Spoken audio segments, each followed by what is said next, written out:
should have said. Not concerned about how to live instead. Just open your eyes and take my advice. Stop rolling the dice and just compromise. It's the chance of your life. Okay, try to be brave. You have so much to save. Take control of your own life. Right now, every mistake makes you feel like a fake. Take control of your own life. Nothing in life is good. Tied in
most happy fanboy. The way that he cheers for happy even before the heroes are out of the altar. Even when happy does something completely trivial, like killing a grunt that has 100 HP left with death coil, Neo goes crazy. Happy, what a god! What a god! What a god! Fuck silver linings. Happy is such a god. Silver linings are for nerds. I fucking love happy.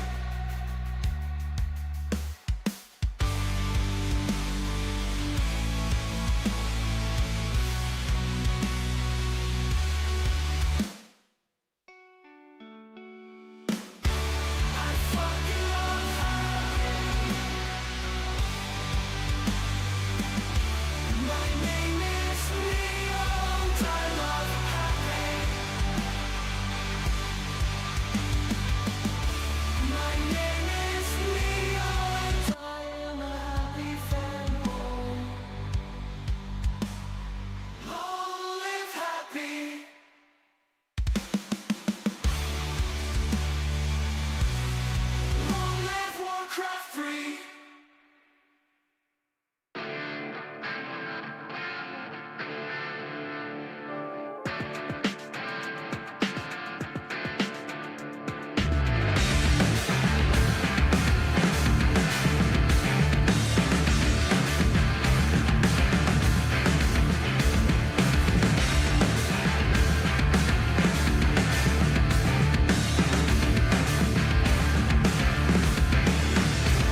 Welcome, everybody, to the W3Champions Final Season 22. We've had 3 amazing days of qualifiers, but qualifiers are just the lead, and they're just the warm-up. We're here for the real deal, and that is the top 8, the best players. I got a little feedback. You too? I don't know. There's feedback coming from somewhere. Is it Carson? Hello? Hello. Hello? Shouldn't be. Okay, is it Soul? I'm talking. Is it me? I don't know. But welcome, guys. We're gonna figure it out. It's coming from somewhere, and we will get to the bottom of this. That's for sure. Welcome! Soul, you've been with me for the past 3 days already. Are you as excited as I am? Yes, boss, I'm very excited. And let me tell you guys, 1 week ago, that was just a warm-up. One of the casters wasn't even there because it wasn't that big. No, I'm kidding. Of course, it's nice to have you back, Mr. Carson. And yes, we know that Hazy is crazy. We know that Sheik was started in this open qualifier, went through close qualifier, beating Elegant, the Super League member. And now they are here in the main event. We have 8 players and we are going to see them all today. Am I right? That is absolutely correct, Mr. Apeman. And Carson, finally you're back. I don't know if you caught up on the broadcast of last weekend, but man, this guy in the middle of us, he was just missing you every single game. It wasn't about like the amazing plays and the amazing players. He was just, I miss Carson. Glad that we can put this to rest. Yeah, I missed you guys too. I would have much rather been here than been in Kitchener, Ontario. Let me tell you that. Okay, there are some places in Canada you want to visit. There are some places that you could go without. I'm sure it's maybe similar in Germany as well. Maybe it's similar in Poland as well. But yeah, I was missing you guys. I'm glad to be here. I'm excited for the games. Thank you for having me. Do you know the bracket of the day? Oh, yeah, of course. We're going to start with Sonik, and we're going to start with Deathnote. Then we're going to go to Dise and Hazy. Then we're going to go to the lower bracket, round 1. Then Starbuck, Krav. Then Sheik. I've done my homework, Neo. I even looked at the qualifier results. Oh, look at that. Wonderful. Yeah, Sonic vs. Deathnote will be our opener. Dise and Hazy, as Carson said. And then at late night European time, the heavy hitters are coming up. Starbuck and Jens in one bracket. Starbuck in the battle of the bold brothers against Krav. And Jens as one of the hottest night elves in a battle against one of the hottest undeads in Sheik. This is going to be an explosive evening, right, Soul? Well, I would like to point one thing out. Usually when you present like top 4 rankings or whatever, you always like to see one race each, right? And when you look at this final bracket, I don't see the red core, I don't see orcs, but maybe Carson will tell us more as our orc detector. But Hazy, correct me if I'm wrong, he's like recently in either orc or random mode, and we all know that Starbuck is forced to play versus human. If he meets a human player, he is usually going for the orc. Don't get me wrong, Starbuck has amazing human mirror skills, but that's what he used to do in the past. So guys, they are orcs, but they are hidden under multiple race badge. Yeah, it's like going into Windwalk just in the participation section of Liquipedia.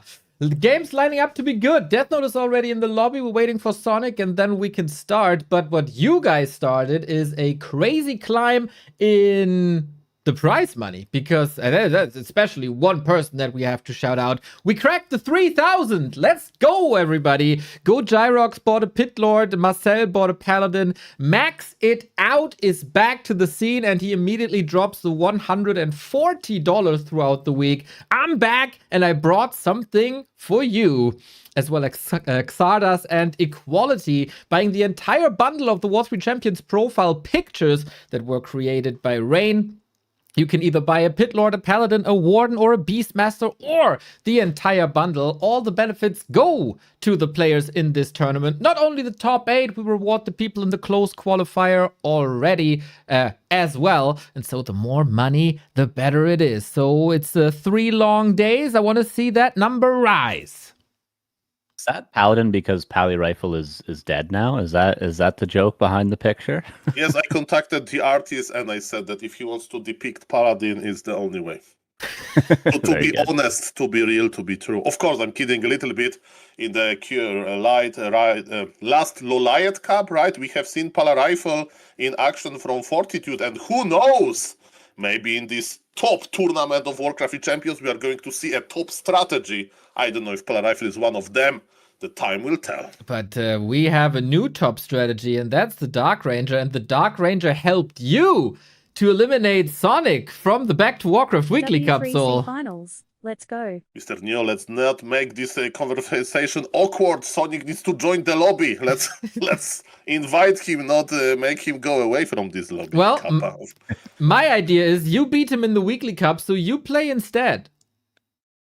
Mr. Neo, you know, in sports, this fighting sports, there is a category called like a freak fight, you know, so like one guy versus three small guys or whatever. I don't know if you want this in Warcraft 3, but yes, there is a time and place. So far, let's focus on only the very best versus only the very best. Okay, I see someone is contributing to the crowdfunding. Let's see who that was. Random Bad Gamer with the Pit Lord. In my opinion, not only the best hero, but also the best profile picture here. Mr. Random Bad Gamer, you have an exquisite taste in everything you do.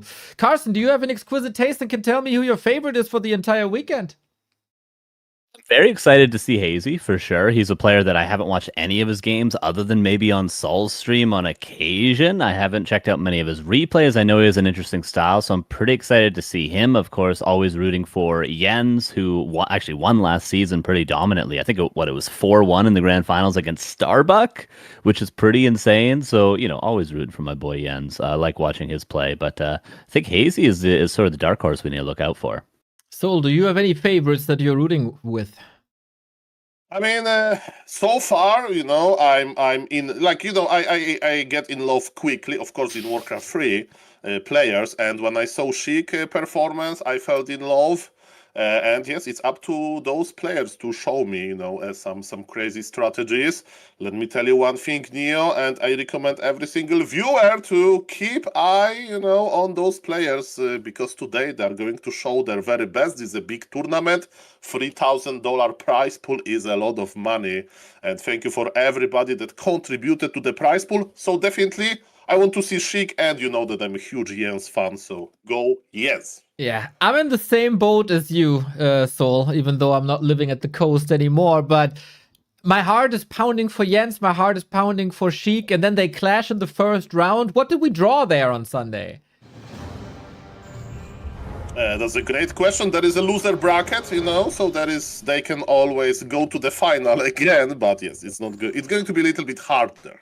Absolutely. We got our first game up, everybody. The bad boy of Warcraft is making his appearance. It is Sonik on the left-hand side. It is also Deathnote representing here. And Deathnote is in the playoffs of B Cup. He's constantly rising as a player, getting better and better. In the finals, though, he didn't make the greatest appearance yet. It oftentimes has to do with him not bringing his absolute A game that he can show on ladder to tournaments. I hope with the experience of the previous W3Champions finals and also now B Cup, he can bring what we all know that he's capable of and advance to the next round. But Sonik has different plans. I have also different plans, and I send it to you guys. You open up the W3Champions finals weekend, I feel. Yeah, I was hoping to see a tavern build out of Sonic Soul. I was hoping for it. I thought we could start it off with your area of expertise today, but we're actually not going to have a Dark Ranger to start. I'm sorry to say. Maybe second, maybe third, but I'm sure there's still time in this tournament to have the Dark Ranger Sol. Hope that Sonic doesn't have a Tavern Hero bad memories, because I think that's the only reason that I was able to get close to, you know, him in our game. But yes, Demon Hunter is a very standard hero. Demon Hunter can do miracles. Demon Hunter is, you know, a good hero for creeping, for harassing as well. And we are on very specific map, Carson. We are on Terrana stand this new refreshed version, but one thing is the same. It's very macro heavy map, and do we have Malthian King in the altar? Not really. It's going to be Archmage on this map. MK is very popular because of how easily you can get level 3, especially with one big consumable. If you get MK with big mana potion, we are set for the game, but Deathnote wants to play more standard, and he's going for the Archmage. It's really difficult these days. Like, we joke about the Dark Ranger, but legitimately a concern for human players these days. Like, sort of what hero both players go for. Sonic thinking Demon Hunter because there's likely to be a Mountain King. Mountain King can counter the Dark Ranger, but maybe Archmage isn't as strong against the Dark Ranger. So there's always these this circle of meta going on in both players' heads as to what hero choice it is. Well, as for Sonic, maybe he just rolls a die and figures out what hero to go for. I'm sure Deathnote, is taking a little bit more consideration into it. I'm glad to see Sonic not going for the Fire Lord, though. Not just against you, but against a lot of other opponents in the past. We've seen him kind of like not perform his best when he should, when really he plays Demon Hunter, if he plays Warden, if he plays more standard heroes, he tends to have a lot more success, and I've been repeating this over and over again for like the last 6 months. But yes, even with Demon Hunter, the game is not going to be the automatic win. The first thing I would like to point out is that both players are straight up expanding, and as you can see, as Night Elf, you can even do it with one Archer, one Ancient of War, and one Demon Hunter. Usually on this map, players like to open with the Merc camp. It's easy to creep, and you have access to the Mercs immediately, but they are greedy, Carson, and it looks like it's going to be super macro game, and now those next like 30 seconds going to be crucial. Are they going to do some economic harassment? Let me tell you, this one sneaky footman that is actually close to Sonic Demon Hunter, he may do miracle if you stuff to him, but yes, Sonic is taking care of him, but Archmage and the rest of the footies are going to the opposite way, and the destination is clear. Night Elf expansion. Will Sonic get there in time? This is, of course, the fastest possible expansion in like a standard game for both players. So if this one gets canceled for Sonic, there might be no timing that he could have built it, considering 3 Footmen, Water Elemental immediately detonated. So far, lining up to be a good defense for Sonic. Buys boots of speed so he can chase down the Footman. Water Elemental does go to the Demon Hunter, and that is a defended Tree of Life. Textbook play there with a double Wisp in position for Sonic. Nicely defended, but Deathnote also has his Expo up and running. It was very expensive, but I think worth it for Sonic, right? Yeah. As you mentioned, 2 is detonation, and he even connected into the Archmage. Look at this Archmage, he has Brilliance Aura running, but with double, it's 40 mana per Wisp detonation, so Archmage can summon another Water Elemental, and as you mentioned, yes, expansion was safe in a nice way.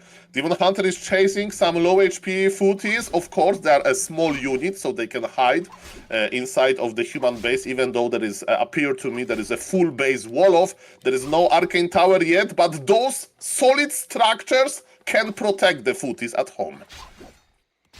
Deathnote was looking for perhaps a Goldmine cancel if Sonic allowed it, but for now, no cancels. This has been a really good game from Sonic so far. He's normally the one that leaves something to be desired in the early game, maybe overextends a little bit, maybe is a little bit unoptimized, let's say, but this has so far been picture perfect from Sonic. 1 Wisp also saved by a shop, and Archmage really not able to do much right now. Yeah, actually, okay, the Wisp is trying to escape, detonated, yes, Wisp was fighting for his life, and made it definitely expensive for Sonic, right? He lost some HP, and again, another Footman goes to the safety.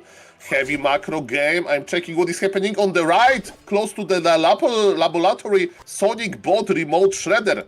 Carson, this is Macro Sonic. He had this very interesting nickname in the past. Let's maybe not mention it. Now, I will call him Macro Sonic. Yeah, this is strange, man, because he actually went tier 1 shredder. As I was praising how good he was playing, I was checking the base, like, what's going wrong? One Archer actually going down in the center, and it was like, oh, Sonic has 500 gold, 500 lumber, he hasn't teched yet, but he got a shredder before teching to tier 2. Truly the most macro opener you can possibly do. It's a very delayed tech, but he's going to set himself up for triple lore if he wants it at this point. Definitely, if there will be triple lore from Sonic, we need to call Neo, because I know that this is like a dream to see Night Elf with the triple lore, for super heavy production. Sadly, Fairy Dragons, you know, correct me if I'm wrong, but they are not too good recently. And you know what is good? Of course, to buy some interesting mercs, and that's what Sonik did. Even though his priest died, you know, this merc priest, he was able to detonate one Water Elemental, and yes, run Archmage, run! Hunter's Hall is on the way just in Archmage phase, but he's busy running away from the Demon Hunter. Continue to be aggressive. 5 of them plus a Berserker. Defend is online for the Footman, so Demon Hunter is going to have to be there if the Archers and Berserker want to stand any sort of a chance right now. Archmage still running. Maybe a little bit of a block. Boots of Speed are going to help. The Archer does get in front for a second. Archmage so close to level 3. That could definitely help Deathnote get some damage done on Sonic's side of the map. But for now, that Hunter's Hall mentioned probably will not be canceled. Maybe that Moonwalk the expansion could be, but 1,500 gold already for the human. Tier 2 has been reached for Deathnote. Yeah, but you remember he didn't invest in any mercs, right? So the question is how much damage Sonik can deal now. And interesting choice, Blood Mage second for the human. Actually, today a viewer asked me, what is like the deal with the second hero for humans? And we have seen a lot of mount yankings, right? Because Pala Rifle ruined a lot of things, and Pala Rifle ruined Blood Mage as well. Kappa. Blizzard nerfed Blood Mage heavily, and it influencing non-Pala Rifle matchups. Nice surround on the Archmage, he got it! Ooh. TP will be forced. Really nicely done with the heal scroll as well, so he only loses one Archer for that, but at this point in the game, Archers, they're okay to lose, and TP forced to the back of the shop. Healing up is Deathnote, waiting for that secondary hero right now. He's very under-towered, right? 1 Arcane in each base, so if he can get through this stage of the game, if he can get through maybe when the Naga's picked up by Sonic without taking too much damage, not having that many towers will pay off in the long term because he'll have a bigger army for it. But for now, 2k gold in the bank for Deathnote. Blood Mage is out, and he's struggling a little bit to defend. Sonic is reaching tier 2 now. Is he going for a second hero at some point? Don't see one yet. There's the Naga finally, and tier 3 also for Sonic. Yes, Naga helps a lot both in early and the late game. In the early game, Naga provides a lot of map control with Cold Arrow. In the late game, you skill Fork Lightning, and it's a big valuable spell. Okay, we have a little bit of a brawl here. A Blood Mage went for a Siphon mana, but so far there is no safe position to start the Siphon, and as you mentioned, there is no need to have that many towers for the human, because Deathnote knows that Sonic expanded as well. Where are you going, Demon Hunter? Risking it. Maybe trying to steal the heal scroll potentially? That could be a cool play, because he knows Deathnote wants to set up for a push pretty soon.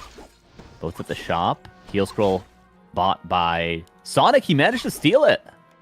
Yeah, very nice point. I was thinking about Book of Retraining to mana burn, because look at this. It feels so weird that Demon Hunter is chasing heroes without mana burning them. But we have double immolation so far.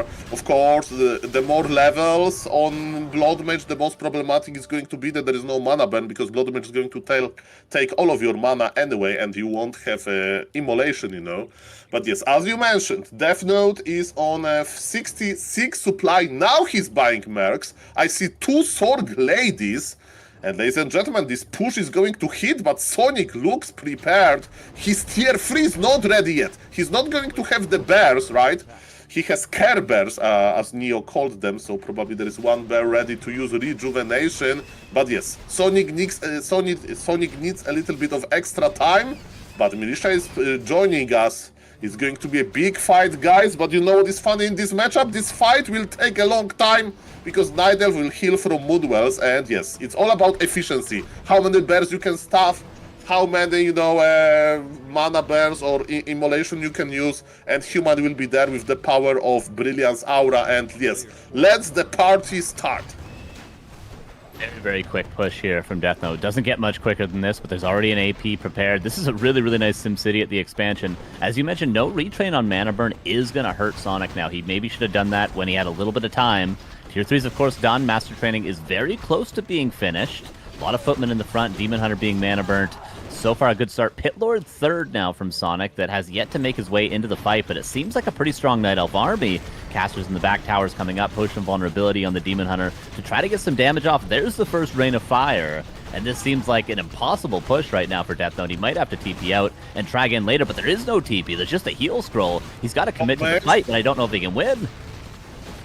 Blood Mage went down with a lot of mana, and as you mentioned, Rain of Fire is juicy, but another heal scroll was used. Demon Hunter needs to heal rather rapidly. There is still big food supply for the human, and human is not going anywhere. I don't see that many bears. I don't even see... okay, Orb is on the Demon Hunter, but without Blood Mage, this Demon Hunter is not going to the banished prison. That's what human wanted. Human wanted to push quickly. Demon Hunter has TP, is teleporting back on 40 HP, double level up. Kinda okay for Pitlord because he has Cleave now, but look at this, those workers, peasants, they want to make towers, and finally one guard tower will finish, but it's not as amazing as one arcane tower. One arcane tower makes a lot of difference. If you take all of the mana from the Demon Hunter, even healing Demon Hunter from Moonwells is hard, and look at this, Deathnote, maybe his first heal scroll was stolen, but now he can just buy them directly from kind of Night Elf territory. Blood Mage is back. The push continues. He did not have Orb at the start of this push. He only bought it when he staffed out the Demon Hunter. That's a huge mistake. At least should have had it on the Naga. So much damage being left on the table. Demon Hunter still yet to retrain. As you mentioned, the first tower is up. Rain of Fire is good. Next heal scroll going to be forced very, very soon. Sonic needs to just keep building bears. He's kind of refusing to break upkeep for a second, but there's a reinforcement bear. A couple units about to die, but that heal scroll save those breakers for now, and now Banished Prison unlocked. Tower's trying to be canceled. Somehow Sonic is just running out of units. He had a lot of time to prepare. He had so much gold to spend, but Deathnote, with some nice control, with some nice heal scroll usage, might be breaking the Expo. I'm looking for some hope for... okay, Rain of Fire pubs the Blood Mage pubs the Invul immediately. Definitely Pitlord is doing some work, but look at this Naga. There is no unit to staff the Naga. Naga has fallen. And look at the Night Elf army. Can I even call it an army? This is Night Elf just dying. And ladies and gentlemen, the early push was spot on. I couldn't kind of believe that early push can work. But man, he was ready. Orb was late. So Sonic wasn't that ready. GG 1-0 for Deathnote. Damn, this looked really cool, man. Nice back and forth. Also an unusual way of play Terranar Stand without a Mountain King. A little bit of a Deathnote special. And a very strong push. I was very impressed by the Pit Lord, as I always am. 2,000 damage in the first 30 seconds of this fight was impressive. But eventually, the human army is better than your army. It was More early efficient. too, right? It was like 10 minutes he was going across. Like, it took a little while to get set up and everything for Deathnote, but he was pretty much crossing the bridge to the expansion at the 10-minute mark. Generally, like, the earliest timing we see on most standard maps is like 10.5, 10:45 if you have a very, very clean 3-farm expo. But Terranar Stand is just built different as a map. Like, this is just the 2-base map. And very hard for Night Elf to deal with that. Sonic, maybe the tech just being too late. He went for that quick shredder, but it didn't really pay off. He had 45 seconds still to go for master training on the bears when the push came. And if he had just teched at the standard time, didn't delay for that shredder, he would have had the orb, he would have had the master bear training in time. Maybe a little less lumber, but not the end of the world. Players are ready. They give us the go. Ready, ready, go. By Sonic and Deathnote. No time to waste here. It is match points for Deathnote. He is looking for that winner bracket semifinal, which is a top 6 finish. And Sonic has a long way to go if he wants to stay in that winner bracket. Let's go, everybody. Have fun. No, it's my turn. Who wants to join? Who wants to join me? You are the boss, Neo. Just tell the name. Okay, Carson wants Soul, but it's Warhail. Yeah, it's not Warhail, no. It's Scrimmage, both, baby. Go for it. And I just finished this with one sentence. Sonic lost the macro game, and his loser map is, I want a bigger macro map. So, have fun. Okay, hopefully you got the captain's hat on. This is the map with the boats. No, I'm sorry, it's Scrimmage. Oh, it's Scrimmage. It's definitely Scrimmage. They look similar.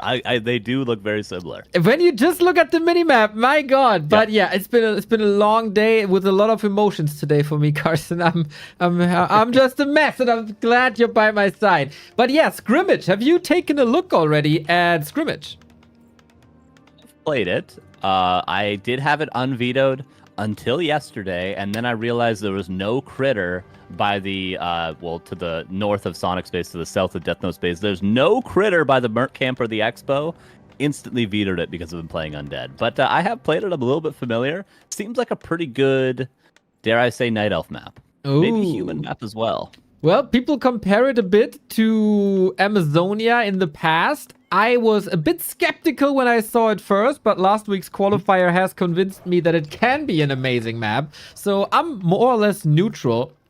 We have a mercenary camp. As this map is coming from all the randoms game mode, there's of course an indicator, mercenary camp available immediately. Not too sure how it's looking for expos on the human side. It can be pretty tough expos. I'm still not sure which one is quicker. Like, I know which one you take less damage from. Of course, the one to the south of Deathnote's base just has 2 priests, so less DPS. But because it has 2 priests, a lot more healing goes on, inner fire goes on. It can take a while just to creep, which sometimes it's less important how much damage you take and more how quickly you can get the expo done and the building up. But for now, Merc Camp for both players, of course, pretty standard. Priest gets stolen by Sonik.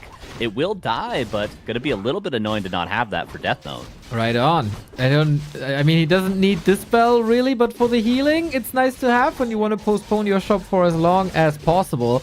I can tell you, Carson, I checked out this expansion in the south of Deathnote's base, and there's an inner fire ogre mauler. I would never creep that in my life. Takes ages, man. Like, you know, you can tank it with a water elemental, whatever, but you're going to be sitting there for 30, 45 seconds. In the meantime, Demon Hunter with Immolation, it's just going to solo creep it. That's actually a crazy creep route. Okay, with a little bit of healing. I mean, Sonik is known for crazy plays and risky plays. Hopefully this will benefit him down the road. Strategy-wise, fairly simple, fairly straightforward. It's a Deathnote expansion, as we can see from the 4 farms that we're building, and Archmage as well. You kind of need an expansion with that. But Sonik realizes it's not as easy as it looks with the Demon Hunter this herd. It did take a while. Maybe he should have abolished that inner fire with the priest, because obviously you mentioned, you know, that priest doesn't really need it too much, especially if the water elementals are only on level 1, which they currently are. And bad items for Deathnote, unfortunately. Ring and Cloak is not what he's looking for. Finally, he's going to get that level 3, get that expansion coming up. And for Sonik, is it a similar play to last? Yeah, just really, really quick expansions for both players. Alrighty. More macro is more good, more stream time, more ads for us. But let's see, with Sonik games, you never know. He could end up in Deathnote's base or Expo and fry 7 peasants, or he's getting his Demon Hunter trapped and the game is over in 3 minutes. Everything in that range is possible. Oh, Staff of Teleportation. I was going to say, shop very nearby, and he goes straight to the expansion.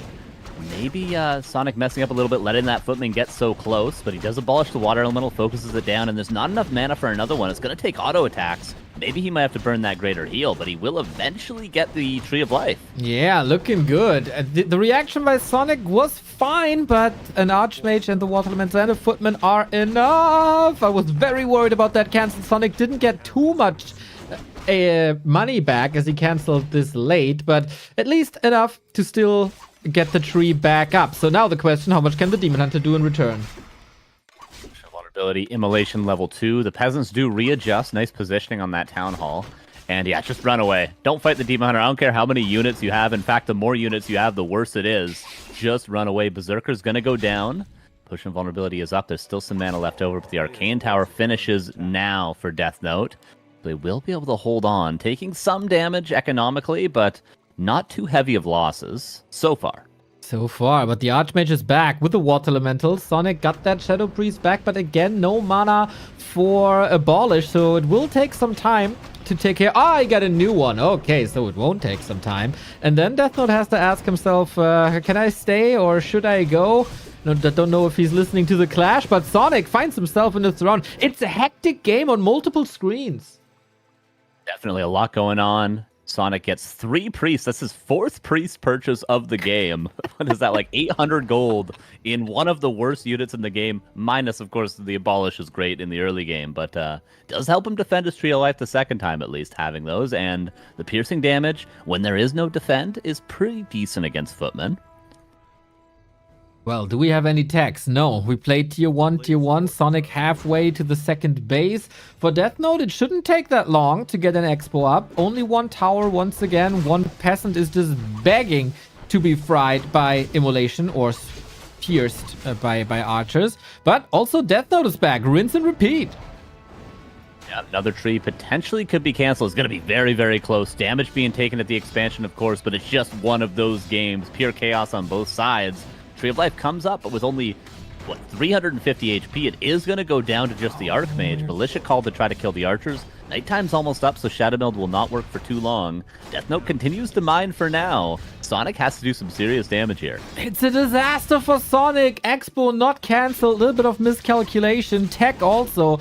He is pivoting into Huntress now, as it seems. The only reliable source he got is a level 4 Demon Hunter at the 7-minute mark. It's pretty crazy. He's done some real damage with this guy. He's going to buy some more mercs, but they get purchased by Deathnote. Kind of trapped. That's a lot of experience. This is going to be a very quick level 5 Demon Hunter. Ogre, Mauler, and Mud Golem also purchased. Mud Golem actually by Sonik there. Slows the Berserker. Pure chaos.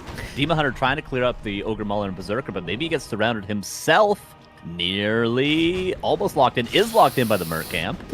Staff.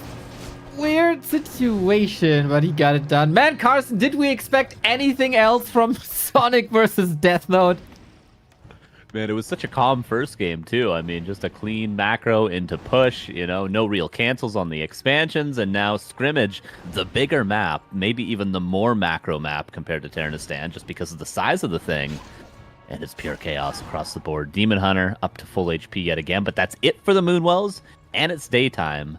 And Sonik actually techs. He's not going for the pure all-in, maybe realizing he's going to need a bit more than mercs. Yeah, it wasn't just Huntress what this Huntress Hall was for. It was like the classic Sonik transition from tier 1 to tier 2 with Huntress to have additional source of damage outside the Demon Hunter versus Footman with Hunt, which you will probably play. Piercing damage takes care of towers, and the trolls are doing an excellent job at that.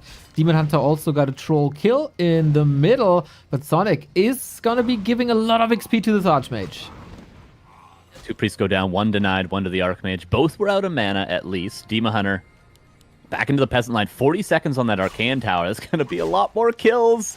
Demon Hunter staff off cooldown in 15 seconds. That should be enough time, even if he gets surrounded, to make it out alive. But if he takes too much damage here, Neil, he's not going to recover easily. Okay, we got an expansion coming up again, so wild changes of plans. I don't know if any of the players has a game plan anymore. Nope. Just chaos. Chaos across the board. That tree should come up, though. I don't think Deathnote's going to have the presence of mind to again go across the map and cancel that. Nah, he's way too busy in the south here. He has, of course, the comfortable situation of being advantageous. He has the match points. He can afford to lose this map. But we continue brawling. Sonik losing another Shadow Priest. That's the second last one. More mercs being purchased. Another Mud Golem slows the Demon Hunter. Demon staffs out to the empty Moonwells. And Archer gets chased down. And Sonik out of units now. Has he done enough damage? Naga picked up. Tier 2 means potions available. Double lore also coming up. Tree of Life 40 seconds away. Speaking of 40 seconds away, the tech once was, but now it's finished. And the Blood Mage is now 30 seconds from being finished. That's going to help out a lot for more water elementals. Yeah, similar to Terranistan, going to be a counter to the Demon Hunter, and he absolutely needs a counter to the Demon Hunter, who is approaching level 5. Was about to say prior to the 10-minute mark, but we got just crossed that. What a menace this hero is. I think Deathnote needs like 25 food to just counter that one hero. Yeah, pretty insane once he gets there, especially if he retrains to Mana Burn, which we seem to not see as much as we'd like to in this matchup. Archmage got to be careful, has that greater heal still. 10.5-minute mark, there's the greater heal burned. This is when Deathnote was building towers with a 70 supply army in Sonic's base, just to put it in perspective how chaotic this has been. There's level 5 Demon Hunter. Okay, defend up as well. Casters are coming. With that second base, you can, of course, afford 3 production buildings plus rifles. Sonik needs more time. Unlike game 1, he didn't start his tier 3. Is he playing Mass Dryas, I wonder? There's the shop as well. Expansion going to be mining pretty soon. Demon Hunter going to have to do a lot on his own, and I don't think he's going to be able to do that with just Immolation at this point. Really, really, I think, need to see the retrain and a Mana Burn. If he can do that, the Demon Hunter can start carrying. Maybe there's a chance to send a Wisp in Deathnote's base, but for that, Demon Hunter's also way too hurt, and Moonjuice is not looking good at the start of nighttime. For now, it is just Mass Dryads, but Dryads don't do well against Riflemen, and a lot of Riflemen are coming. Yeah, maybe if he can abolish some water elementals. Level 6 is seeming more and more likely if he gets some damage done soon. Demon Hunter not healthy enough to do anything there. That was a Sonic play. That was a Sonic play. I was about to say that, dude. If you clip this and you cut out the player names, a person that's running into a peasant line for 1 second, for one hit and a little bit of immolation, that's gotta be Sonic. Actually, there's a website that's like a little mini game for Counter-Strike where it shows exactly that, clips of players without their names, and you have to guess who the pro is. We should do that for Warcraft. That'd be very cool. I think Sonic would be the easiest first round. Yeah, Carson, your band isn't on tour anymore. You got plenty of time. Yeah, I know how to like do web design and all that. Yeah. You can just do a YouTube playlist or something. Easy. True, that's a good idea. Maybe we'll think about it. Maybe I'll think about it. What a non-commitment this is, dude. I'm the king of non-commitments. You know That's me. right, I do. You still owe me a quiz from November. I owe you a quiz still? Yeah. Oh my god. I don't remember that. You gotta remind me of these things. I gave up at this point. Uh-oh. It's not what you like to hear from your boss. Demon Hunter. Still 0. Like we mentioned this whole level 6 thing, what, a minute and a half ago, and he has yet to get much more than a couple of peasant kills in the whole time. And the army's only going to grow for Deathnote. And the hard counters are getting bigger and bigger as well. Sonic running in, trying to get 1 or 2 kills as Moon did against Fortitude just yesterday. Just that it's not reinforcements, but the main army.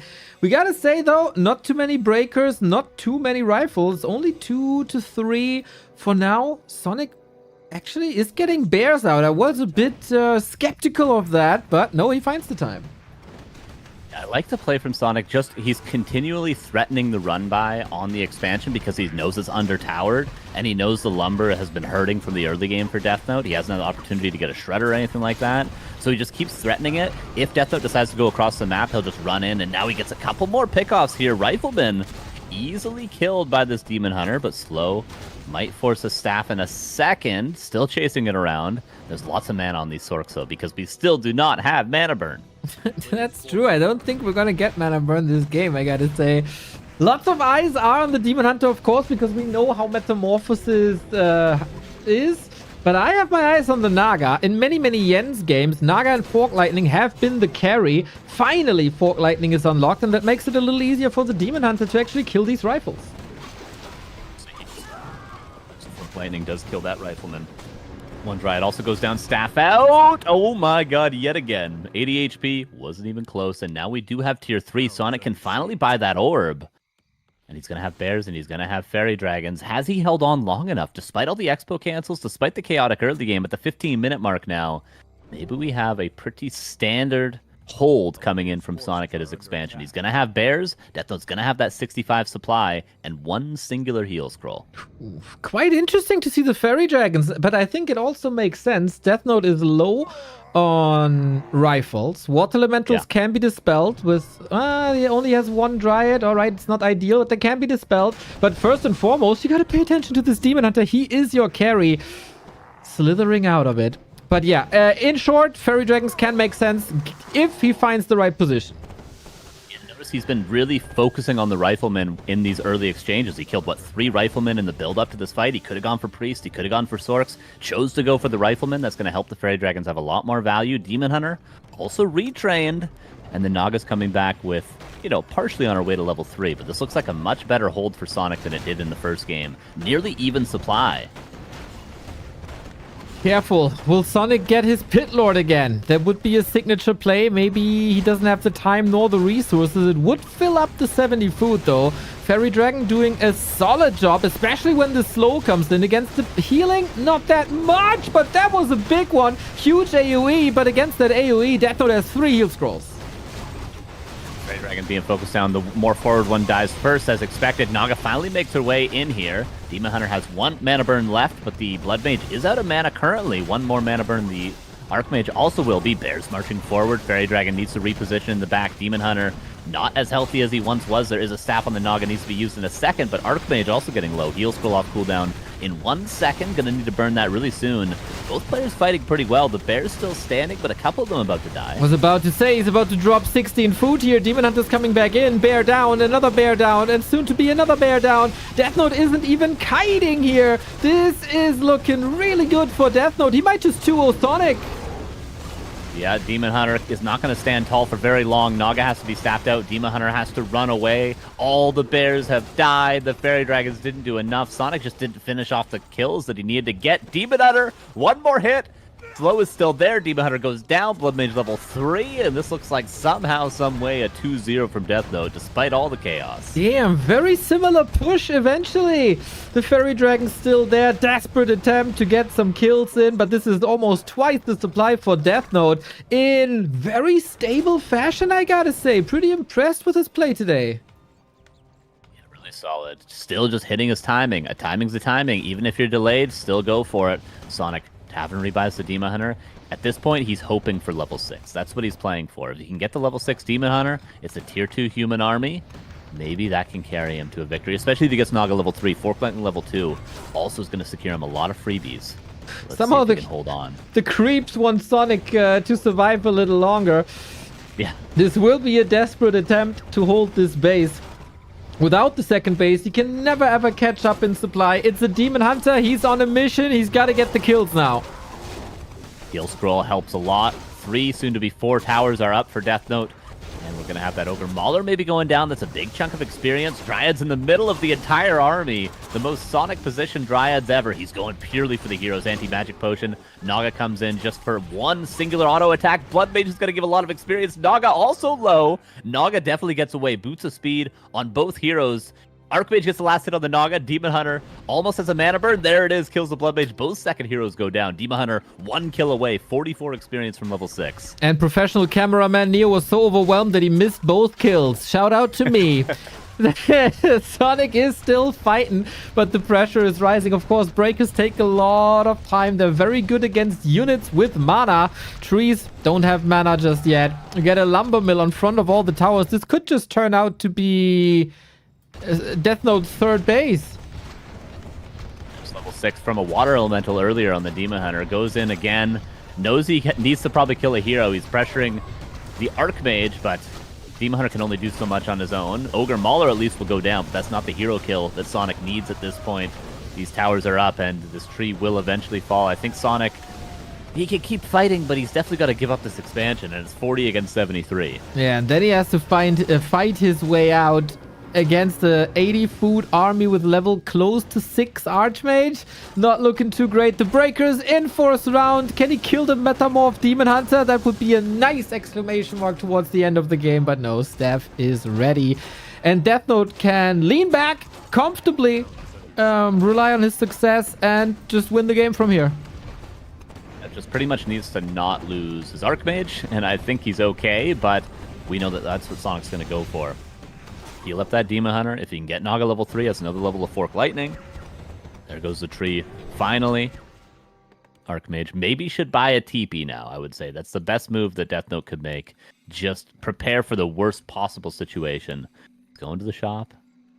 Do it. Do it. There it is, the TP. That should secure the win. There's no real way to screw it up, surely, if you have a TP, right, Neo? Oh, if that's not the caster curse that I want. We have an Invo Potion as well, and a Heal Scroll, and 2 rings.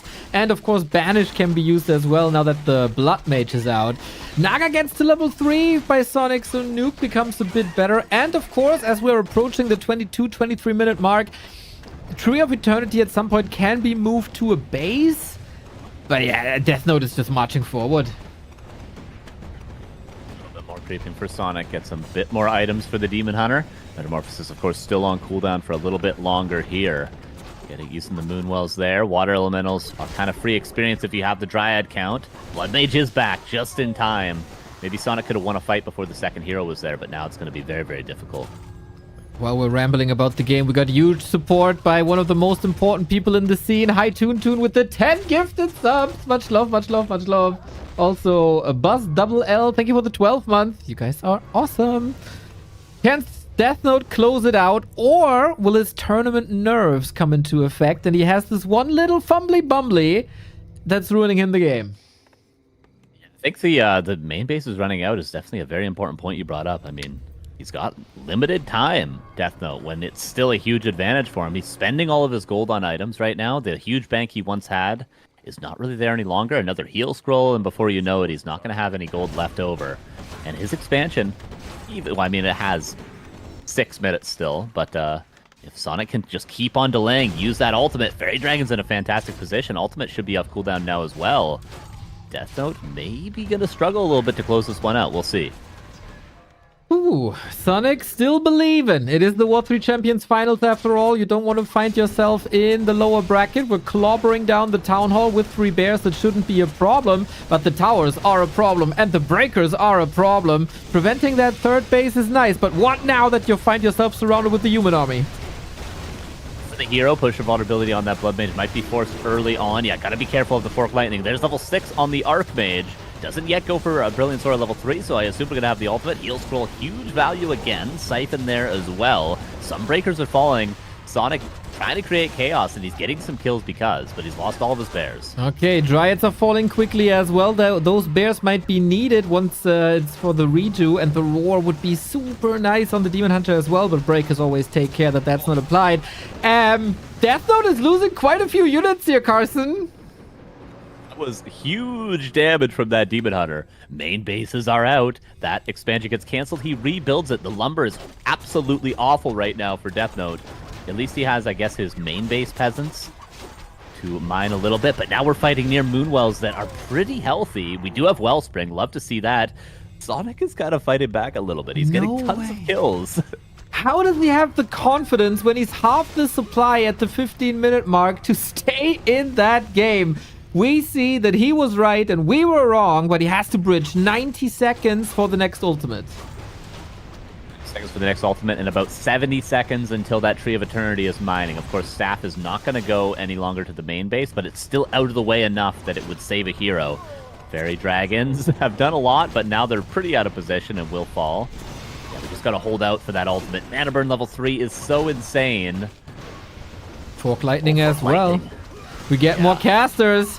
Carson, is it happening? The first caster curse of the W3Champions Final Season 22. Another breaker going down. And if this Demon Hunter reaches level 3 and gets evasion level 3, like, what's there to stop him? So crazy, man. Another breaker falls as level 4 on the Naga. There's another Fork Lightning in a second as well. Could go for that Blood Mage. Naga! Oh, Naga, no! Oh. Sonic, what are you doing? Dude, he's playing Dota. The Dryads, the Bears, the Naga, that's just decor. He's maneuvering the Demon Hunter and the Demon Hunter alone. Salvation is off cooldown, so he can at least get out with the Demon Hunter. There's the Staff out. Oh, the Naga loss. Sonic. He's about to be mining. He's about to be mining again. He might be able to sell some items as well to get her back, but of course, unfortunately, just before she died, she also got level 4. It's so expensive to bring her back and takes forever, but Metamorph is ready in 7 seconds. Problem is, no shop, no Moonwells. Oh, and the rejuve got stolen by the breaker that was reinforcing. It was so close. If he kept the Naga alive, I think Sonic wins the game with the next ultimate. But 2-0 for Deathnote. Wow. Super well played by both players, and yes, Sonic tried to do impossible. He trusted in Demon Hunter level 6, and he was almost right, as you mentioned, guys. Maybe if this Naga would survive, maybe he would continue a little bit more, but also Deathnote had another 2 bases, right, mining, so it was quite okay. And Mr. Neo, Deathnote is getting ready for the interview. Love it. Of course, it's W3Champions Finals. We want to hear from our players as much as possible. Man, good to see Scrimmage. It makes a good appearance here in our finals. It's the second good game after the banger between Sheik and Yumiko. And yeah, Deathnote is doing a great freaking job here at the finals, I gotta say. Not that I'm like negatively surprised. I'm positively surprised that he's finally able to bring his A game when it matters most.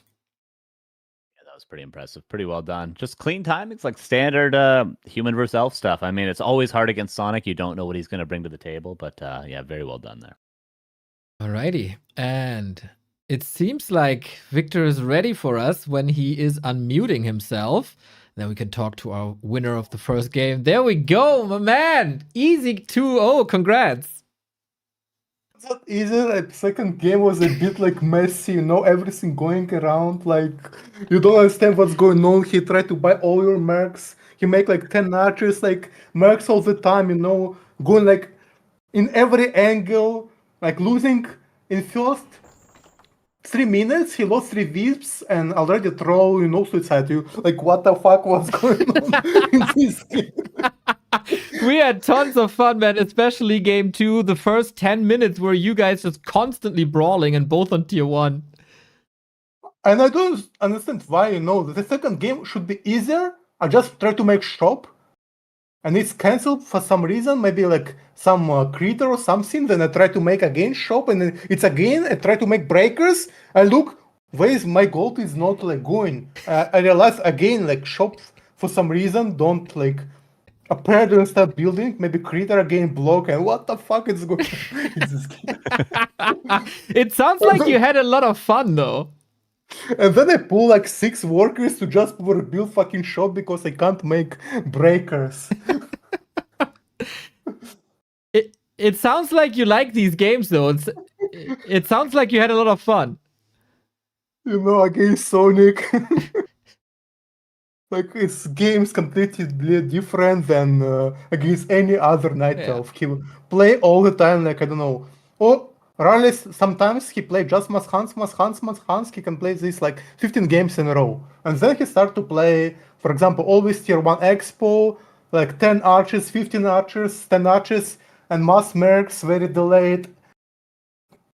Tier 2, like this. First game, for example, I did a gamble. Because Sonik has 2 styles. He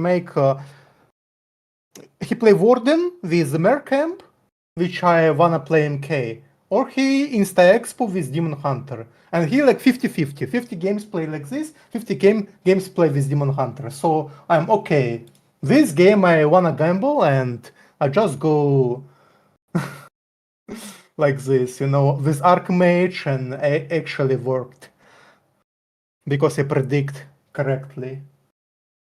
Nice And call. rings every game, First game I got ring +5, then I get like got ring +3, and ring +3. So like in every camp what I crapped, I got rings. But against the Demon Hunter and Sonic was hero focusing a lot. Isn't the ring good? Ring of Region is good, Okay, I see. Not at protection. I sold protection and both circlet. I see. Soul, do you have any questions for our winner?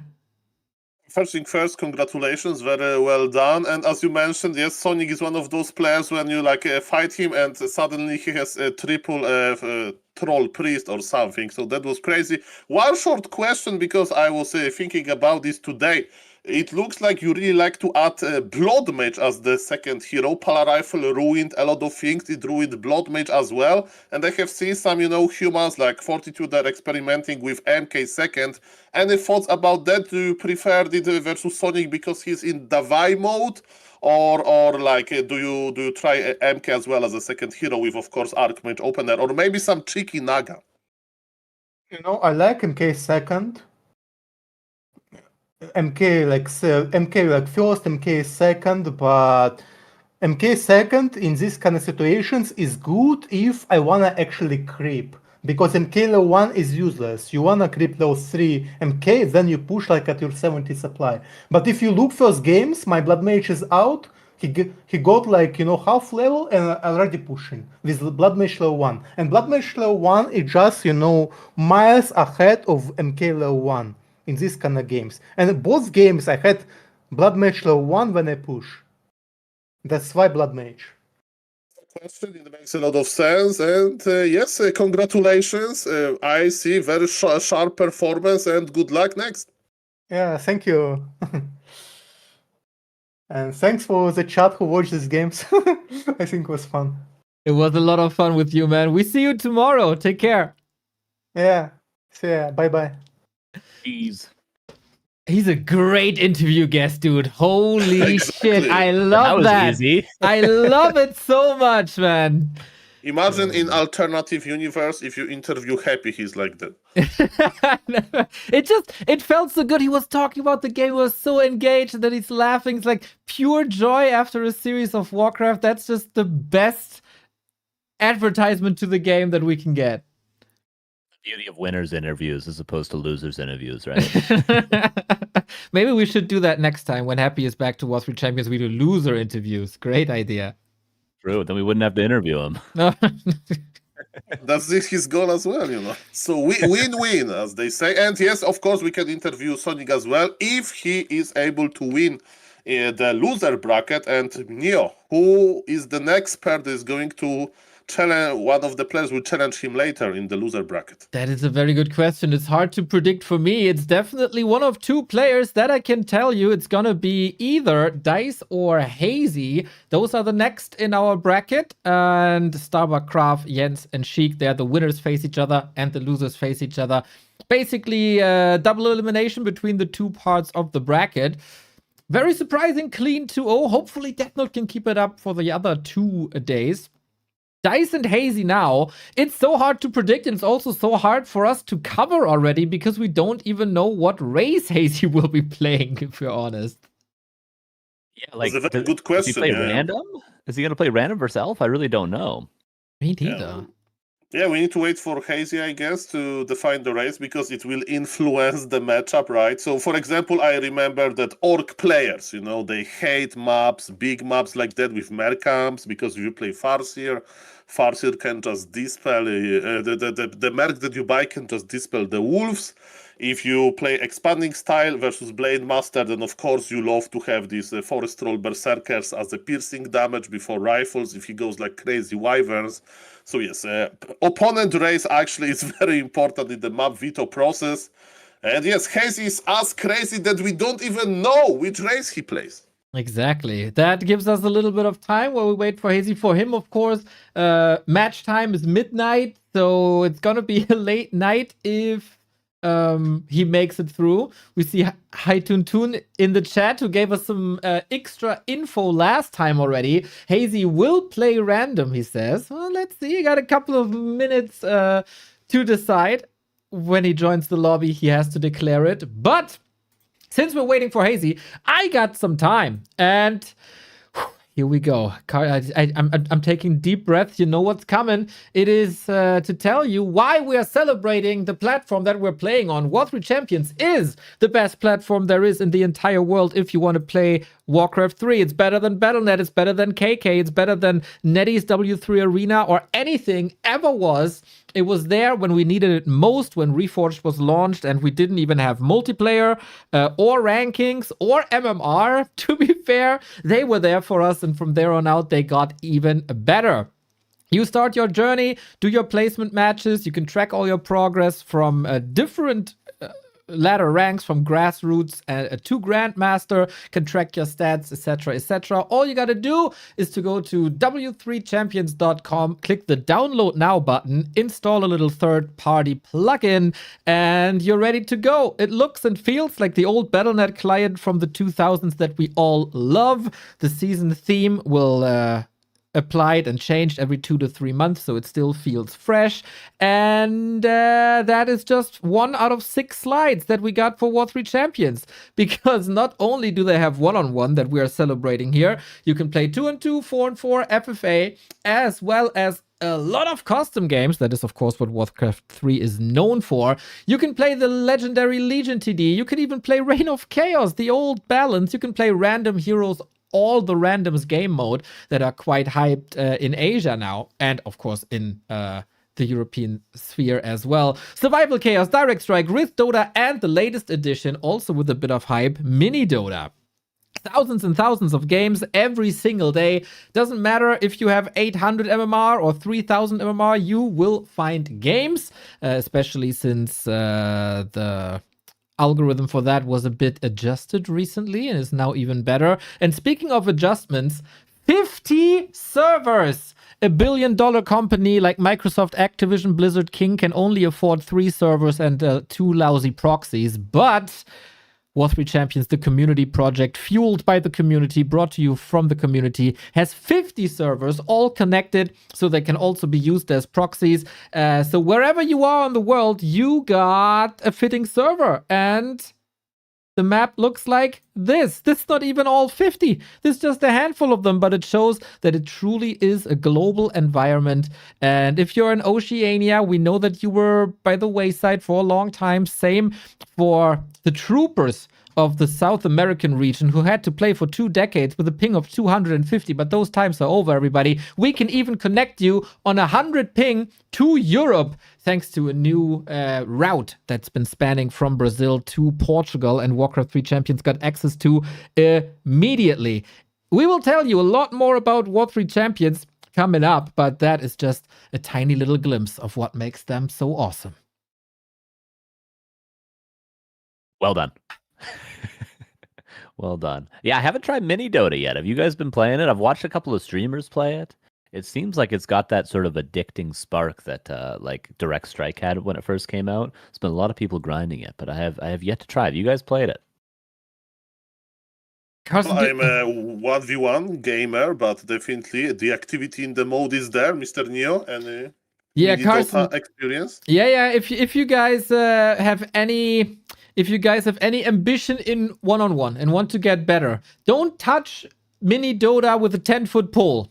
You started and you are not letting go. It's very good. It's very cool. It's Dota with only the Warcraft heroes on one lane, and it is Nearly indeed 2 whole years of not playing, addictive. only watching.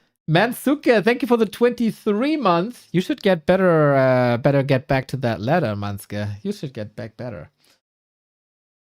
And yeah, don't touch it, Carson. Just perfect undead. Okay. Perfect undead Yes. first.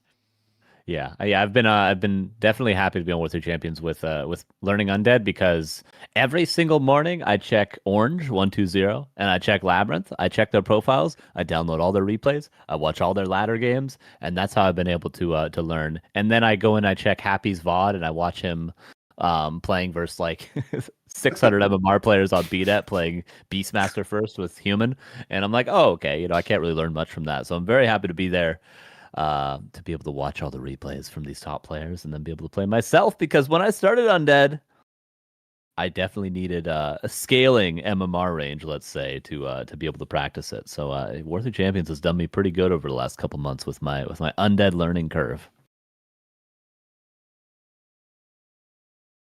It offers quite a few resources, as every replay is easily accessible via the homepage, and of course the live games can be watched via Flow TV as well, and all of that for free. Free! We like free things.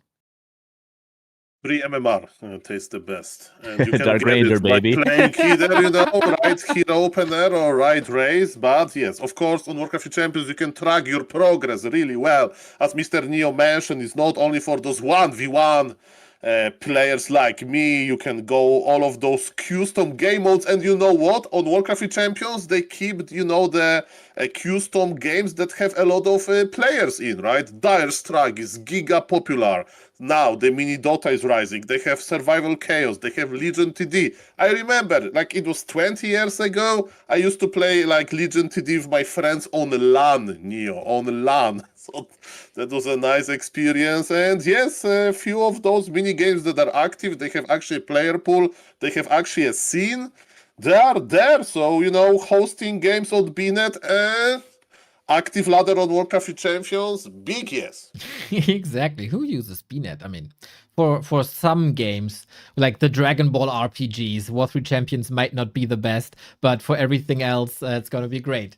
Hazy has received my message. He will join the lobby as we speak. That's still time for you to check out the War 3 Champions Finals crowdfunding that's going on our Matcherino, ! W3C Finals is the link. You end up here and you can contribute. Of course, if you're not interested in any profile pictures, feel free to drop us a $5 or whatever you have left over. Many amazing players have contributed, especially with the wonderful profile pictures by Rain. You can get the entire bundle for 20 or the individual ones for 5. Pitlord, Paladin, Warden, and Beastmaster available. Maybe next season we're gonna get a Dark Ranger for you, Soul. This Dark Ranger will be smiling, will be alive and well, and it's not going to look dead because of the balance Blizzard patches. We'll see about that. Well said, Neo. All of the money goes to the players. And yes, ladies and gentlemen, it's just to reward those, without the players, the Warcraft champions wouldn't make sense. And Mamma Mia, Grande Madonna, I'm a huge fan of random players in general, and we see a random player in a grand finals of Warcraft Champions finals. That's beautiful. Hazy can play them all. Hazy is crazy, and he'll play random. Who else is like an extraordinary random player, guys? And any other thoughts? I know that Starbuck used to play random versus Undead because it was a good idea versus Happy. And then he was just challenging them with human. Yeah, I don't know. Like, Starbuck is half a random player, but he's more like a multi-race player. It's not really random. I can't remember when we had a random player in like the top of the scene. I mean, in Back to Warcraft Weekly recently, there was a very strong random player, but besides that... Is he from Poland by any chance? I was just checking his race. I see. Yeah, Soul 8man beat Sonic recently, gotta say.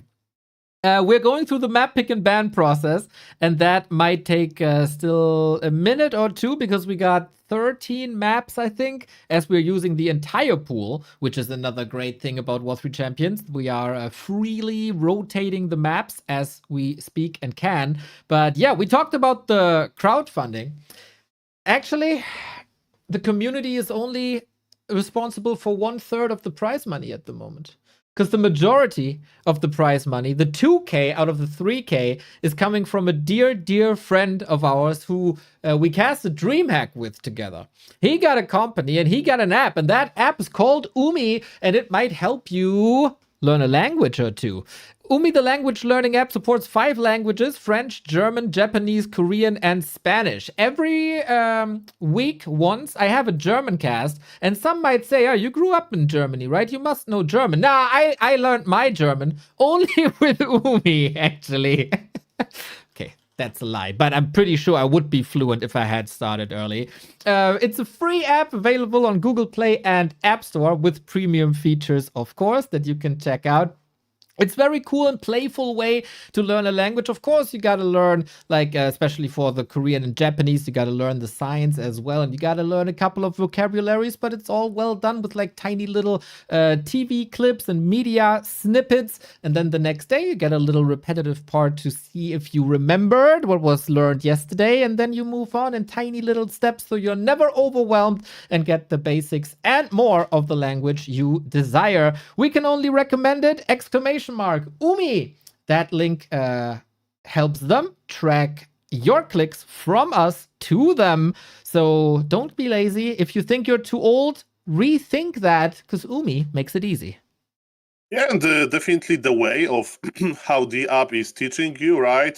Basically learning languages about mimicking the native speakers, right? And this app provides you basically some small like clips from that. And yes, Neo, let me tell you, when I'm watching Fortitude, it's hard, who is a Chinese. There is no Chinese yet on Yumi, but when I'm trying to mimic Fortitude when he's screaming some victory sounds, after winning some stuff, and he wins a lot.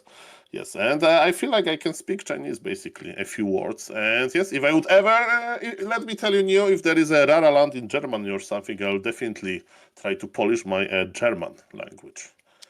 I saw you learning a little bit with the Bishing. You do that very well already. Yes, Fortitude is a true influencer, influencing human players to play very aggressive archmages. And he's popularizing how amazing learning languages can be while just being cool in Chinese. Fortitude is cool in Chinese.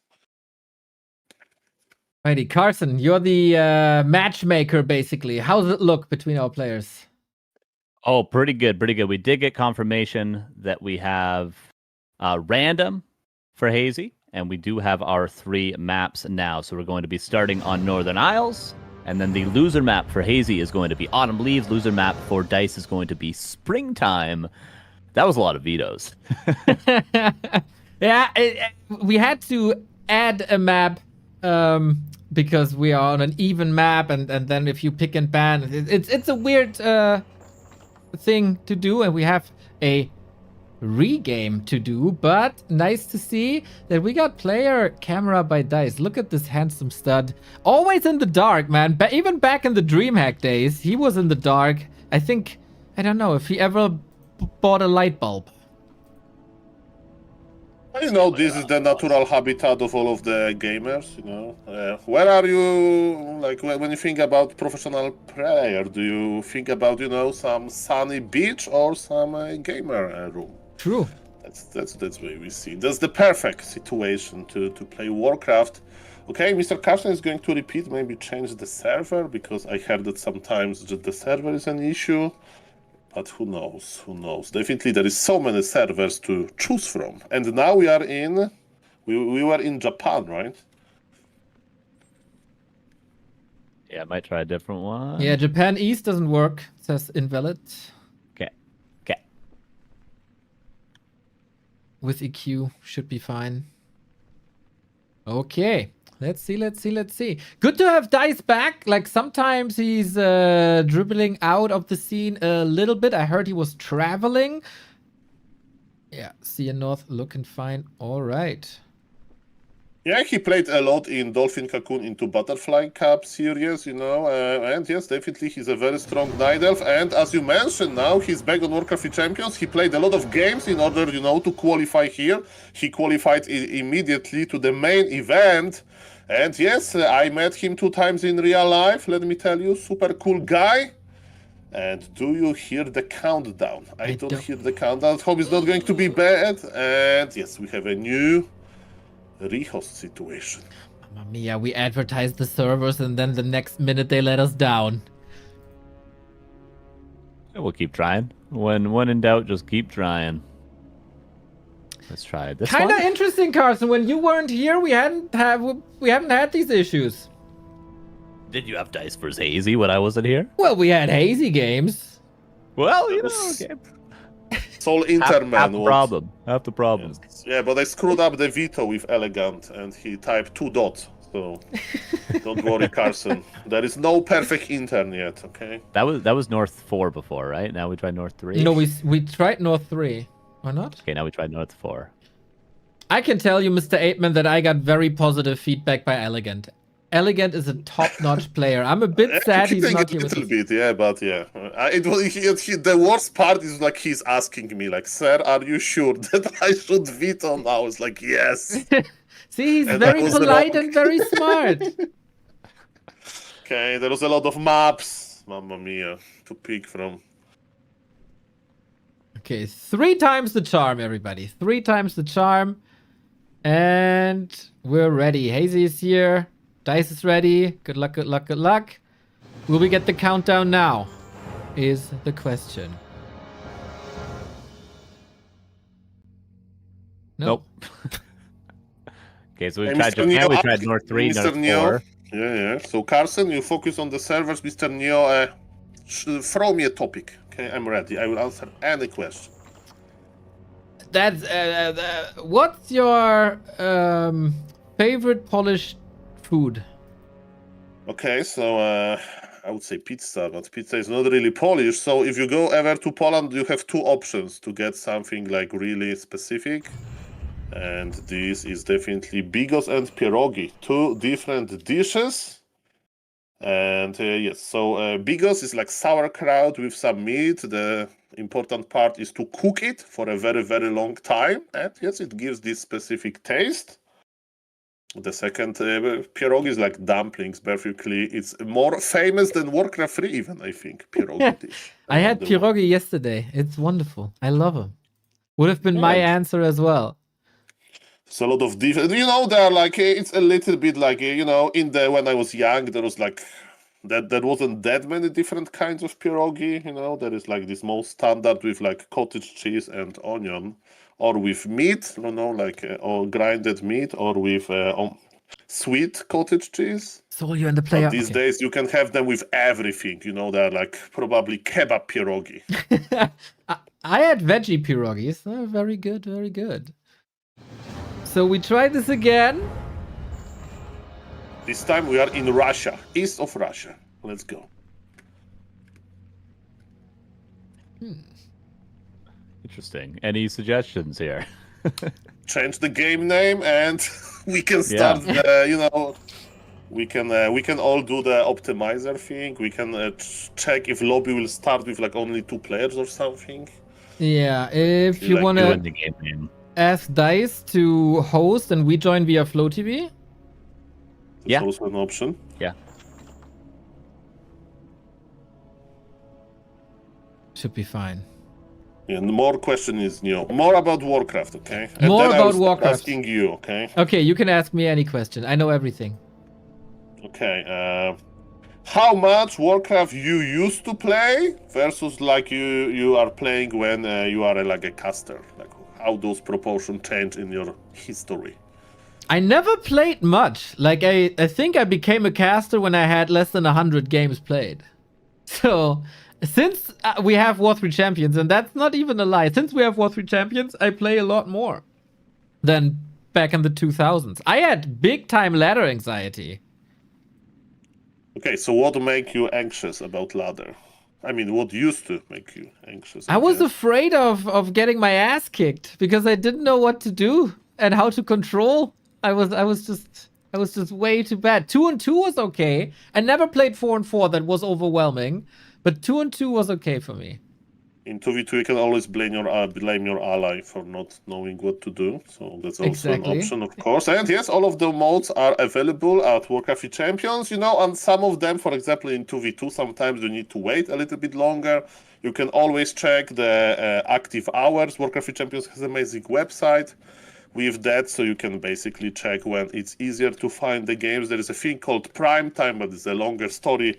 Basically, once per day, there is like a guaranteed game creation because a lot of people will be searching. And yes, let me tell you, I had some ladder anxiety.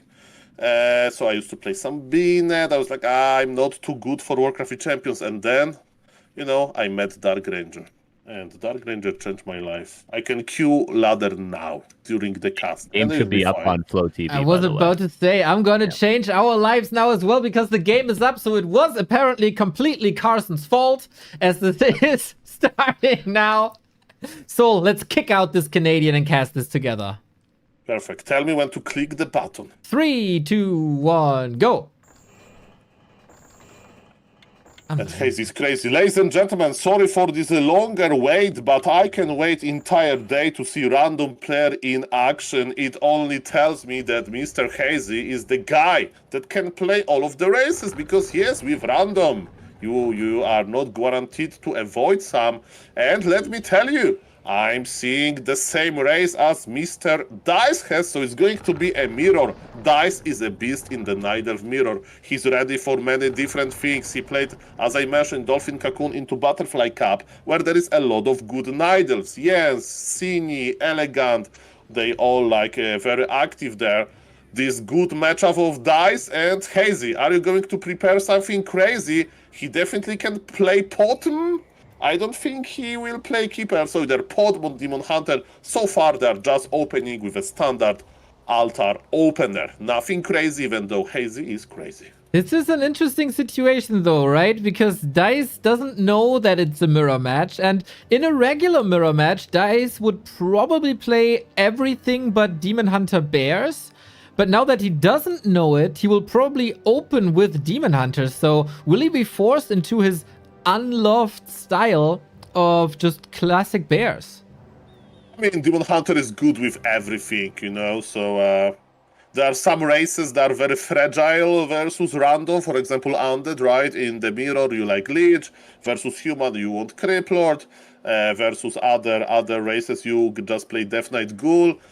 So yes, here you can play Demon Hunter versus everything, and I don't think it's going to be that problematic for Dise. And now all eyes on Mr. Hazy, challenging player like Dise in the Night Elf mirror.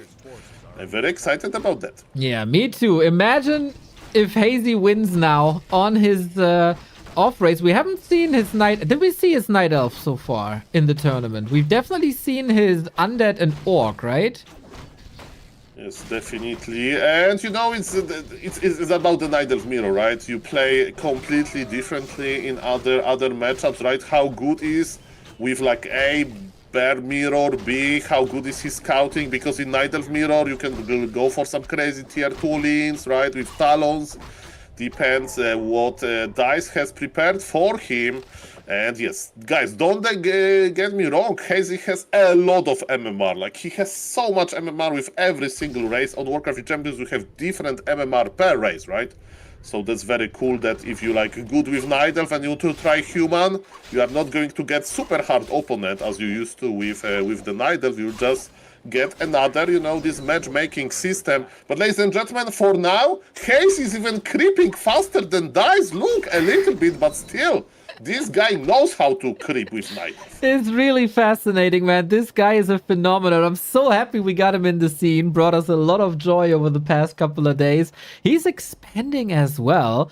And Dise is far, far away from that. The wisps are spreading out, getting intercepted by an archer. Maybe a tell already. But yeah, Hazy was faster. Hazy is occupying Dise here in the north, and his expo is growing. Yeah, very good point, and Dise is going to scout it very quickly. So yes, this expansion is a little bit like non-standard, right? And yes, the question is what Dise is going to do with that. Dise knows everything, right? That Hazy, when he will probably get his Naga, he will try to creep the expansion. So creep jacking Hazy is super easy, you know, at this point. And as you mentioned, like how Hazy will prepare for that, so far as we can see, both Demon Hunters are preparing their mana pool because it looks like they're both empty now. Okay, a little bit of a stalemate. Surely the slowest match we've had so far. Hazy wants the Murgirl, but Dise with lots of patience. Well done. Oh, he got item and he got experience, and look at Hazy Demon Hunter, his condition is not great. That's the effect of not using your own archers, right? Dise was just right-clicking this Demon Hunter with all of the archers, but this is plan of Hazy. He bought Staff of Teleportation, and he's going to Dise expansion. He has a Wisp there, so he should know that there is no counter expansion. And look at this, Neo. The shop is already growing under the Goblin Laboratory. Dise is going to hit hard, and his shop ready. Hazy is trying to stop, to buy a little bit of time with economy harassment. Of course, the Wisp are fast, and is it going to work? We'll see about that. Demon Hunter of Dise got level 3. There is one full level advantage. Neo, this expansion needs to pay off, but it's going to be hard. Oh, he needs to staff out soon, otherwise he's gonna be in a lot of trouble, but with a good reaction here. I'm really curious if this all works out. Dise sends in the illusion into the creep camp. They're enraged now. This is not the perfect setup for Hazy at all. He's up against one of the top 8 Night Elves in the world with his random, and this might be a little too much for him. Oh, Dise steals another last hit. This is getting problematic. This is looking like some critical damage. You can't steal that much experience. Demon Hunter of Dise is already on level 3. His mana burns are amazing. Expansion is not dying, but is losing a lot. Dise has amazing items. There is big invul, but Naga of Hazy go to rescue. Demon Hunter goes down, and Mr. Hazy, this expansion maybe was a little bit too ambitious. Can he pull back? He's close to his Moonwells, but we need to revive Demon Hunter now. Or we just tap out and Dise takes the map convincingly. Not breaking a sweat, not getting confused by an unregular play like Hazy did.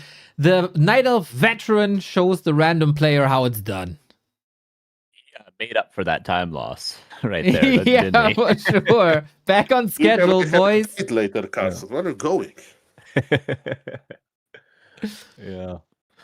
Okay, well, that was map 1. Autumn leaves. Map number 2. Seems like they've already got it going, you guys. I think so. I want to remind you, everybody, when Hazy started into the close qualifier, he was up against Lecky, and the first game was a bit of a disaster as well. And map 2 and 3 and the day after looked tremendous. So hopefully history repeats. I sent you two into this decisive match for Hazy. Hey, Mr. Quick Carson, question, are quick you question. ready to click Do the we just- button? Do we just click it at the same time and then don't do anything? Or do we click it at the same time? Okay, I'm Exactly. ready. You can count us down. Do the countdown, Mr. Carson. Okay. 3, 2, 1, click!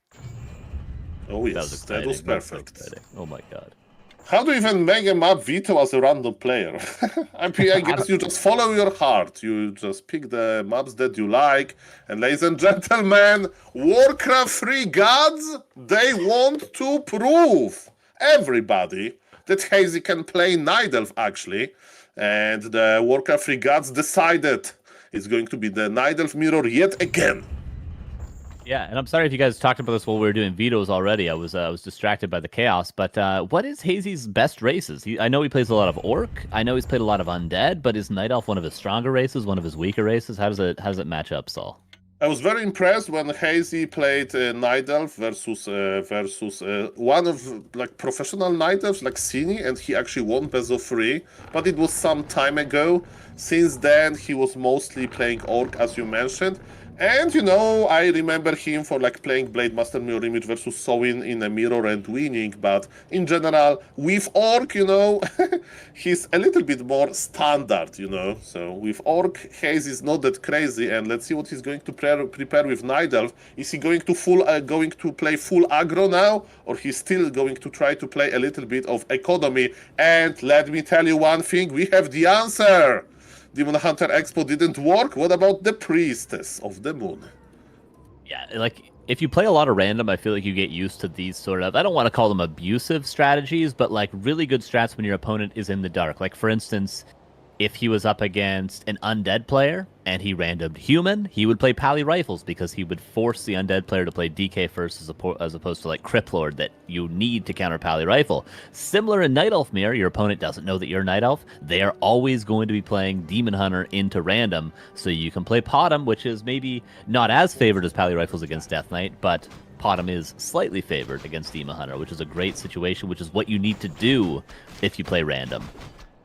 Yeah, definitely Night Elf is quite immune, you know, to play versus random. Only maybe Ancient of War position is like mostly. Yep. Sometimes if you like, for example, Warden versus Human, you don't know that it's Human, so you can play Warden.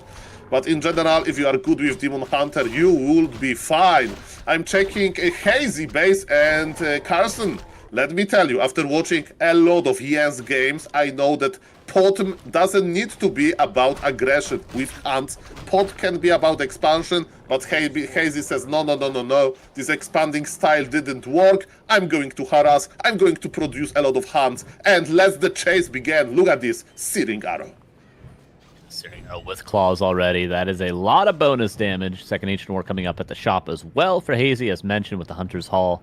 Demon Hunter did get level 2, claws himself, and the chase begins. This Archer inevitably feels like it will die, but how much damage will be taken on the Priestess in the process of killing it? Yeah, he needs to be quick before the night. The last Moon Juice was used, and as you mentioned, that's a big prize. Pot needs to run.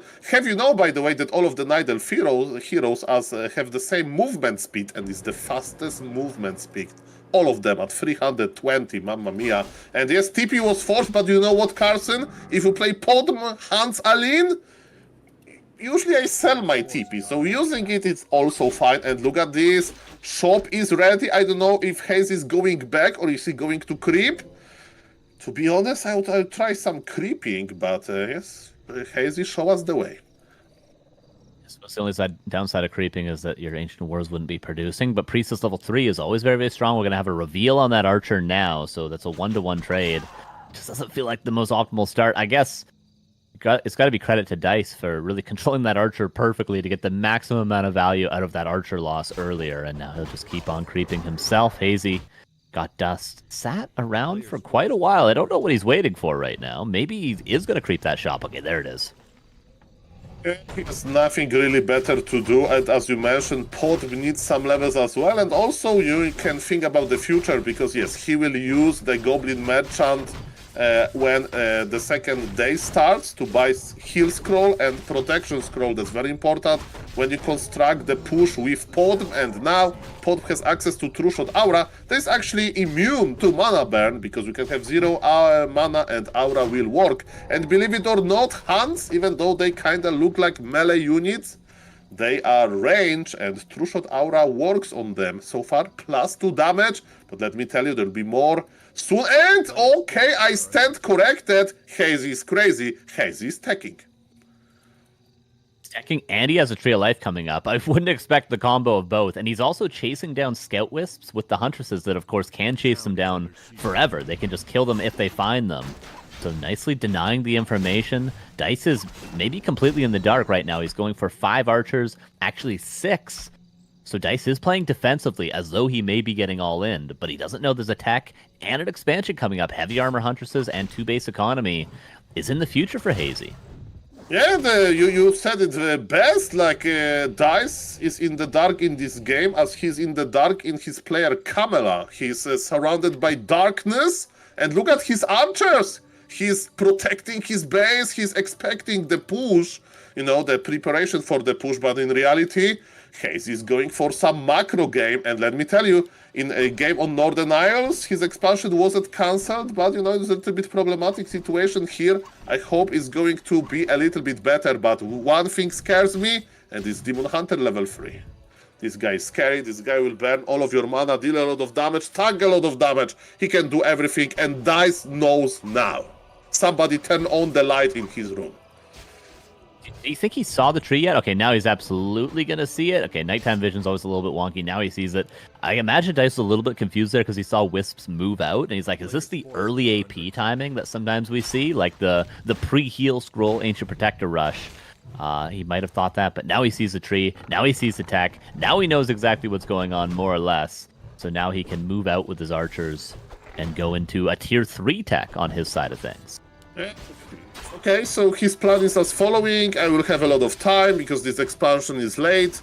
Let me just accumulate some bears, I guess. Tier 3 is amazing for bears, especially with double lore. The question is about second hero for Dise. I'm checking his altar. So far he's playing solo Demon Hunter, but look at this now. Demon Hunter needs to go back to heal, and Podm is on level 3, actually. True Shot Aura level 2. Expansion has been planted.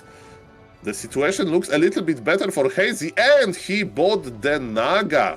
Naga is amazing to control Demon Hunter with Cold Arrow technologies and get some damage buff from True Shot Aura. And as a hero, she's dealing a lot of damage. Heavy armor. The Moonglaive upgrade on its way. Like, is this just going to be a solo Demon Hunter bear bust right now for Dise? He's going quick tier 3. He's got double lores. He's going to have bears coming out soon. He's a little bit high on the archer count, which is not going to be strong against Huntresses once they finish that Moonglaive upgrade. I'm a little bit worried for Dise this game. He is up 1-0, so we want to be rooting for the other side to see a game 3, but this is not looking ideal. We'll see how strong the timing is, though. Yeah, it's very interesting what you mentioned, that Dise on purpose is playing solo hero. To be honest, you know, I'm casting Warcraft 3 all the time, every day, but this is a very rare situation. Sometimes it can happen like in troll games, or like when you play Warden, of course, you want all of the experience. But I guess in this game, Dise thinks that his second hero would be too fragile, maybe, you know? And maybe he doesn't even want to, like, invest gold into, you know, second hero, because he's like, okay, I will have less bears, I will have later bears. Interesting situation. Let's see how it's going to work for him, because I think he needs to break this expo long time before this Demon Hunter will be level 6. Yeah, definitely. It's not the most uncommon thing. It's a little bit more old school, I would say, solo Demon Hunter, but it was common in, like, I feel like tier 2 Korean players always like to play solo Demon Hunter back in the day. I think it was very common, but, you know, I don't know how much value you get out of, like, a Naga or something like that. Maybe a keeper second could be okay, but as you mentioned, just more bears, more rejuve, more bears. It's always better, and a higher level Demon Hunter is going to be really strong, as proven earlier by Sonik, nearly. So we'll see if we can break this expo. Yeah, but the middle control so far goes to Dise. And speaking about Demon Hunter, look at Podm items. She got Wand of the Wind, right? So we'll have 2 charges of Demon Hunter in the air. Put your Demon Hunter in the air. and how good he is there. I don't think it's that good. By the way, are we going to get some heal scores? We'll see about it. Hazy is mining, Dise knows about the creeping, and he's buying a Zeppelin. That's interesting. A lot of anti-air other than the heroes. Last hit up for grabs. Flute on the ground. Of course, he's already got Aura there. One Hunter's going to go down. I think Hazy should back out right now. The Zeppelin coming into play has yet to be pressured. A couple of hunts might fall, but the bears are all low, and Hazy can just back up to the Moonwells. I don't think this is the best engagement so far for Dise because he's really weakening his timing with this weird disjointed fight right now. Yeah, Dise Demon Hunter went to buy Orb of Venom, and because he didn't have a second hero and backpack, he had to do it with his Demon Hunter. And Hazy decided to fight because there was no Demon Hunter. Pretty simple math. Demon Hunter is scary, you don't see Demon Hunter, you fight with the rest. And where is this Riju that you mentioned? But look at this! Hazy has so many red HP units, he's keeping them alive! That's beautiful! Hazy is crazy, and he's getting the bear! It looks good for Hazy. Look at supply, Carson. 20 supply. Okay, now 10. But he was 20 supply ahead. And look at the Moontrus on Hazy. It's quite good. Now he'll get his scrolls. He's getting the gold. The ward is his oyster. Done there. A weird fight from Dise. Obviously, he wanted to contest that center camp. He didn't want to just give it up for free. So he took the fight at a little bit of a wonky timing. At least now he can recover with bears. He can heal up, he can re-push, he's going to creep a little bit more, maybe snag a heal scroll, which is very valuable against Huntresses. And then Dise, he's got to go, man. The Priestess is on level 4 with that bonus damage.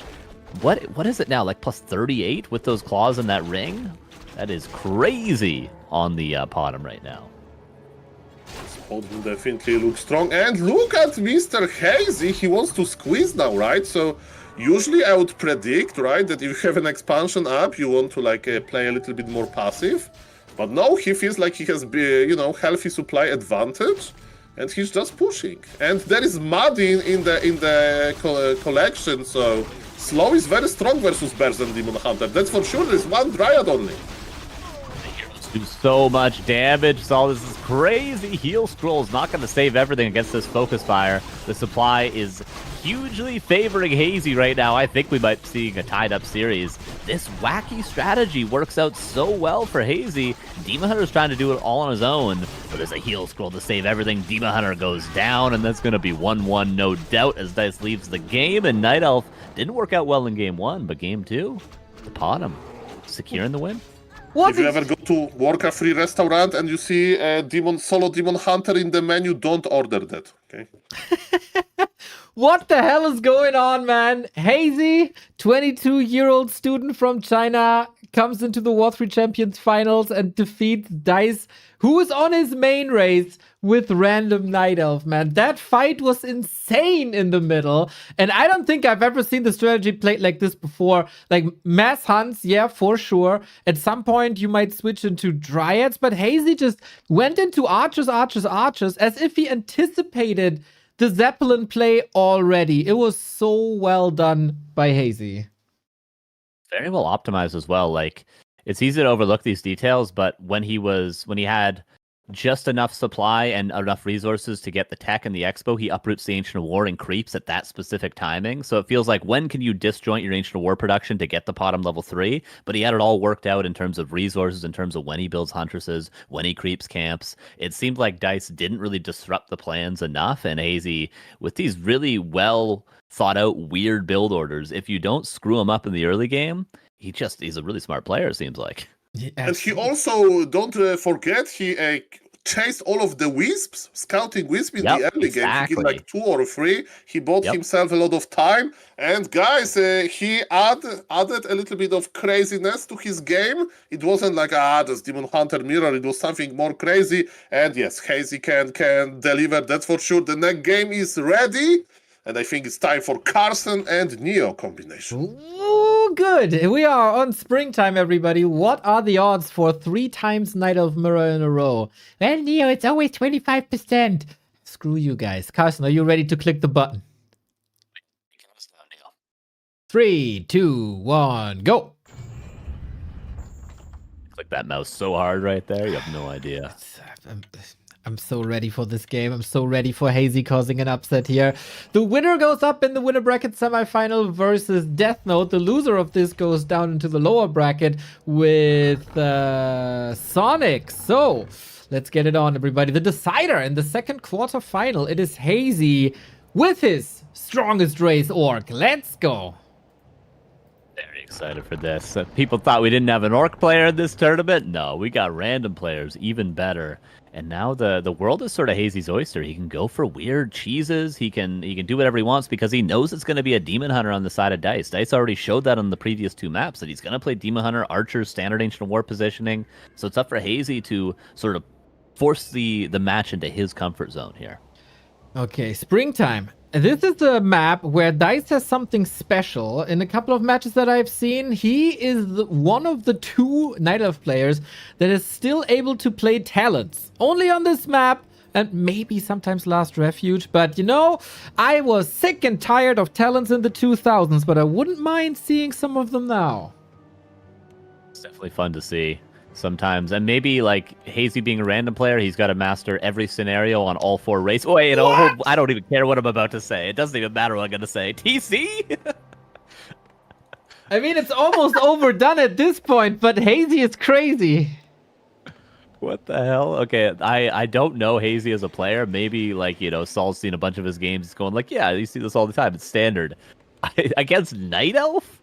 Into a Demon Hunter? Into a Demon Hunter. I mean, if you are a bit inspired by the legend that is Linguagua, who's laming people left and right on the ladder with exactly that style, then maybe adopt. Be more like Linguagua. I've been saying it for the past few weeks. Embrace the lame more as an orc. And Hazy, maybe he's also back to Warcraft viewer. Oh my god. Yeah, this is I gotta say, I've never seen this before. I can't even imagine. Battery low. You have to guess that it's gonna be Shockwave hit and run with Mass Raiders at tier 2, maybe a towered expansion. I can't imagine you can make this work with any other style.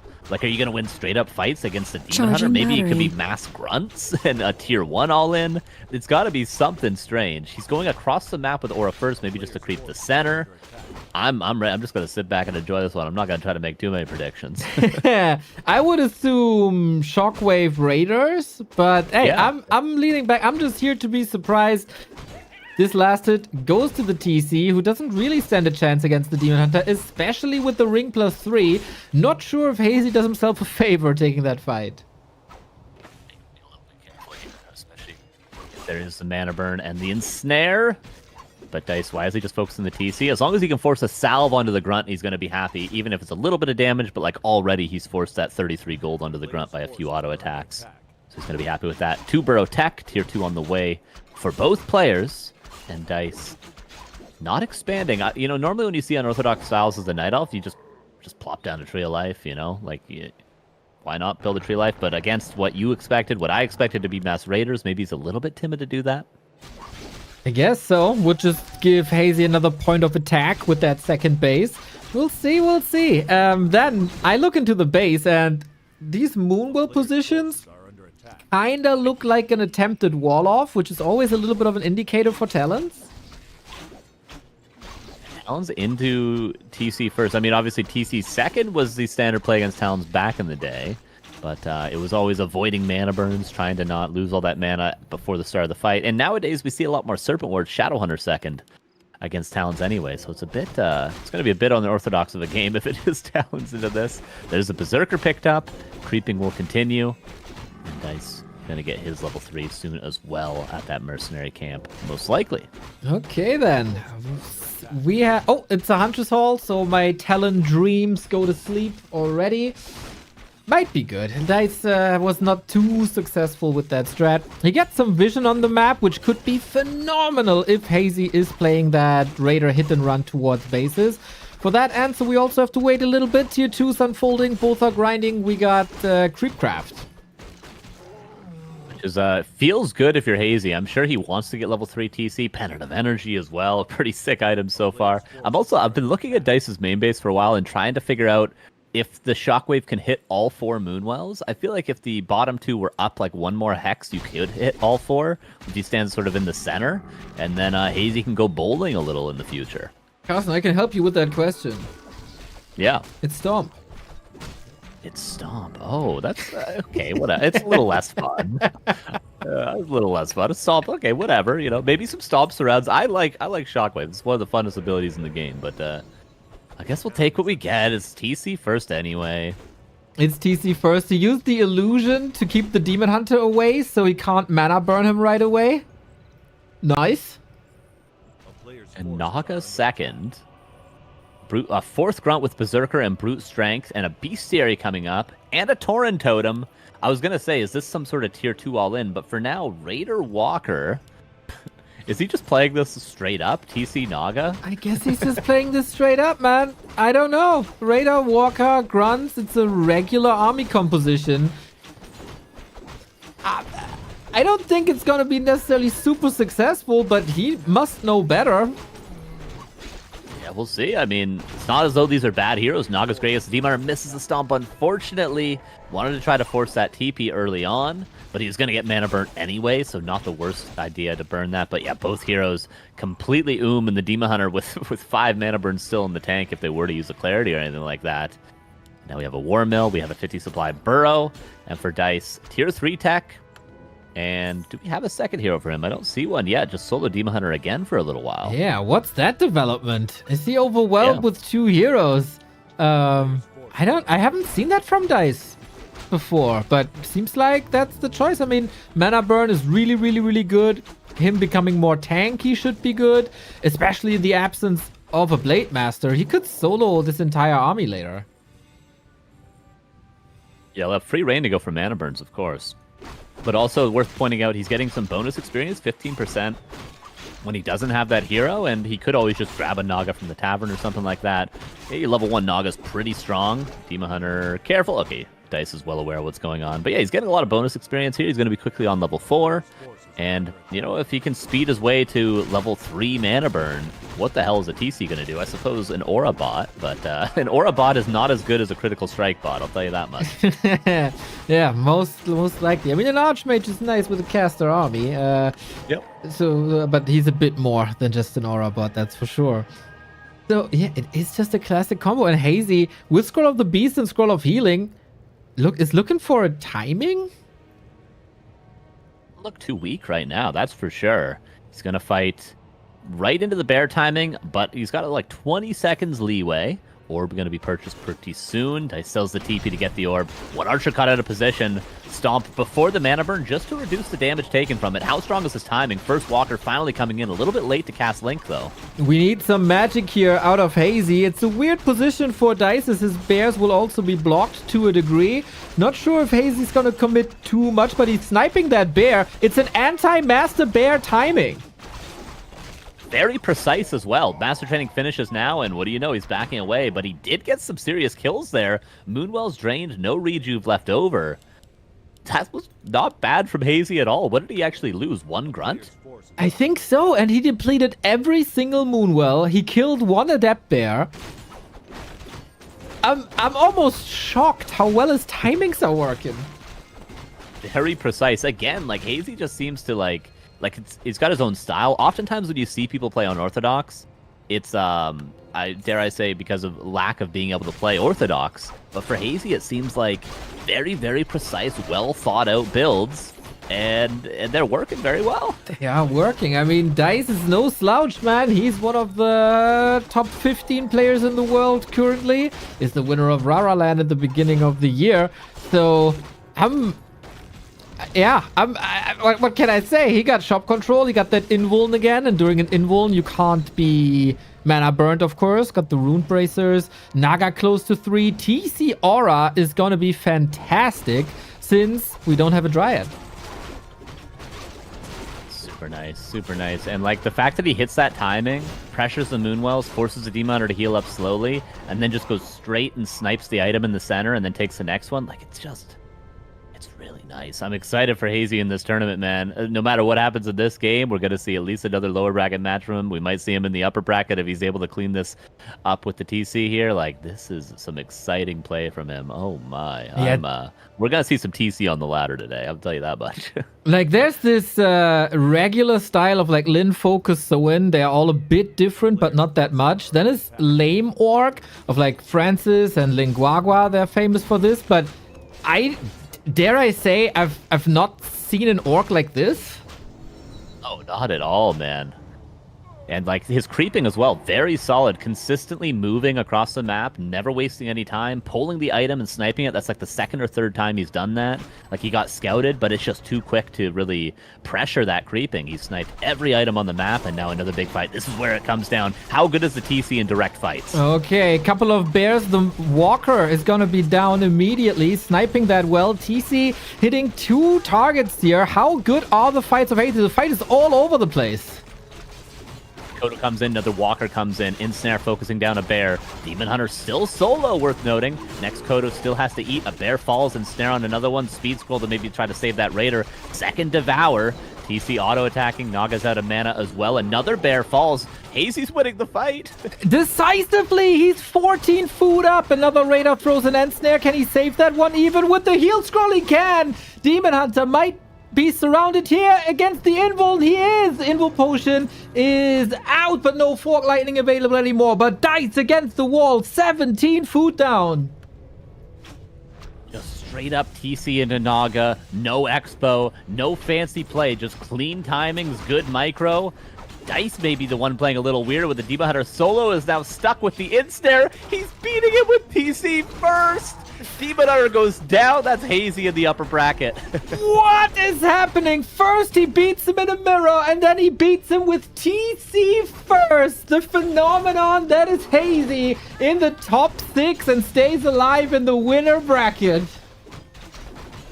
So many questions with Hazy, right? So, ladies and gentlemen, he basically played it super weird, but at the end it kind of makes sense. As you mentioned, he wanted to creep a lot. TC with the aura moves a little bit faster with the entire army, and he was creeping on level 3 and level 4 a little bit. Naga, crazy choice. By the way, Dise in one moment, he was kind of, there is nothing, there is no good targets to mana burning. He was mana burning Spirit Walkers, and yes, I don't understand this choice to go for solo Demon Hunter. That's the question I would like to ask to Dise. Maybe in the loser bracket winner interview. We'll see about that. Yeah, we're gonna have Sonik versus Dise up next. This was not an easy situation here. Mamma mia. Chat is going nuts. That's amazing. Hazy will be back tomorrow versus Deathnote. And how do you prepare now if you're Deathnote? Like he said in his winner bracket interview, bro, I'm playing against Sonik.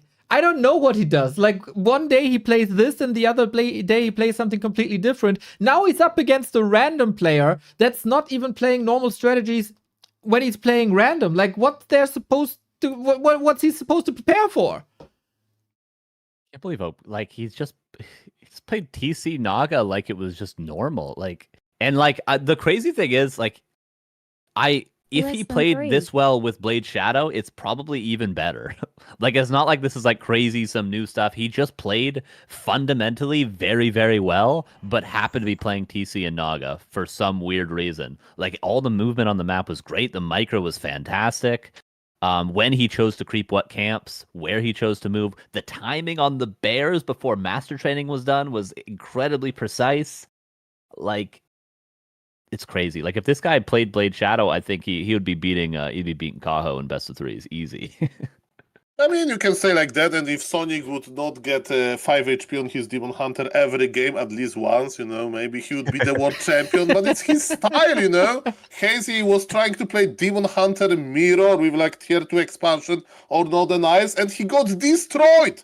Then again, he embraced the meme. He went a little bit crazy, and he did pretty good. And Mr. Neo, as a residing journalist, I see Mr. Age of High Tuntun brought us some interview with Hazy. Yeah, I'm preparing already while you guys speak. High Tuntun, not only an amazing tournament organizer, but also a journalist. He seems well connected with Hazy, as he brought us a little interview last week already, and of course glad to put it on the screen.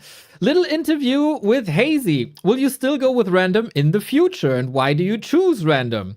Hazy says, I'll decide based on future patches and might pick a race when a suitable one arrives. It's incredibly tough to master every strategy for one race, and choosing random is a way to circumvent this issue. If I would be like a Warcraft 3, like a scout, like in football, in soccer, they have like those football experts. They will look for a new talent. I definitely have eyes on Hazy, and I need to suggest this guy somehow to play Dark Ranger first with random. Then we'll unlock a true monster. Speaking about that, guys, maybe we are a little bit lucky. I don't know if Warcraft 3 scene was ready for Hazy versus Sonik. Imagine Sonik reaction when he plays and he sees Dise first. That would be too much for me. For now. Sonik is like, oh, let's counter this with triple mud golem. Let's go. My man, that is a surprise that I didn't expect. The high seed Dise is in the lower bracket. We'll be playing one more time.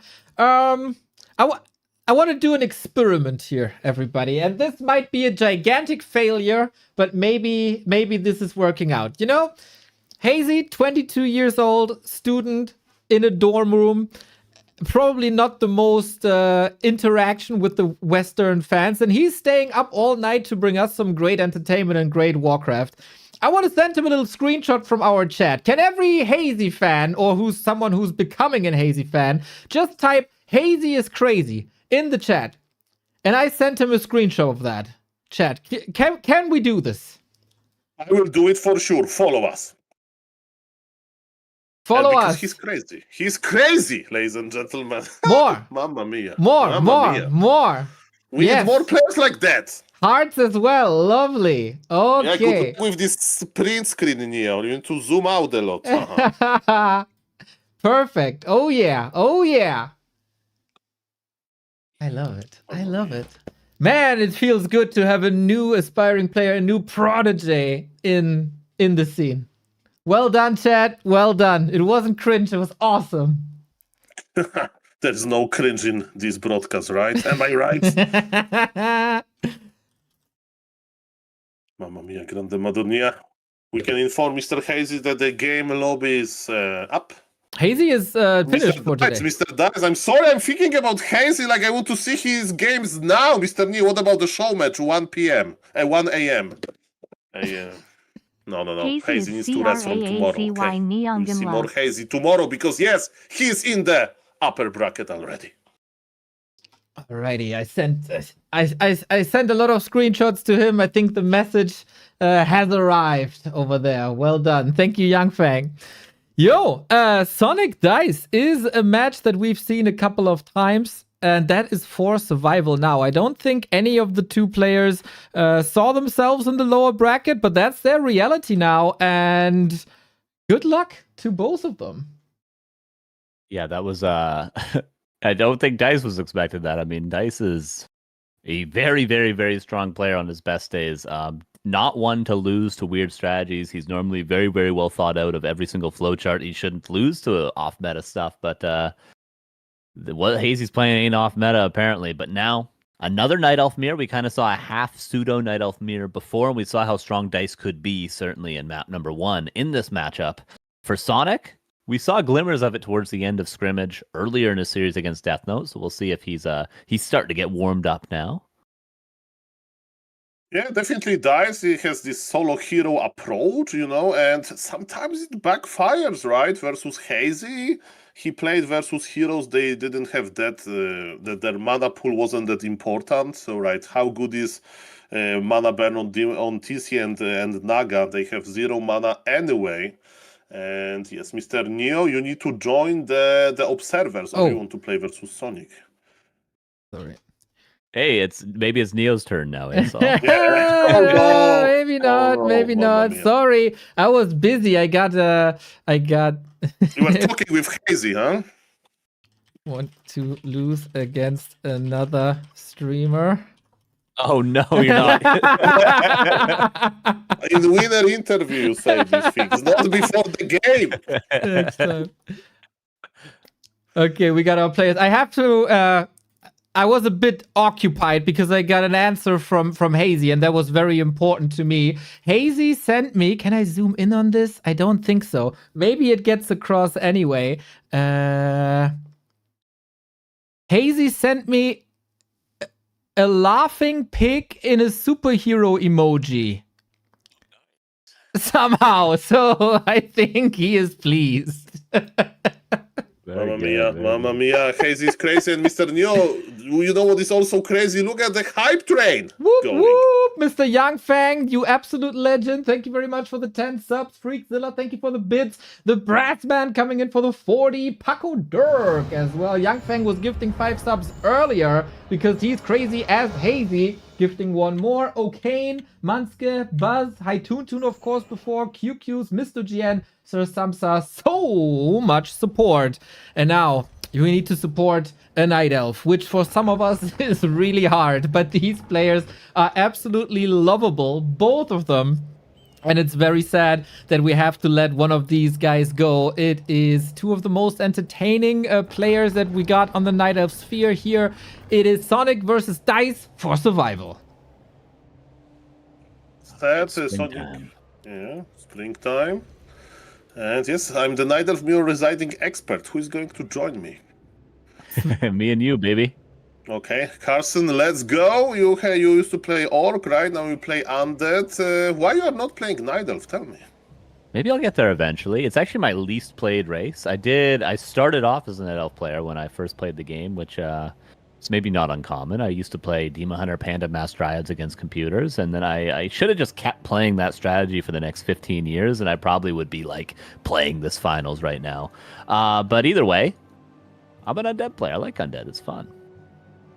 Okay, Night Elf Mirror between Sonik and Dise. So far, we see 2 Demon Hunters, and don't get me wrong, again, Dise is amazing with playing even Keeper first. He knows Night Elf Mirror very well. What about Mr. Sonik? He's very good at controlling Demon Hunter to the maximum, you know, and this is what Night Elf Mirror is about.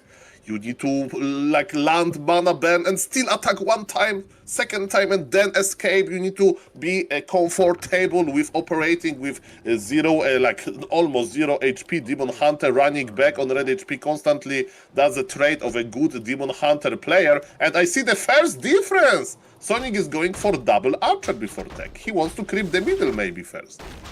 Yeah, I like this sort of, I call it the Jens opener, the 2 archers before. Yeah, this is very interesting though. Before, yeah, Abrutik, yeah. So yeah, exactly. Game. Yeah. Yeah, it's cool. It Yes. just, I mean, you have that little bit of extra time before your Demon Hunter's out anyway. Generally, you'll use that time to reposition your Ancient of War. But if you're a little bit more efficient, once your Demon Hunter pops out, you can actually get 2 archers out before your hero. And then you have that extra damage, that double piercing damage. He's going to use it, Sonic, to get the center. How is Dark Ranger in Night Elf Mirror, Saul? Amazing. You are asking me how is, I don't know. Ice cream. Ice cream is always good, you know, this typical food. But yes, I digress a little bit. Ladies and gentlemen, we have a big fight in the middle, and Mr. Sonik is in Davai mode. He has 2 archers. He got sleepers, more attack speed, more damage because main attribute. And you know how close this game is? -2 mana versus 2 mana burn. Who is going to chicken out? And Mr. Dise is chickening out, and I imagine Sonik like screaming like, wow! That's me, Sonik. I think Slippers is slightly better in these trades than Ring, just slightly, because you do get, you know, a third of the armor as well on top of having that extra damage, and Sonic will successfully get the center. Daiso will get level 2. That's all the Moonwells being burned for pretty much both players for a while in typical Night Elf Mirror fashion. This is what I gets really exciting. When both players are limited on healing in the early game, you can get some very fun stuff going on. And now Sonik is creeping with his Ancient of War, right? While Mr. Dise needs to still tank some damage on this Demon Hunter. And Sonik is touched by Warcraft free gods. He has the best items, while Mr. Dise, Clog of Shadow is not that great, but Sonik got cloves. Mamma mia. Good. Dice first one to get to the mercenary camp. Of course, that priest is going to be huge to heal up the demon hunter. He goes for the berserker first for the damage, but no doubt in my mind he will go for that priest as well, hoping for the ring of regen here. That could be a fantastic item for both players if they can get it from this mercenary camp. The fun part of Ring of Regen, yes, this item is very valuable, but let me tell you, in late game, Nidals, they like to sell it, because when you have bears, you have all of the regen you want, but as you mentioned in the early game, it's definitely amazing. Look at Dise, Demon Hunter, super low, but he has another ring of Protection +5. A lot of armor on this guy, but yes, the problem is he still needs to heal via Moonwells, and because he's half mana, he's soaking a lot of moon juice. You want damage or you want armor? Because Sonic's got all of one and Dise has all of the other. Do we want 43% damage reduction or do we want a +16 Demon Hunter already? Well, one looks definitely a lot more fun to play, I'll tell you that. But maybe the rings will pay off for Dise in the end. Creeping about the same. Now, of course, if you get healing, it's great. If you get anything basically else, you sell it. So they sold both consumable items. You don't need mana. You don't need Scroll of the Beast. You will have your natural Scroll of the Beast. And now we need to check for some potential tier 2 craziness. The most standard play is to go, of course, for double lore. And yes, they are both scouting. Dise is pressing tier 3 button. But look at this, Dise bought Naga, which means aggression early on. Sonik went for a Keeper that is scaling very well in the late game because of the Thorn's aura.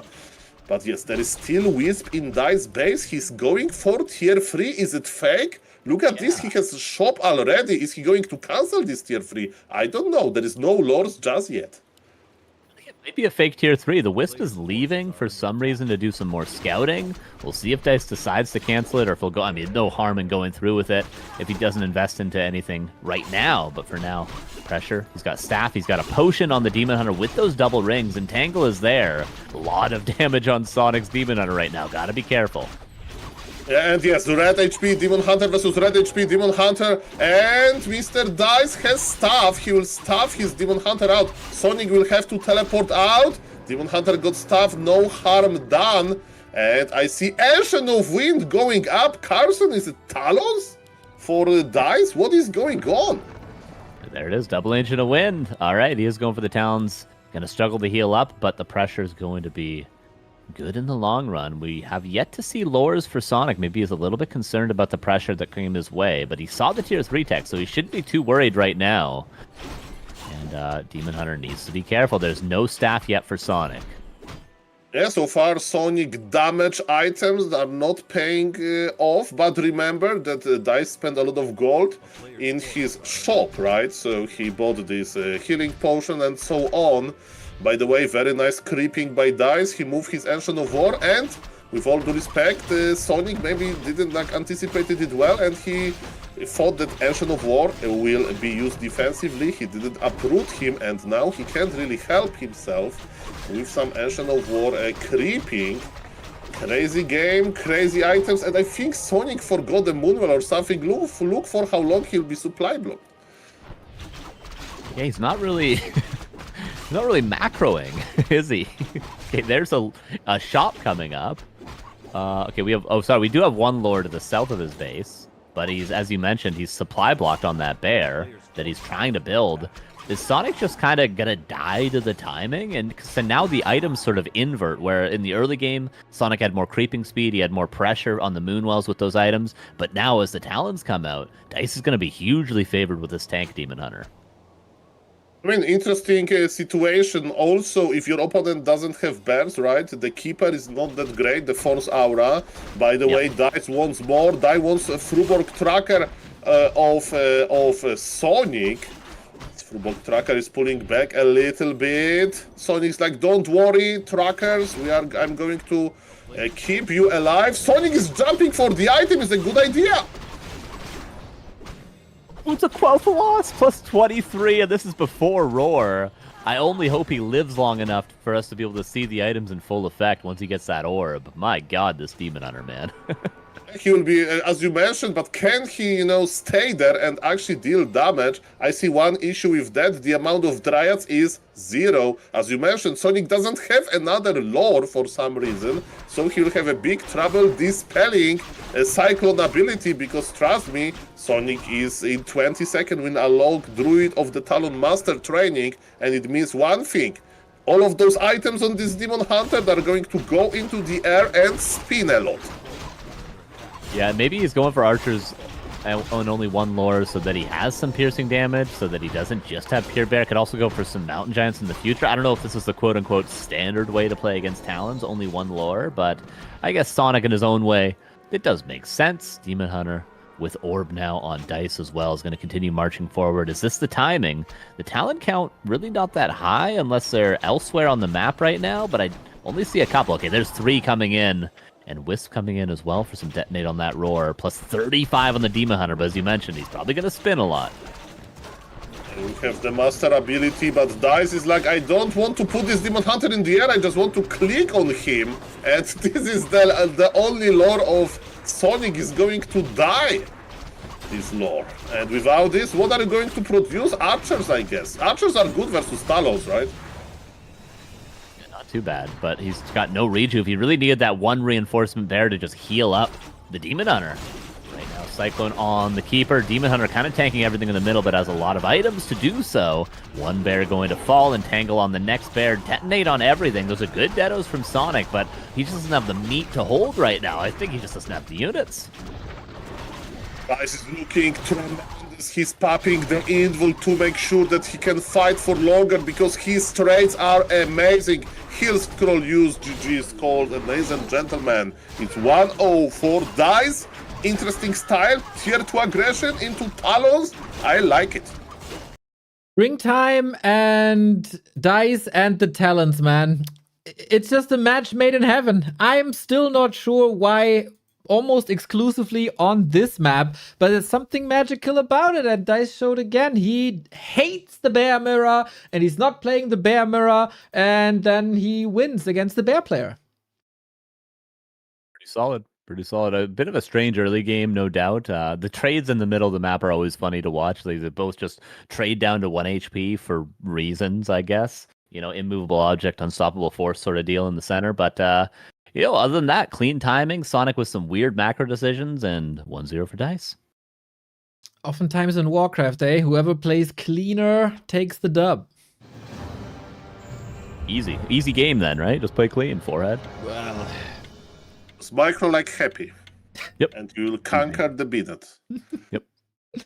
well, Ladies and gentlemen, Sonik is picking an interesting map. Boulder Vale is our pick here. big fan of Boulder Vale. It is very thematically fitting to this season and the fall that is outside in general. I gotta say, whoever loses here, it will be a loss. We haven't heard from Dise since Rara Lan in any interview. And a W3Champions finals without a Sonik interview, is that even a real W3Champions finals? And yeah, you need to rethink the loser interviews, that's for sure. That's right. So we can get them all. It's not to make them look bad, it's to just talk with them. We see the tail of the tape before we go into the game, and that is pretty clear. Dise is 5-0 versus Sonik on this patch. Sonik probably knew this going into this series, but yeah, Sonik is unpredictable, and Dise had the lead versus Hazy already, and that didn't help him either. That's very true. And Neo, we can guess now, because I see that Sonik invested into Ancient of War before his altar, and it means one thing, it's going to be Tavern Hero. Which heroes are good in the Night Elf Mirror? Definitely Fire Lord has seen some play, and I wonder if Sonik is going to join the Dark Ranger meta. We'll see soon. Tavern is going to open at 2 minutes 15 seconds, and also I would like to point out your attention on one thing. Look, on Boulder Vale, you can like plant your Ancient of War there everywhere. Dise is making it kinda away from his base in front of the orange camp, and Sonik is making it like in the middle of the map, close to the mer camp. Yeah. He loves his mercs. So, could be a Dark Ranger for sure. Since it's Sonik, Fire Lord is always possible as well. Those are the two heroes that are definitely the stars of this patch. Not so much in Night Elf Mirror. Wonder what else could be available. In Sonic's mind, probably everything. We have a Demon Hunter, so that's fine. But I think Fire Lord is the most likely thing. With Soul Burn, you can control him well. Answer now. Dark Ranger. Mr. Sonic, I love you. I love you, Mr. Sonic. That's the most beautiful. And yes, ladies and gentlemen, if this game drops now, we give win to Sonic. He's so ahead because he went for the good hero. So, Mr. Neo, all of your admin duties, you are excluded. And he plays Life Drain first. Sonic, I love you. Can we get the Soul Ape-Man Dark Ranger emoji spammed in the chat as Dark Hades is doing already? Where are the Ape-Man subs? We need to see a wall of Soul Ape-Man Dark Ranger provided by Rain, of course, as well. So for the people who are living under a rock and haven't followed the scene for a bit or your content for a bit, can you give us a brief rundown of what's so special and great about Dark Ranger?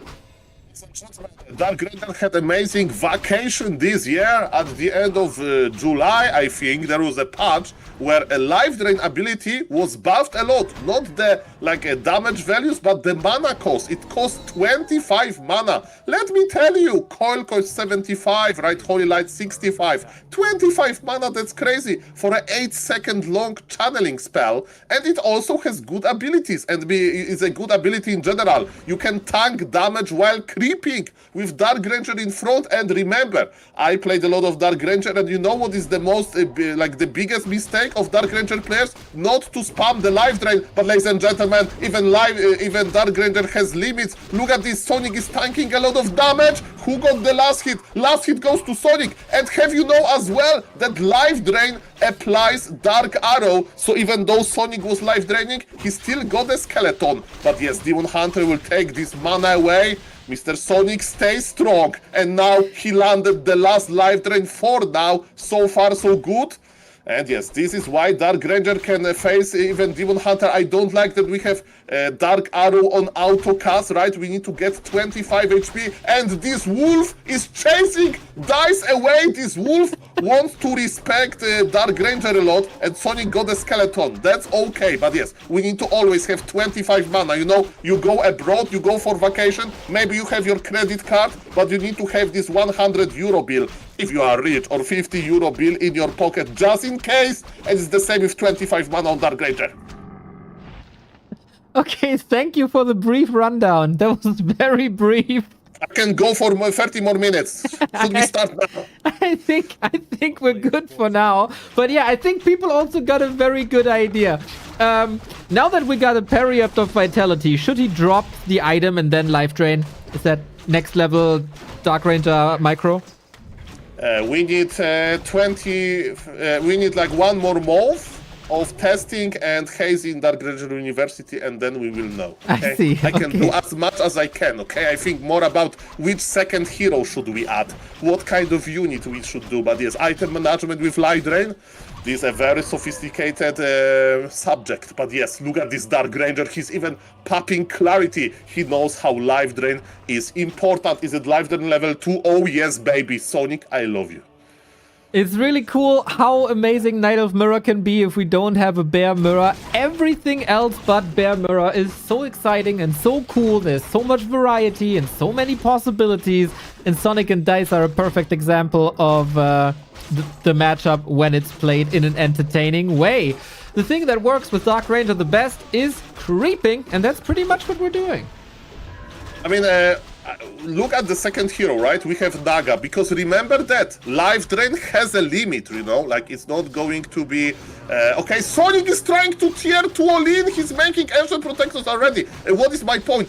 Dark life drain plus cold arrow. Turn on cold arrow. Where cold arrow? Slow down this Imba Hunter. Dise is going for tier 3 and Sonic is pushing hard. Go Sonic, go. His Dark Ranger is an ultimate tank. 37 supply versus 32, and 3 magnificent towers are going up. I see one problem. There is still this laboratory that is not cracked. And look at this. Oh, he didn't press life drain in time, and he needs to wait for 25 mana. I hate to break it to you, Soul. It's not looking that great if the Demon Hunter survives. I see Dise ahead. Demon Hunter Naga should take care of these archers. And mana is indeed an issue. Dark Ranger needs also mana drain. Don't worry. The towers are going up. Don't worry about that. Maybe we need shop for mana potions, Kappa. Not really. His mana burning minus 23 mana. He prefers to have Naga on full mana than Dark Ranger on 25. Of course, this Demon Hunter has no limits. Of course, this Demon Hunter will life drain everything. Very nasty, but Sonik is still pushing. But ladies and gentlemen, I hope he's not going to attack the creeps, because if the Goblin Laboratory joins the party, there will be a problem. Sonik has stab as well, and he got his 25 mana, and let me tell— oh, the tower got killed. No, Sonik, push him. Show the viewers how good this strategy is. Show entire world. Squeeze him. It's such a biased cast, and I love that it's not even the most biased cast on a Back to Warcraft stream in the past 7 days. But the life drain ability, we've seen it from like the drain ability, but you can also pass it like the mana drain from a Blood Mage that's been introduced recently as well. Sonik has to rely on these APs though. The Naga is constantly under threat. The archers have fallen. We are adding glaive throwers now though. Sonik needs to squeeze, Sonik needs to smash, Sonik is adding a glaive thrower, but this glaive thrower is in a terrible position. Sonik actually stuffed the glaive thrower, but ladies and gentlemen, this push is running out of time. Even though there is nature blessing on Sonik, he lost one of his ancients, and even with Dark Ranger, it looks like this push may not succeed. Mamma mia, grande madonna, that was a nice build-up, but as you saw, maybe it was just this one life drain that didn't happen. Sonik is still trying to click on some archers. Very nice stuff from Dise, and yes, he has Bear Master. GG is called. And I'm happy and sad at the same time. A bittersweet Dark Ranger, but I think we can all agree that that was spicy. Dise breathing out in relief. He stays alive. We will see him tomorrow in the lower bracket round 2. And Sonik, unfortunately, has been eliminated. Sad day. We might not see any more Dark Ranger in the tournament. I mean, we still have Dise. We still got Jens. You know, if the Night Elf players want to play DR. But I guess the beautiful thing about Dark Ranger, Saul, that can keep your hopes high is that anyone can play it. Just, you know, Orc players, just go Tavern build. Human players, just go Tavern build. Undeads especially. Just go Tavern. I mean, at the end of the day, Dark Ranger is an undead hero, isn't it?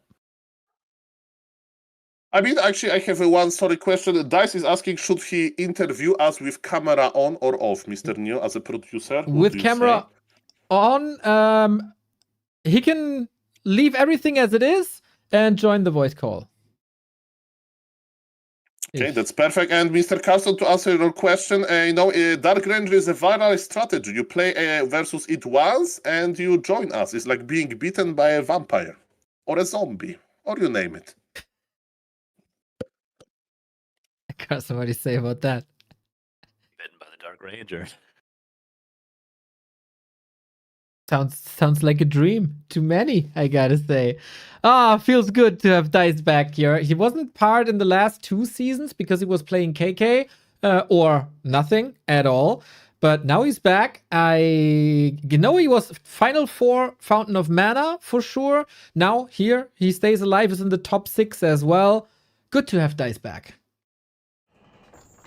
Worried for a second there, I'll be honest with you, but solid play, and Sonik, you know, he had to do it versus Deathnote. I feel like that was the better shot he had, was in the upper bracket over the lower bracket. But you know, one Night Elf gone, one Night Elf continues on. I suppose it's the best case scenario. We don't eliminate, you know, like one of our random players. Certainly, we need both our random players, so we potentially get an Orc. Well, not a random player, but an incredibly good player. Dise stays alive and he's with us. What's up, dude? It's okay. It's okay. Yeah. It's all good. Are you more relieved that you're still alive in the tournament, or more angry that you got the loss against Hazy? No, I don't have any emotions, just tired. Just tired. Okay, yeah, it's kind of... Okay, it's not that late where you are, right? Or is it? It's 10. Okay. So quite late.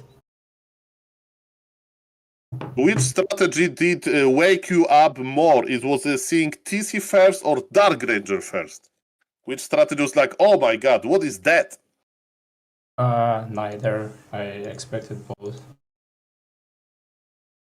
You I mean, expected TC. I saw Hazy once playing this TC Storm strategy. Like, what do you think about this? Like, you decided to play solo Demon Hunter. Do you think it was like a good idea and just execution was a little bit or you have maybe better idea how to counter this strat? No, we just played bad. I don't think it's the meta strategy. I think it can be countered with I think there is strategies that can counter it. Just not bad execution from my side. Nothing special. Okay, and solo Demon Hunter, like, can you give us a little bit of reason? Like, mana burn was good enough, right, on level 2. Maybe a second hero would be better, like a keeper? No reason, I just played bad. Okay, that answers it. And Mr. Dise, you advance, for another day. So even with a bad play, you're playing pretty good. And yes, are you going to rest well tonight? So for tomorrow, you'll be like stronger. I don't know. Let's say I just wanted to play 2 games instead of 1 today. Let it be the reason. Okay, perfect. Alrighty, then we see you tomorrow. Have a good rest. Bye-bye. Okay, bye. Definitely versus TC first and Dark Ranger first. I would rest a lot, Mr. Neo. If it would be me playing, you would have to cast with Carson only tomorrow. Dice taking up the mantle of happy. Maybe it's Halloween. He's cosplaying Happy. So. Yeah, it's true. It's good stuff. I respect I'm it, man. going I to respect caucus now as Happy. Are you ready for that, guys? it. Well, that's gonna be a solo cast then, I guess. Yeah. Dice will be back tomorrow, I guess. We're sure about that. Who's gonna be his opponent then? I gotta figure out. It's gonna be Starbuck, Krav, Jens, and Sheik as we move to the second part of the bracket.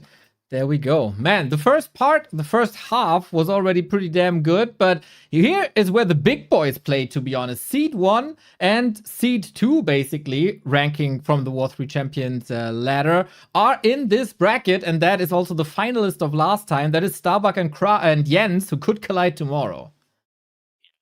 Interesting storylines here for sure. On the side of Jens, obviously defeating Starbuck. Last season, 4-1 in the best of 7 in the grand finals. On the side of Krav, he, had a disappointing start, but then that huge lower bracket run to get, I think, 3rd place last season. So he showed that he definitely is capable to eliminate a lot of these players last season.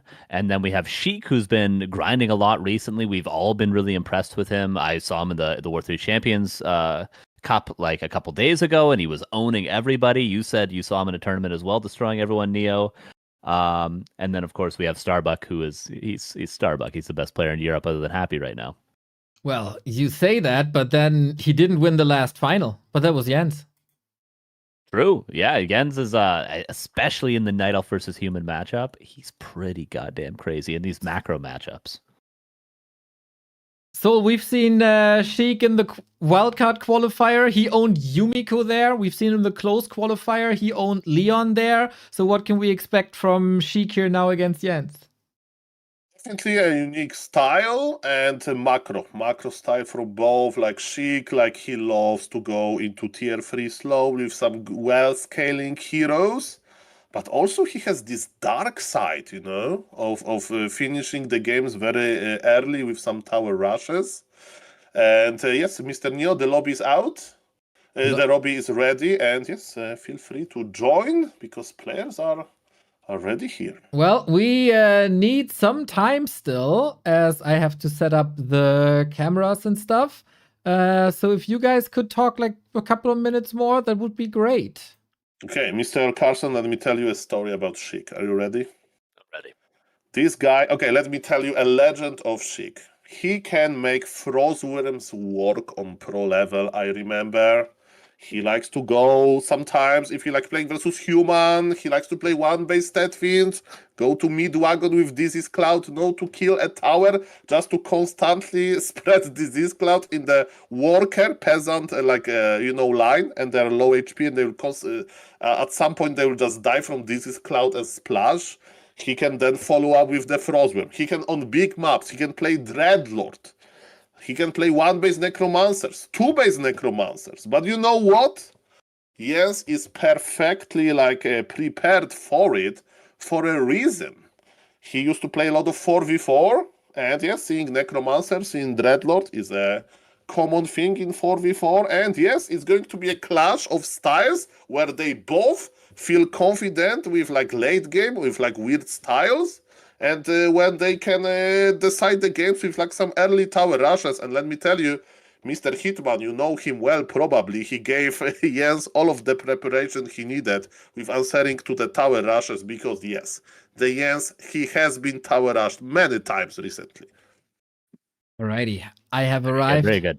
Just making Hello. sure. Hello. Yeah. Hey. Now it's weird. Getting the cams up. I got. I'm kind of ready, waiting for Jens to start that thing, giving us a little bit of time to give a shout out once again to our lovely sponsor of Umi. Can you guys send Jens the link? It's Yes, the all same it. as last time. Wonderful. We got that one ready. And there we go. We've presented it a couple of times here throughout the past weeks, but Umi is the language learning app, everybody. If you're interested in learning a language in our old ages, and especially Spanish, German, Japanese, France, or South Korean, Umi is there for you. You can easily make it part of your morning routine. It's every day like a 5 to 10 minute mini lesson where you learn the language with a couple of media clips, whether that's from TV shows, anime, whatever you can think of, and then you repeat and you keep the streak up daily, and you learn step by step in easily digestible ways thanks to Umi. The base version is free. They got a premium part of that app as well, and it's coming from within the Warcraft community. The sponsor of this and the boss of this is the guy called Soul Glider, who you might know from the DreamHack America broadcast back in 2020 and 2021. He's a wonderful soul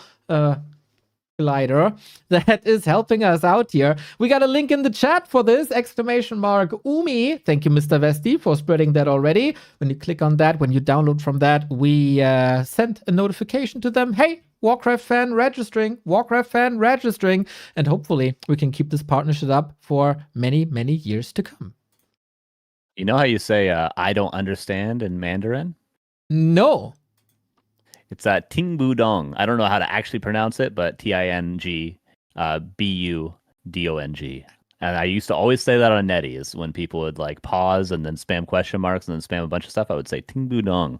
I don't understand what you're saying. And that's me with most languages. I don't understand.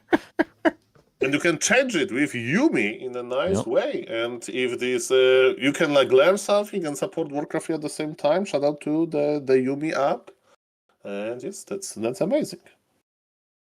And of course, another shout out, since Jens is tinkering with his own camera, goes to W3Champions as well. We told you already, this server has 50 servers packed into one network, so everybody from around the world can play. And this is a perfect example. We got Eastern Russia versus Chile. It's kind of the opposite sides of the world. Both will still get a playable ping thanks to W3Champions. It is, of course, quite costly to keep the server infrastructure up. So if you want to help out to maintain the server and cover the server cost, check out the right-hand side of W3Champions.com. They got a Patreon where you get some cool rewards since recently, where you got a special chat badge and a special chat color. Also one-time donos via PayPal, Bitcoin, Ethereum, Litecoin, Alipay, and WeChat. And also, if you don't like the fees on some of them, Ko-fi is up. You can check that out. The link is on their socials and in client, I think. But I'm not 100% sure. Go. Support the servers. Right now we're on US East 3. We're playing a guy from Chile and a guy from Russia playing on an American server right now. That's how we make it work. And as you mentioned, pretty playable. Somehow the ping was better for Hazy earlier, but for both these players, I think they're kind of used to it, especially on the side of Jens. He's used to around the 140 mark, which is where we're at right now, which is as someone that's been playing a lot of ladder recently, I'll tell you, pretty playable. Okay, pretty playable.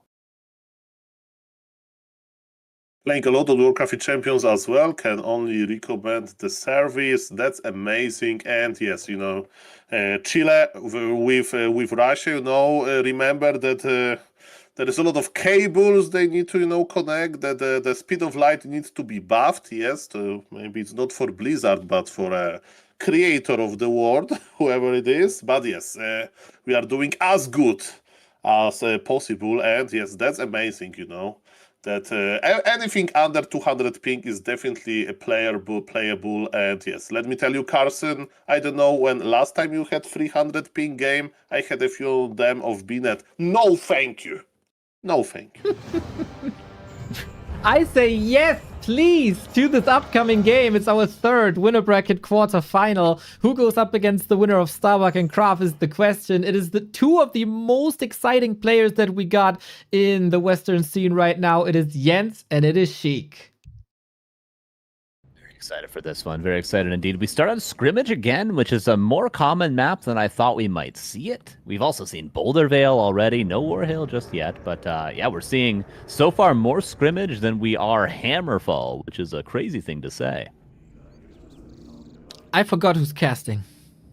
It's one of you guys. I don't know, man. Definitely me. No, I'm on break now because I had 2 in a row. Enjoy. And you were too biased again in favor of the Dark Ranger. That is also, of course, unacceptable. Can't be biased here on a Back to Warcraft broadcast. That's always been a credo of ours. Here they are. Left-hand side is Sheik. Right-hand side is Jens. Given international results, I'd say Jens is the favorite, as he is, of course, also our defending champion. Given recent shape in the past 2 weeks, I'd almost give it to Sheik.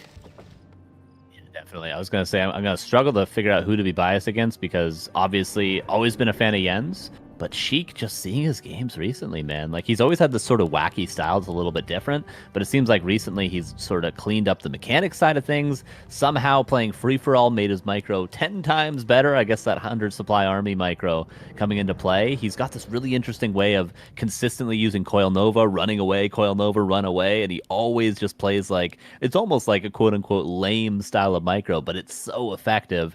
And then he plays the Frostworms, he plays the Meat Wagons, he plays unorthodox armies and timings. Sheik has been, he's really been coming to form recently. I think it plays into Jens' cards, though, that there was game tape now. Sheik was in the final round of the qualifier against Elegant, Chinese Night Elf, and it went over 5 maps. So there is this game tape. The replays are available, and Sheik is playing more and more. So his unorthodox style can be analyzed more as well. And Jens is very good in preparing for his opponents. He's going for the Keeper, as is his specialty. A big macro map, probably going to see a Tree of Life, probably going to see an expansion from Sheik as well. If I had to expect one thing from him, it is going to be a macro game or extremely aggressive tower rushes. It's one or the other. It's both extremes. Ring of Protection, Mercenary Camp crept successfully. And then we got to see a Tree of Life. Might even see a Tree of Life planted right at the Mercenary Camp. Interesting. Yeah, Keeper first, Carson. There was a huge dispute between me and Remo on the broadcast yesterday. We were yelling at each other, poking each other's eyes, pulling each other's hair. Well, I pulled his hair, not he mine. He says Keeper is garbage. I say Keeper can be good. What is it? Oh, wait, we got a giveaway. We got a merch giveaway. Exclamation mark, enter in the chat to win a Humba mug from our merch store. If you think Humba is either very, very good or too strong, exclamation mark, enter in the chat. Free mug for you. Go, go, go, go, go. It's your question. I mean, Keeper, strong in the early game for sure. Good to allow you to kill a ghoul like he just did, secure the Tree of Life, which he's planning down, maybe cancel a gold mine. A lot easier to do that with a Keeper than a Demon Hunter. But in the late game, that's where it can struggle. Of course, you can retrain it a Thorn's Aura. If it ends up being Garg play, you can go with the air versus air. But Keeper just dies to Coil Nova later on. So you got to get an advantage in the early and the mid game before the Coil Nova is too high level. Alrighty. That is a very acceptable, very political answer of you, pleasing both sides. Keeper Zimba. Pleasing both sides, I guess. We got an expansion here, and a Keeper against expansion is usually very, very good, as you say. And I want to give a shout out to SDQ Bird, who sponsored this mug, and Charocalypse, who won that thing. Nice. Congrats. I could use another mug. I only have the old The old muddy mug. That's all I got, which is one of my favorite possessions. Okay, very prized. That and my playing ducks mug. We're playing. We can trade. All right. I trade your playing ducks mug against the fuck night elf mug. Playing ducks might be worth some money in the future, though. It's a rare commodity these days. I see. Man, that is super cool. Thank you. Now, we have to take a look at this game, of course, as this expansion is a bit in jeopardy, but I gotta say, Sheik's defense is rather flawless. Very well done. He consistently was killing scout wisps with one attack into coil, which denied the keeper from being too aggressive with the staff of teleportation early on, and didn't allow Jens to really know all the timing. So both players successfully have an expansion. Jens Tree of Life finishes right now, just needs to uproot it and move it over, which is a little bit late on, I'll be honest. Okay, there it is. 5 seconds late on the uproot, Jens. Come on. But of course, he was in the main base trying to do some more damage. Again, not really successful, though.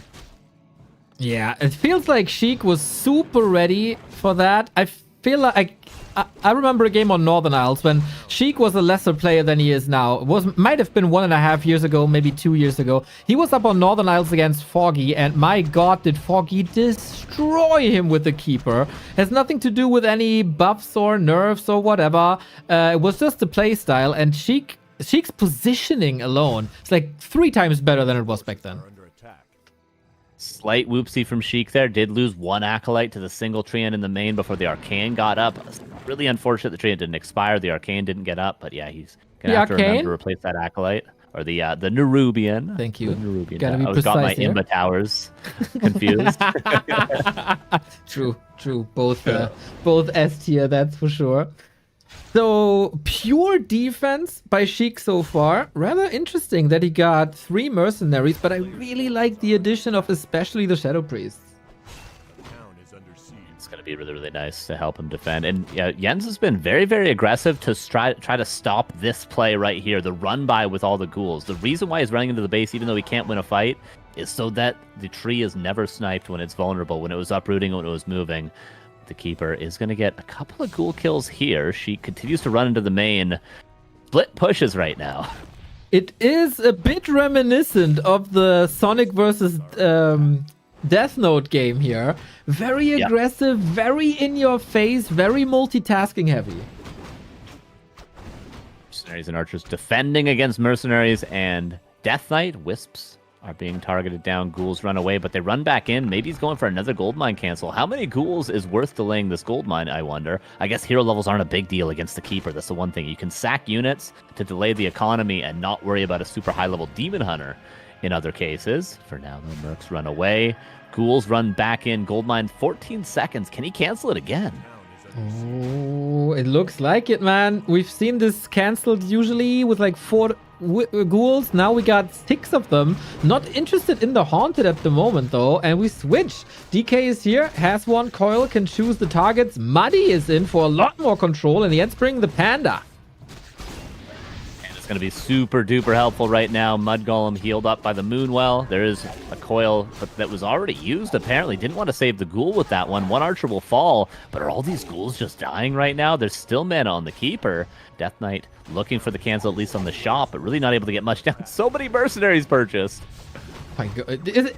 I know the map is coming from all the randoms, but do you have to play like it's all the randoms? Yeah. This is madness. Ghouls relatively saved, a lot of them at least. Berserker might go down. Panda's getting a big boost to the experience. Mud Golem traded. Actually, abolish on the Berserker. Really nice micro there. And the Priest does go down. She get in the upper hand of this end trade, but eventually the Entangle gets the kill. Entangle might get another kill here. This is really, really wacky. And the whole time, though, Sheik is tacking and macroing behind this, of course. Yeah, and this will be a bit problematic. Of course, you know by now that Sheik loves the Gargs, and they're coming. 3rd crypt is not ready yet, but everything else should be set up, and then it's getting really annoying. I wonder if Jens has some solutions. He's going for tier 3. He has to creep the panda, of course, but at the same time, he wants to be aggressive and slow Sheik down. There's a lot of things to do right now for Jens. And Sheik, it's in his best interest right now to continue pressuring with at least just the Death Knight. As you mentioned, he needs to get Panda level 3. Jens would love to also continue past level 3, power creep to level 5, because the Keeper doesn't need experience past this point. You just need it all on the Panda. Shredder there picked up. I think Sheik was trying to steal it, which is a weird play. There's a coil. Steal a little bit more experience. Every bit helps for Sheik. Alrighty, no coil anymore, so he has to operate with right clicks, but he's stalling time for the Gargs. I wonder, like, usually when you see Gargs, you expect them to do some economy harass. Not really Sheik style. He's pooling 6 of them and then using them to fight against the Dryads. He got them! Level 4 on the DK. Still level 1. Zeppelin to get out for now, and he can continue the harass. Just drop coil, drop coil. Yeah, I like the Garg style that Happy showed on Echo Isles recently. Nice coil there on the lab as well. He stole the whole camp. Happy showed it on Echo Isles versus Colorful, where he went for really quick 3-0, then pushed with 70 supply pure Gargs, and transitioned into a Boneyard and a Slaughterhouse for like 1 worm, 1 statue. And then he just had a really, really nice timing, but then followed it up with a stronger army. Because, of course, just pure Gargs in the late game isn't going to work. You do need something else. A Sapper now, too. What the hell, Sheik? I'm mesmerized by Sheik's plays. We fell in love on this map with Sheik against Yumiko. Now, he hard outplayed Jens at that lab. Big time. What's he going for? The Shredder? The gold mine? Okay, the gold mine it is. That might not work. End up being worth the investment, though. He's getting a couple wisps. He's stopping the mining for now. Yeah, he needed to do a couple of auto attacks before the Sapper, but at least he, slows down the mining a little bit. Garg's now coming. He's going to continue pressuring this gold mine. Very intelligent play from Sheik. He knows it's the economic game right now. Okay, yeah, helps. And we got Nova, of course. So if the wisps are exposed like that, you can easily snipe 1 or 2. And on this level, it's about just the tiniest little things. We'll see at the end if the investment into the Zapper was worth it. But that's another Nova, and that's 1 more kill. And if we do this 1 more time, all of the wisps are gone. One negation, so we'll be able to deal with the entangle. Panda coming back in. A Panda coming back in as a Panda not creeping, which is good for Sheik. The only question is, will he be able to get out? Yeah, he's just going to run away with the Zeppelin. Really, really cool play. Very annoying for Jens to deal with, no doubt. Man, my heart is torn. I love these players so much. Jens, of course, the Chilean wall, about to defend this over and over, but Sheik clearly coming prepared with some exquisite and unusual plays. He's gearing up for the late game. He's already 1,200 gold. Jens kind of desperate, trying to go for more repair, but that's just fodder as Jens is a bit slow. Zeppelin play, so sick. And behind this, Sheik has been banking. He's, I guess, waiting for a Boneyard at tier 3, then he'll break with a Worm? I have to imagine that's what he's playing, because right now he's going to save a lot of gold. That's exactly what he's playing. Maybe even a cheeky third hero. And Jens, it takes a long time for Night Elves to get some suitable anti-air up that's actually flying as well. He got the winds. They're coming now. But yeah, a Hippo would have done wonders here. This was 2 minutes, 2.5, just pure harass. And Jens couldn't get anything done except the level 3 Panda. Does manage to get that, but like, look at the gold difference from this harass, not to mention the wisps rebuilt. 8,000 for Sheik, 10,000 for Jens. And yes, the gold mine was up a little bit quicker for Sheik, but not 3.5 minutes. It's 600 gold per minute, of course, so this harass has done some serious damage. We have a Berserker now and Muddy. Dude, 2025 year of Muddy. It's crazy how often we see that guy. People value the slow so much more than in the past. But it's exactly what you said. It's the Dreadlord, it's the Boneyard, it's more Gargs. He's breaking before the Worm comes in, so he sees some kind of urgency here.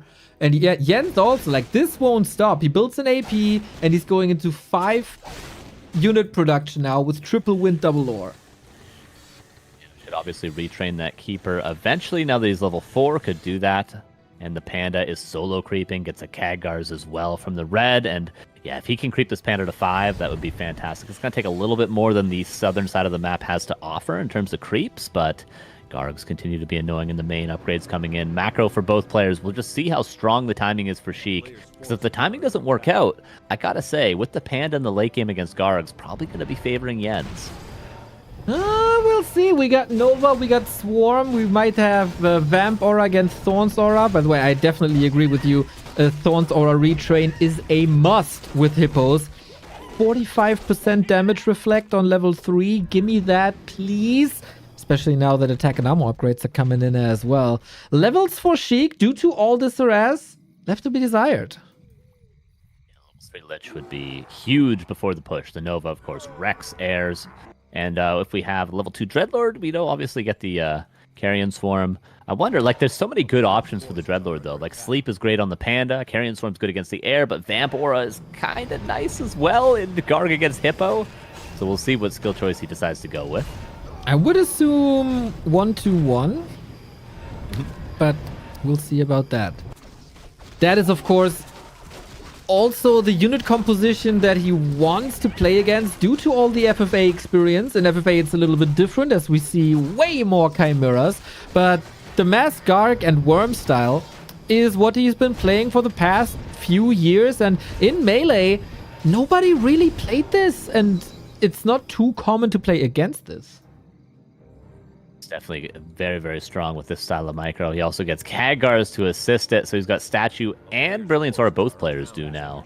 But that's obviously going to be huge for the Undead Tri-Hero. Panda doesn't normally struggle that much for mana. Just staff him out, use Moonwells, come back in. But whereas the Undead heroes are going to need lots of mana. And is this the timing? 79 supply. We do have all the ghouls being pulled. Worm is coming across. And Hippogriff number, it's got to be around 12 at this point. Triple wind production is pretty fast. We're waiting for one important upgrade, and that's Disease Cloud. The wagon has already arrived. Disease Cloud, we're working on it, and then it's Sheik's perfect army. He's hitting a bit earlier than that. Jens is ready, both at 80, both rich, both a lot of heal scrolls. The Scroll of the Beast could be so huge if not dispelled, but I wonder if Sheik's anti-air in Gargs is enough. It's not enough Gargs, I feel like. 2 statues, Worm, Meat Wagon, this many ghouls. Like, he just doesn't have enough room in his army without going 100 supply, whereas Jens, just three bears, 4 dryads, the rest all hippogriffs. Of course, if it wasn't air versus air, these hippogriffs aren't going to do much at all unless you want a bunch of hippo riders, but yeah, I think we need a high upkeep Gargs from Sheik, but he doesn't have the Ziggurats right now to do so. Oh, that's a bit of an issue indeed. We also got Thorn's Aura, so the retrain is real. No Carrion Swarm as he went to Vamp Aura immediately. Did Jens out-tech and out-army composition him? It's definitely too many hippogriffs right now for Sheik to win a fight. I'll say that. If they do fight, he will lose. But how much can he delay said fight? Panda's level 5 as well. Sheik, yeah, he needs something else. He needs to make some plays happen. He needs a hit and run. I don't know what it is, but he definitely is going to need to go high upkeep to win a fight. Well, he's been in some dire situation versus Yumiko and versus Leon, so I trust that he finds a way out. At the moment, Jens isn't ready to follow into 80, but Sheik is losing quite some units for pretty much free. First the wagon, then 2 statues. Yes, he's got 3 control groups going on, because when you have Gargs, then you have all your other units, and then your statues need to be in their own group as well. I think he just forgot about control group 3 there, unfortunately, for a second. Might have been what happened with the wagon earlier. Jens getting further ahead. Sheik has a big bank. He's got to use it to go high upkeep. Maybe Jens will be timid to go high upkeep himself. Interesting situation. But yeah, he needs to produce a lot, both with a 3rd base here. Roar on all the hippos. Is this really the fight you want? Sleep on the Panda is amazing. Who wins the air fight? I don't think is a question. Level 3 on the Lich. Can he force a town portal, nuke a hero? Something. Sleep is good on the heroes, but not Sleep in the Panda there. All the air units are dead, and now the breath can be focused on the ghouls, and it's 42 against 77. That's what happens when you have air dominance in these sorts of fights. Damn, dude. Sheik slaughtered everybody in the qualifiers in the Back to Warcraft Weekly Cup. Oh my, that was almost a Dreadlord, but the reigning champion Jens might be taking it here, and what a bad feeling for Sheik. He goes down with 1,800 gold in the bank. But is there maybe a chance to rebuild? Because he has 2,000 gold in the bank, can he switch to another army? Free-for-all style. Okay, now he's going triple crypt ghoul production. So he traded out the air army. Okay, now he's going into fiends instead. He traded up the air army, and now how much dead supply is this? You'll know better than me. What is this, like 14 hippogriffs? Something like that? It is It's a lot of the army. exactly 14 hippogriffs, Carson. Your counting game is on point. Okay, that is a lot of null supply right now. Unless, again, you want to make 14 archers and go hippogriff riders. He's going for Chimera Roost, continuing the air dominance play. But for Sheik, yeah, he's just going to go pure ground now and hope to have one more fight. This his plan all along. Make all those hippogriffs. I'm going to transition out of it. Yep, exactly. Chippos, the FFA composition, it is. And Fiends will pop against Entangle, Breath of Fire, Chimera, all of that. 3 base for both now. Getting saturated pretty soon. Oh, Dreadlord might get level 3. 5/3 3 undead heroes. Pretty sick. Panda not getting a ton more scary. Also, obviously, the ultimate's going to be sick. Keeper, same story for him. Expansion being pressured. Jens realizes he won that fight, but he can't give too much space and time to Sheik. He needs to break at least a base with the advantage he just gained. Yeah, I agree. And it bites Sheik a little bit that he doesn't have Carrion Swarm. Yeah, he has level 3 now, but what does he want? Sleep is a bit cheaper. You can spam that a little more. Vamp Aura for what? For the DK and the 2 ghouls he got left? It doesn't help him that much. At least, I mean, he can try to maybe get a keeper kill with the sleep, denying the staff, or vice versa on the panda. Okay, he's killing his own hippogriffs now. It hurts to do, but you kind of got to do it. Night Elves do this more often against Undead, against Banshees. You kill your bears. Against this right now, you kill your hippos. Sheik has double Slaughterhouse, is transitioning. A-bombs, Fiends, maybe 1 or 2 wagons. I wonder if that's enough to deal with the Chimeras. It's going to be tough. It's going to be tough. Meat Wagon setting up Dise on the ground. Jens, I'm surprised he's being so patient. I'm surprised he didn't try to break that expo, but he's giving Sheik the time to transition. He's giving him the respect, and Sheik has a fighting chance still as Jens waits for his chims. They take a long time until they're here.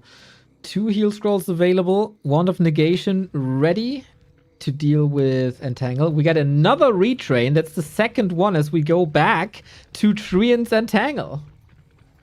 Jens really well aware of what's going on, of course. Not easy. We can see the whole map. We can see all the units in production. These players don't, but Jens seems to be like killing his own hippogriffs as well. Like, how many Night Elf players would be afraid of more Gargs coming out? But Jens knows what's going on. He scouted the army. He's aware.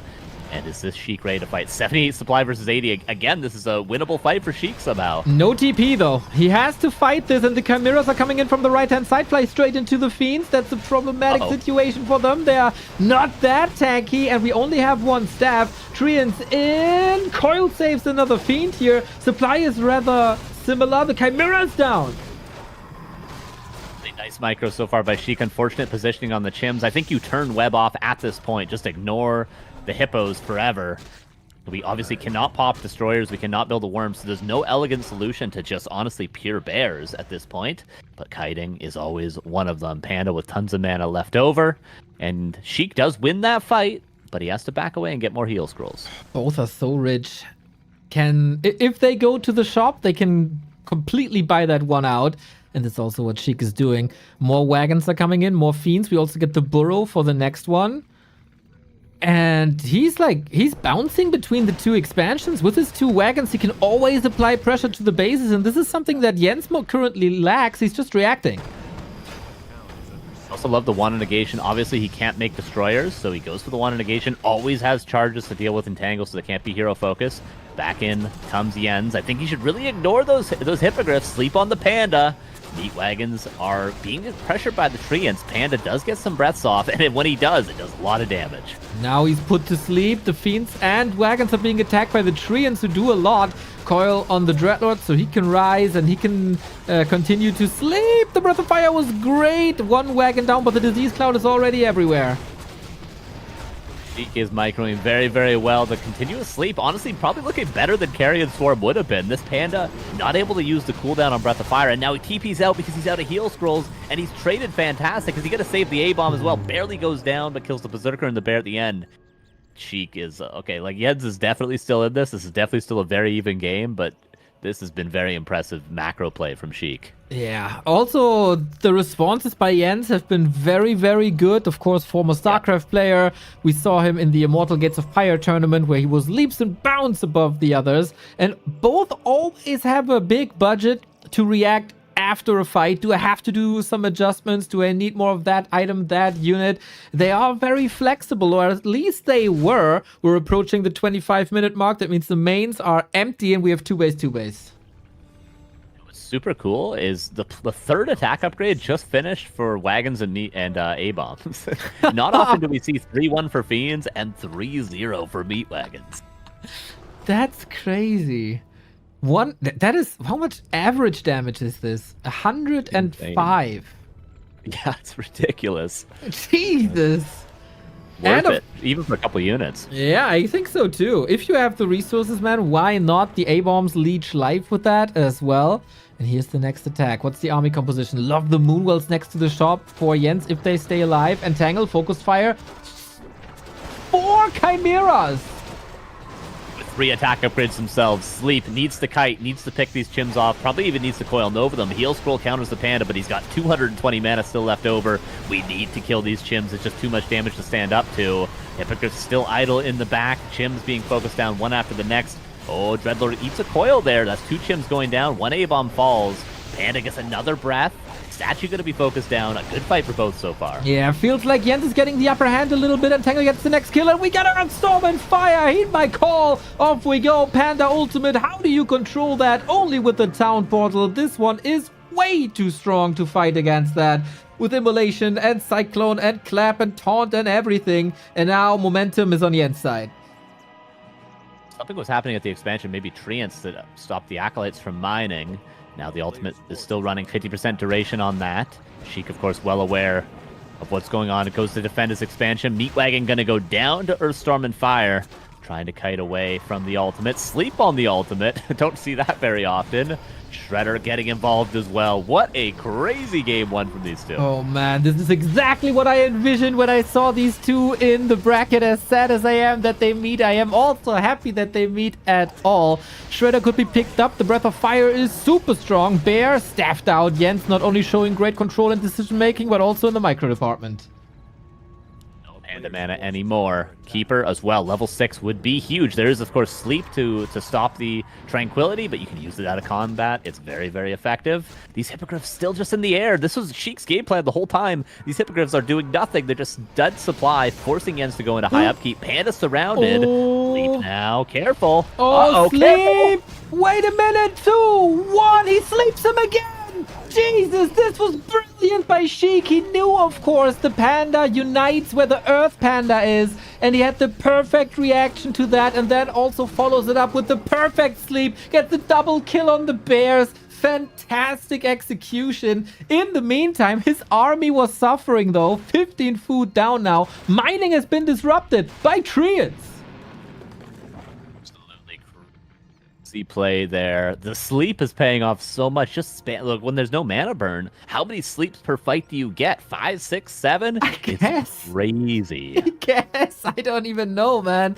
This is nuts. Now, Sheik wants to fight when there's no Panda, of course. Does he have the sustain? Shop control went to Jens. Oh, Panda is back, actually. Panda back from the tavern. That's a lot of the resources, but Jens still set a 70 supply, 80 supply. And the issue now becomes, as the main bases run out, Sheik down to 1 base, barely mining. Jens about to be down to 1 base, but only one of these two really needs heal scrolls, and that's Sheik. Exactly, against the Panda. The other one gets the healing in maybe 20 XP when Tranquility gets unlocked. Of course, that can be interrupted with sleep as well, but outside of fight, it's such a great ultimate. 7,000 gold in the north for Jens. 850, that's a minute and a half on the right-hand side. Due to these expansions being interrupted, oh, Sheik is also only on 1 base, I just noticed. The upper left is empty. Are we mining out Scrimmage?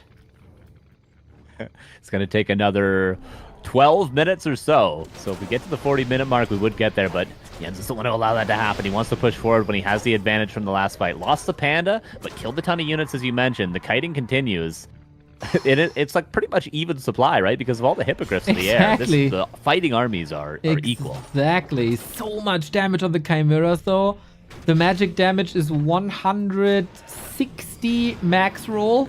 Plus the damage amplification against abominations. Like, that's also complete bonkers. It is a phenomenal game. The Lich is close to level 5. And of course, Treants give some XP.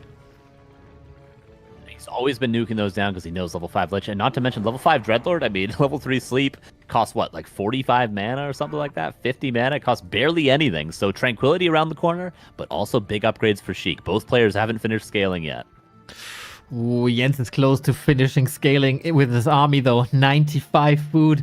He's pretty broke. He wants to end the game right here, right now. If he can catch Sheik now, he has a 25 food lead. And the Chimeras are above the trees, but they fly straight into the Fiends. Is that a chance for Sheik or just the last moment?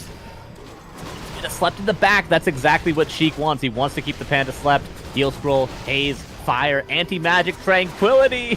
He needs to run away. We've seen a lot of ultimates. Sleep now on the Tranquility because he... What did he get rid of? Oh, of course, the item to get rid of the Anti-Magic Potion, Wand of Negation. Have you ever seen that interaction? It is. We get one crazy play after the next, but it seems like Jens, our reigning champion, is getting closer and closer to the 1-0 hard-fought battle. 30-minute war. Can someone rely on mining longer? 10 minutes of mining for Jens, 11.5 minutes for Sheik. We have to play a very different game now. Both had gold en masse. The entire game, basically. And now they're all on a budget, so not too sure how Sheik can stomach all these losses. I think we kill the Keeper. I think that's what we got to do. If we're an undead player here, I think we're saying that's our way out of here. Kill a hero, and the Keeper's the easier of the two targets. We got Lich level 5 now. The Keeper defensively, though. Staff is on the Keeper, but there's an Invo Potion. Jens, of course, ready. Using the Hippos always to obfuscate a bit these Chimeras. Acolytes fighting. There's got to be a little bit of XP fodder. And there's just no opportunity to get close to the Keeper. And there's Earthstorm and Fire to save the Panda at any moment as well. Now using Sleep, trying to kill the Chims. The Chims do a lot of damage if left to their own devices. But Sheik, the micro's been so good, it's kind of falling apart here. He's got to keep on kiting. One more Chim webbed, out of position. The Panda has a lot more mana where that came from, and there's the ultimate. Oh my god, this should be the end now. Level 5 on the Dreadlord for level 3 Sleep. He can spam that until oblivion. But still, to stop one Panda, you need 3 Sleeps now. And that might be a little bit too much. If Sheik can come to Infernal, is that maybe the saving grace?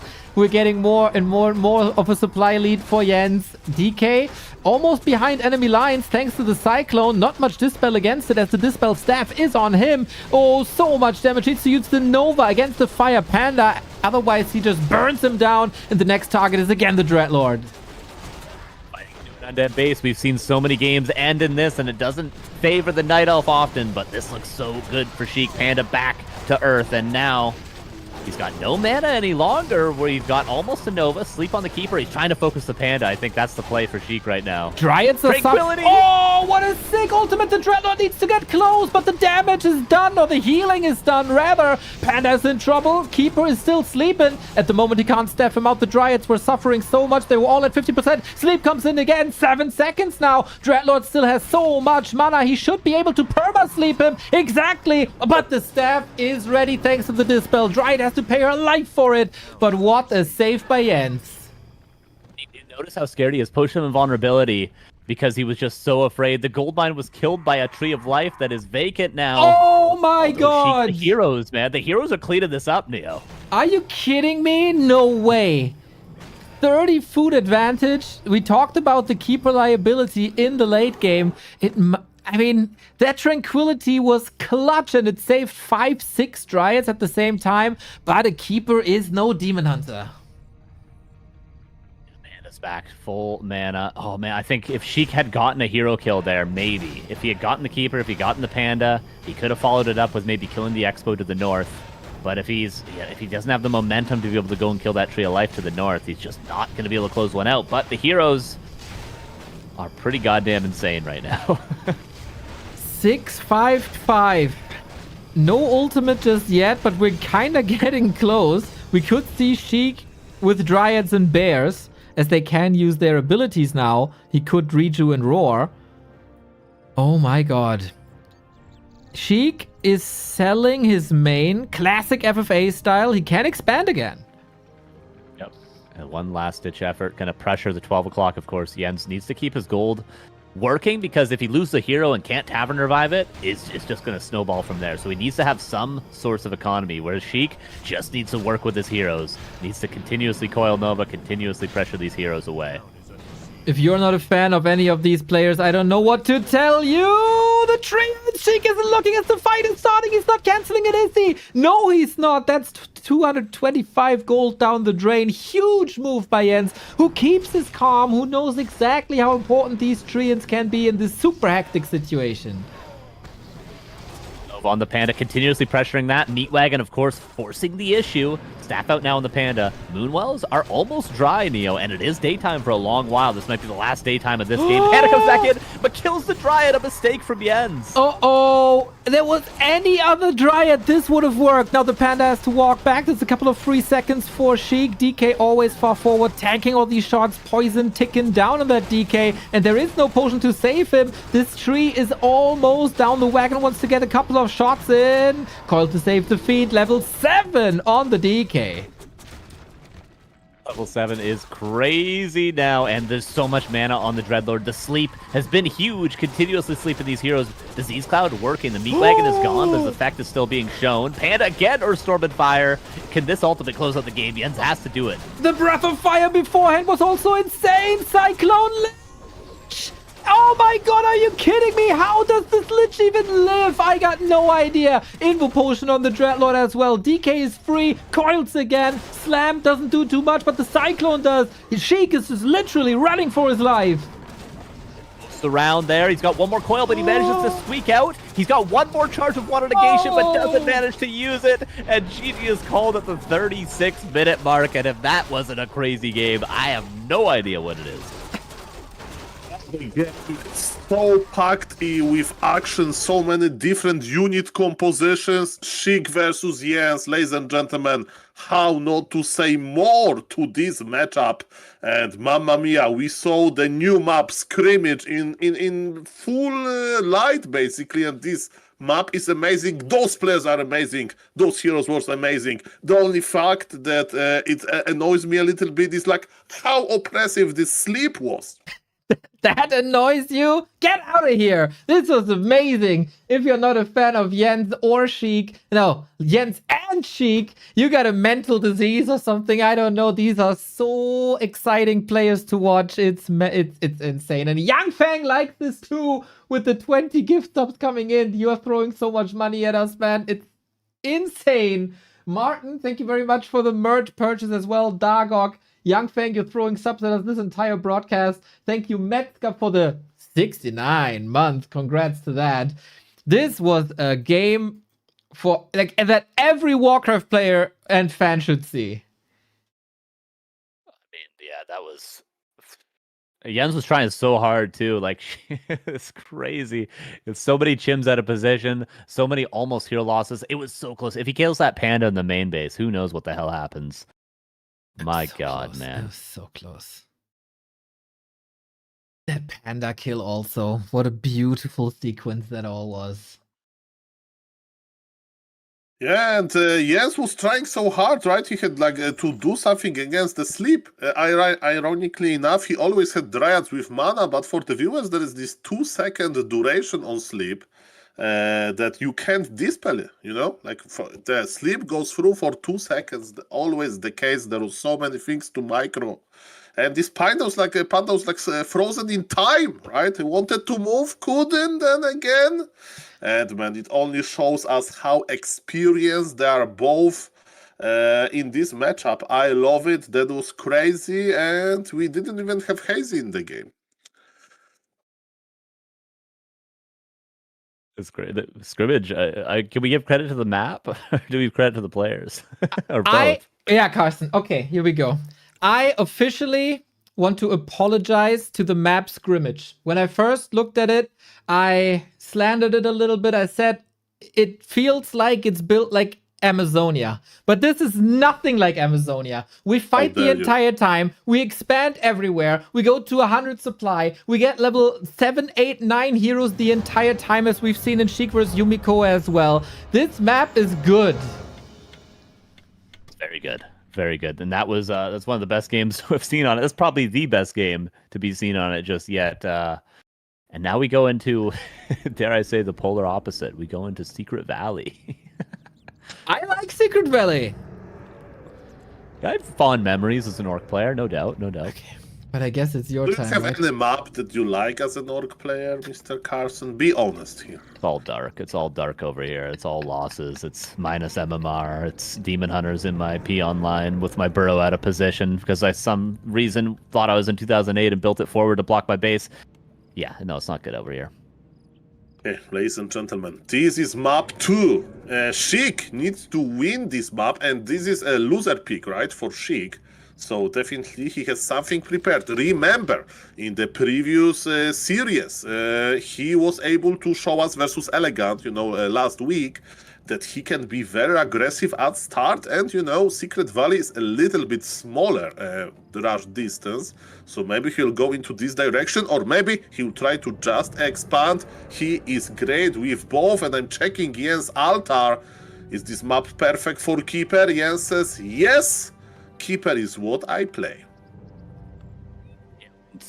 I'm thinking, like I mentioned briefly earlier, the Happy vs. Colorful Echo Isles. I forget what tournament it was. It was about a month ago or so. And Happy went for a very unorthodox 3 crypt Garg play. He doesn't oftentimes do Garg timings, but he went for quick 3-0. He went for 3 crypt. He pushed instantly. And the reason why this works so well on a map like Echo Isles, and the reason why it could work very well for Sheik here on Secret Valley, is there's no lab, there's no shredder. It's very hard for the Night Elf to macro up to 3 Ancients of Wind to counter mass Gargs and get the upgrades and get everything you need when you don't have a shredder. That's what Jens was able to do. Like, you need to commit, you think, 5 wisps just into buildings for double lore, triple Ancient of Wind. You just don't have that luxury to have everything you need in time without a shredder. So I would not be surprised to see fast expo, mass Gargs, but this time maybe with a little bit more emphasis on economic harass with those Gargs. Okay, interesting game plan we'll see in the future. If you want to outplay your opponent with lumber income in like minute 15, that's definitely interesting game plan. And Sheik proved to us that he can think 5, 10, 15 steps ahead. And you were right, Carson. Undead wants to expand. How good is Keeper as anti-expanding hero? What Night Elf can do, of course, is to detonate wisps. And correct me if I'm wrong, but Jens is a little bit slow with that. This creeping is going very well for the Undead. The Wisp, yeah, he fakes the coil to force the shop. So far, no detonate on the skeletons. Also interesting that Sheik pulls 4 ghouls here. Very unorthodox because his lumber is going to be very, very low. But he just worries about getting the camp crep, just worries about getting that ziggurat up. Lots of mana left on the Keeper. 1 ziggurat canceled and 1 creep left over. Entangled going to try to kill that Acolyte. I think even with the coil, he's going to get it. Very nice so far. I don't see enough detonations. That's a little bit problematic because Undead had only 1 sacrificial skull, but Jens doesn't want to commit more wisps. And let me tell you, with Ziggurats being constantly cancelled, with Acolyte being dead, let me tell you that we need to wait for another Acolyte to join us, and Jens is already counter-expanding. Archers were finished, the green camp as well. And yes, this Keeper has plenty of experience and the pressure continues, but the Ziggurat will actually finish repairing it. Okay, I stand corrected. 2 seconds, Ziggurat was cancelled. That is looking so bad, Carson. And this detonation was money. Skeletons dispelled, archers are coming. But actually Keeper says, no, go back. We need to heal a little bit. I think Jens can be happy with that delay. I really like the attempt there with the Wisp. He knew he was going to cancel the Zig, and then he brought the Wisp in at the same time to try to deny that Ziggurat with the Blight detonation. Unsuccessful, but still overall very, very solid harass. Delaying the expansion and buying time for his own Tree of Life, which will come through uncanceled. 99% sure of that. 30 seconds left till it's finished. Lots of ghouls being pulled, though. Jens still has to defend, and he doesn't have much health on the Keeper currently. Moonwells are dry now.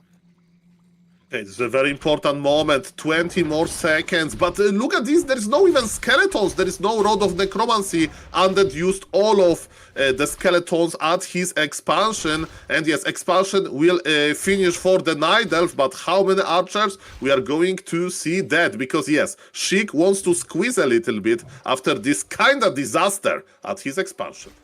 I want to interrupt real quick to give an update to the prize pool. Yang Fang not only throwing subs like crazy, but also $100 to the prize pool.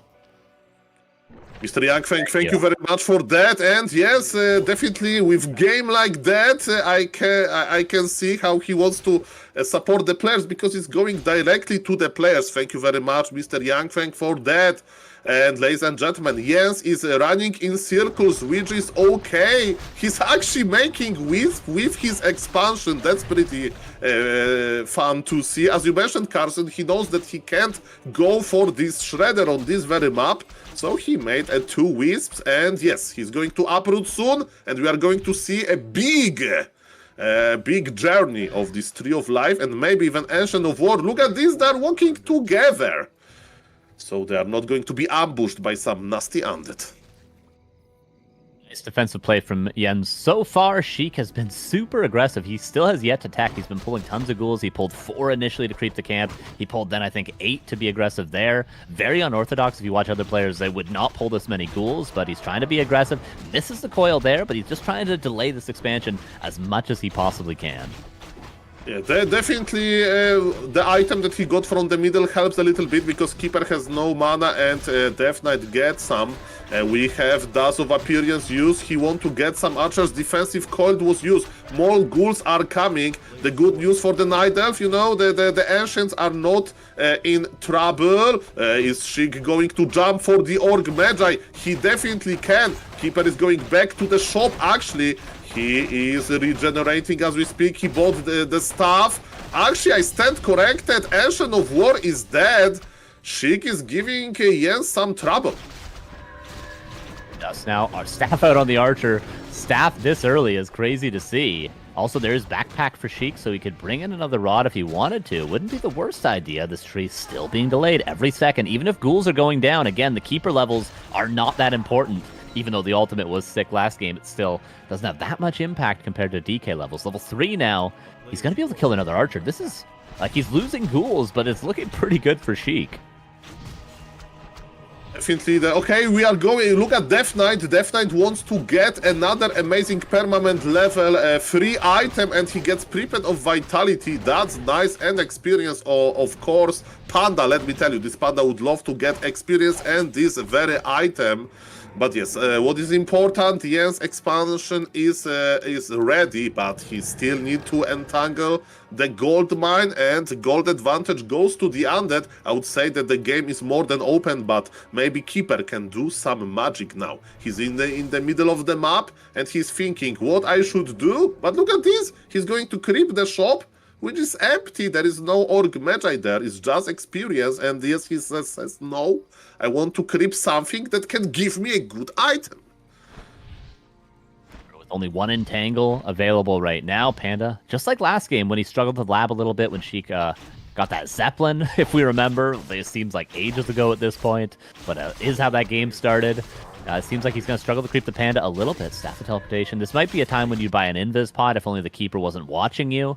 Panda will get level 2. Slow and steady, and Tier 2 is right around the corner for Sheik. Tier 3 just now started for Jens as well. Ghouls go towards the gold mine. Wanted to try to cancel that gold mine, but a little bit late on it. Gets at least 1 wisp with the coil. Yes, that's very interesting. You know, Entangled Gold Mine is ready, but yes, the ghoul run by is always scary, especially as you mentioned, you need to count your lumber, and you know what, Carson, you were right. I'm checking the undead production. We see triple crypt with a lot of gargoyles in them, and yes, Jens, are you patient enough? By the way, speaking of being patient, Death Knight is creep jacking, and the right click from Death Knight and 2 skeletons are scary enough to make Panda move. Panda is a slow hero. 290 movement speed is like the slowest hero, one of the slowest heroes in this game. Yes, Panda doesn't like to run that much. Look at this. Death Knight is stuffing, he has enough to coil, but Keeper is there with stuff, and Panda survives, and mana is banned by the Undead. Demon Hunter is not in this game, but I can feel his presence. Crazy play for both to land the staff to have the Keeper in position, but the staff of teleportation to the ghouls on the right. Crazy stuff. Here are the Gargs. Is this tier 2? Okay, he's not teching tier 3. He's gonna go for a tier 2 Garg timing as it seems. Yet to get a second hero as well, but I would be amazed if we didn't have a Lich eventually. Archers are dying in the center. Maybe the chaos has been too much to handle for Jens. He's got tons of lumber. Definitely not going to struggle in that department, but for now, it's going to be no hippogriffs, just dryads. Okay, the game is heating up. It is very important, this dance, you know, how many units you need to keep in your base to protect your wisp from gargoyles, or who knows, maybe Undead will actually just fight with the gargoyles. There is a lot of these mind games, there is a lot of curveballs, as you mentioned, we don't see second hero. Okay, I'm sorry, there is Lich in the altar, that's fine. Panda is trying to get level 3, but it's a long journey, and let me tell you, both Dryads and Gargoyles are very fragile, and it's a tier 2 Undead fighting. Panda trying to do what he can, but at least we'll be able to run away. Surround on the Keeper, almost a 4-point there. Would have been a nice little TP force potentially, or maybe just a staff, of course. Dryads being chased down. There is fountains that are easily crept as well by these Gargs in the future, if ever there is space for either of these two players.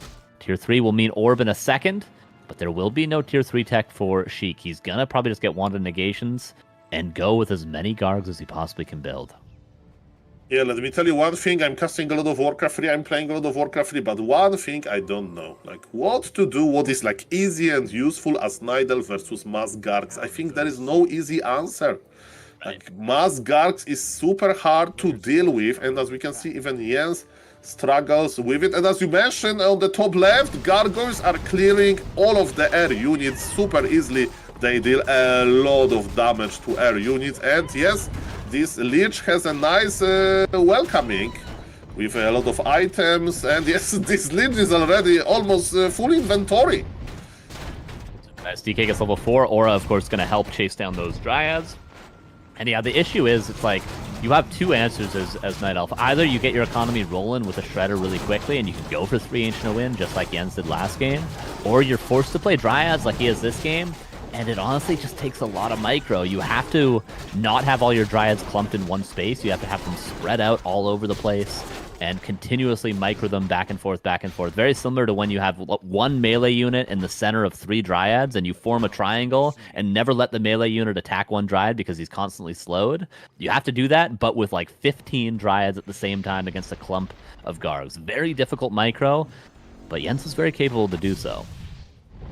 He has this experience, you know, he's like, okay, another day in the office, let me tell you, this Undead army scares me, but not Jens.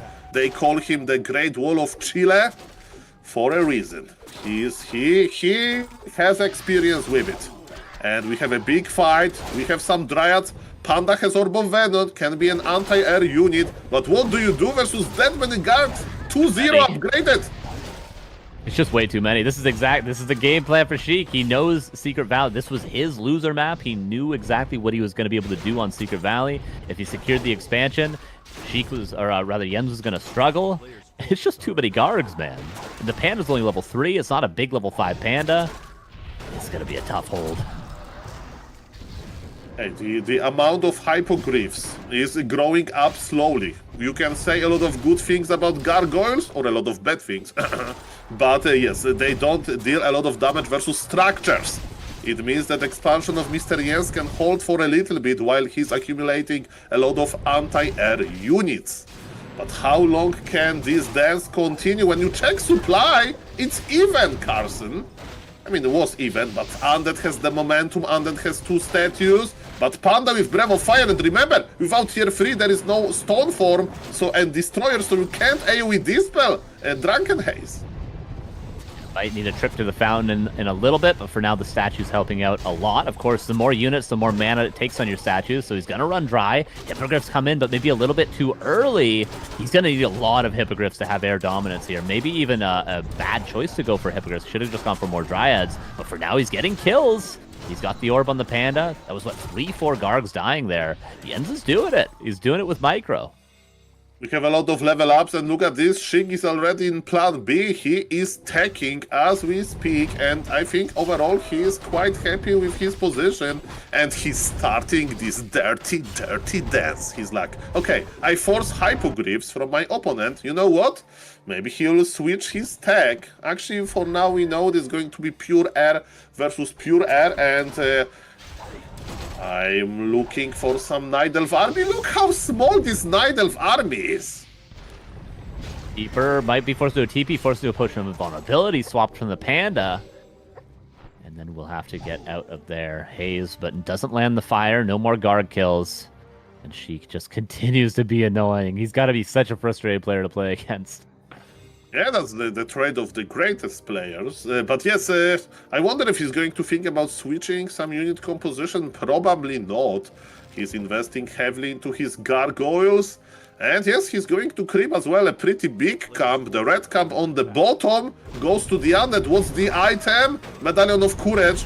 Could be better. Imagine, I don't know, TC Aura or whatever to make the gargoyles even faster.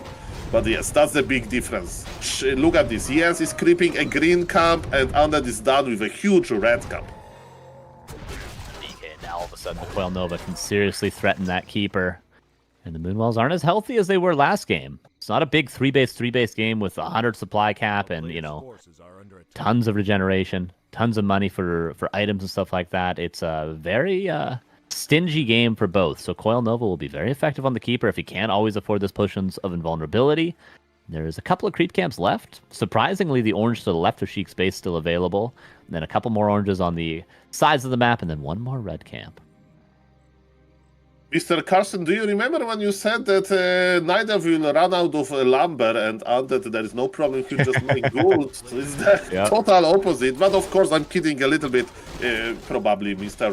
Jens invested into so many ghouls. But guys, is it the final push? There is orb on the Lich, and we are pushing. Is there TP on the Night Elf? Where is the Keeper? Keeper has a TP. Okay, let's go. This is go time. Is there enough Hippogriffs? That's the question. Could be the same one-sided air fight again. Nova lands on everything is huge. Protection scroll on both as well. Keeper did retrain to Thorn's Aura on level 2. Always hard to tell what goes on in these air fights, but at the end of the day, one player is going to be left with nothing, and one player will be left with everything. Seems like the guards are winning. If we look at the supply, that would be true. And the experience that Sheik is getting from this as well. Does he have heal scrolls left? No, he burned both. Coil Nova now on the Keeper. Potion Force. Panda's got to sap him out. He does swap it over. But that wasn't enough Hippogriffs, man. In the most important fight, I was also checking, there was no roar, you know, so Sheik caught yes, a little bit off guard, and yes, that was too big of a supply swing. Maybe we'll see about that. Expansion is still alive. Panda, use the Moonwells. Yes, this Moonwell battery that keeps Night Elf in this game. And remember, Panda level 5 is the biggest power spike that Jens can have, but can he come back from this supply disadvantage? Going to be very, very helpful. Just stone forms immediately. Just says, I only need heroes right now. Oh, he's got to be careful. I thought the Keeper was going to fall, but maybe it could be one of Sheik's heroes. Dryads dying. Panda with an orb and a breath and a dream, but the last bear is going to fall. Last Dryad is staffed out. Oh, actually double staff there. Expansion's still standing. Can we transition out of Hippogriffs and into something else? He probably should have just stayed Dryads this game, I feel like, Saul. Okay. I mean, my eyes are on the Panda. I admit. This hero is magnificent, and with the mana pool can do miracles. And there is no Dreadlord, right, to slow the Panda down. So that's pretty nice. And yes, ladies and gentlemen, this game is getting even more colors. Supply lead for the Undead is a tier 3 Undead with amazing upgrades, but Panda is amazing as well. I like the choice from Jens. He hazes, and then he waits. He doesn't want the breath to be dodged. So many players would go for haze and then fire immediately. But Jens goes for haze, and then he chills, and then he chills, and then he surprises you with the breath of fire. So you can't just blind stone form right away. Super smart. There is double heal scroll on Undead, 0 heal scrolls for Mr. Jens. It looks like Sheik is ready, but can he seal the deal? By the way, on this map, if he wants to, he can send the gargoyles to the fountain and even land there with a stone for speedy recovery. But he thinks it's better to just pressure. And let me tell you, Carson, it's looking pretty good. Is it worth it to Breath of Fire on the stone form? Probably not. Heal Scroll used. Those gargs are brand new. Count just isn't there. He did manage to get a third Ancient Wind eventually in the main base, but he still doesn't have the count that he needs, and we see Sheik just immediately diving on those Hippogriffs. Doesn't allow Jens to get up to the count that he needs. Pressure continues on the Death Knight, but now the Keeper at risk of falling if there's a Coil Nova, which there is. He could be losing this first hero. Yes, he's thinking about killing Death Knight, but it's extremely hard with Wand of Negation. Keeper dodges the coil with Anti-Magic Potion, but it's still exposed. He can still take physical damage. Potion of Healing on cooldown, and he goes down. And with this Keeper going down, I'm afraid, ladies and gentlemen, that there is no more saving grace for Jens. He says, GG. Carson, you predicted it so well. This Mass Gargoyle style is problematic on Secret Valley. Holy moly, second game again, brilliant. I really like what Sheik did here. Move a bit away from his regular tier 3 style, lean into a tier 2 style, which is more how Gargs were played in the past, but he puts another twist to it. Instead of like poking and going for Wisp, which is super boring and nobody wants to see, he starts brawling pretty much right away. And then he takes out the Dryads one by one, and he sees, okay, you go into Winds, you want to go into Hippo. You know, Hippo's only good in numbers, right? And he flies over the wind, and hack, Hippo dead, hack, Hippo dead. And then he got the numbers game, and the numbers game always wins. Mr. Neo, you are ready for the voice-over for Blizzard units. Can you repeat this now? I mean, they can make me an offer. I don't know if they can pay me enough. Yes, you send your end agent to discuss. Will do. They got the money, they just don't like giving it to anybody. They like stuffing their mattress. Mamma mia, what a series, though. Yep. Insane. Absolute insanity from both. Great play from both. I just think Jens, maybe not enough experience against this style on Secret Valley. I just really don't think Hippogriffs are the play. Maybe he would disagree and say the only way you beat Gargs is with Hippogriffs, but I really feel like you just got to stick to 2 lores and try to make it work with Dryads as best you can. Maybe go for a bear timing to try to break the Undead's base. But now we're on to Tidehunters, which is got to be Jens's most comfortable map in the entire pool. Has to be. It was his map pick, right? We have 14 maps in the pool, 13 something, 15. I don't even know at this point anymore. It's more than 2 hands, that's for sure, and that's how far I can count. Yeah, that is his pick. That's what he wanted to play, and we'll see how that goes. Will he trust in the Keeper for the 3rd time, or is it finally time for the Demon? Hunters is a well-known keeper-friendly map because how easy you can get level 2, and actually you can, just get the item from the 2nd cap and move the keeper across the map. You can also go for like tier 1 all-ins, with keeper hunts versus potential undead expansion.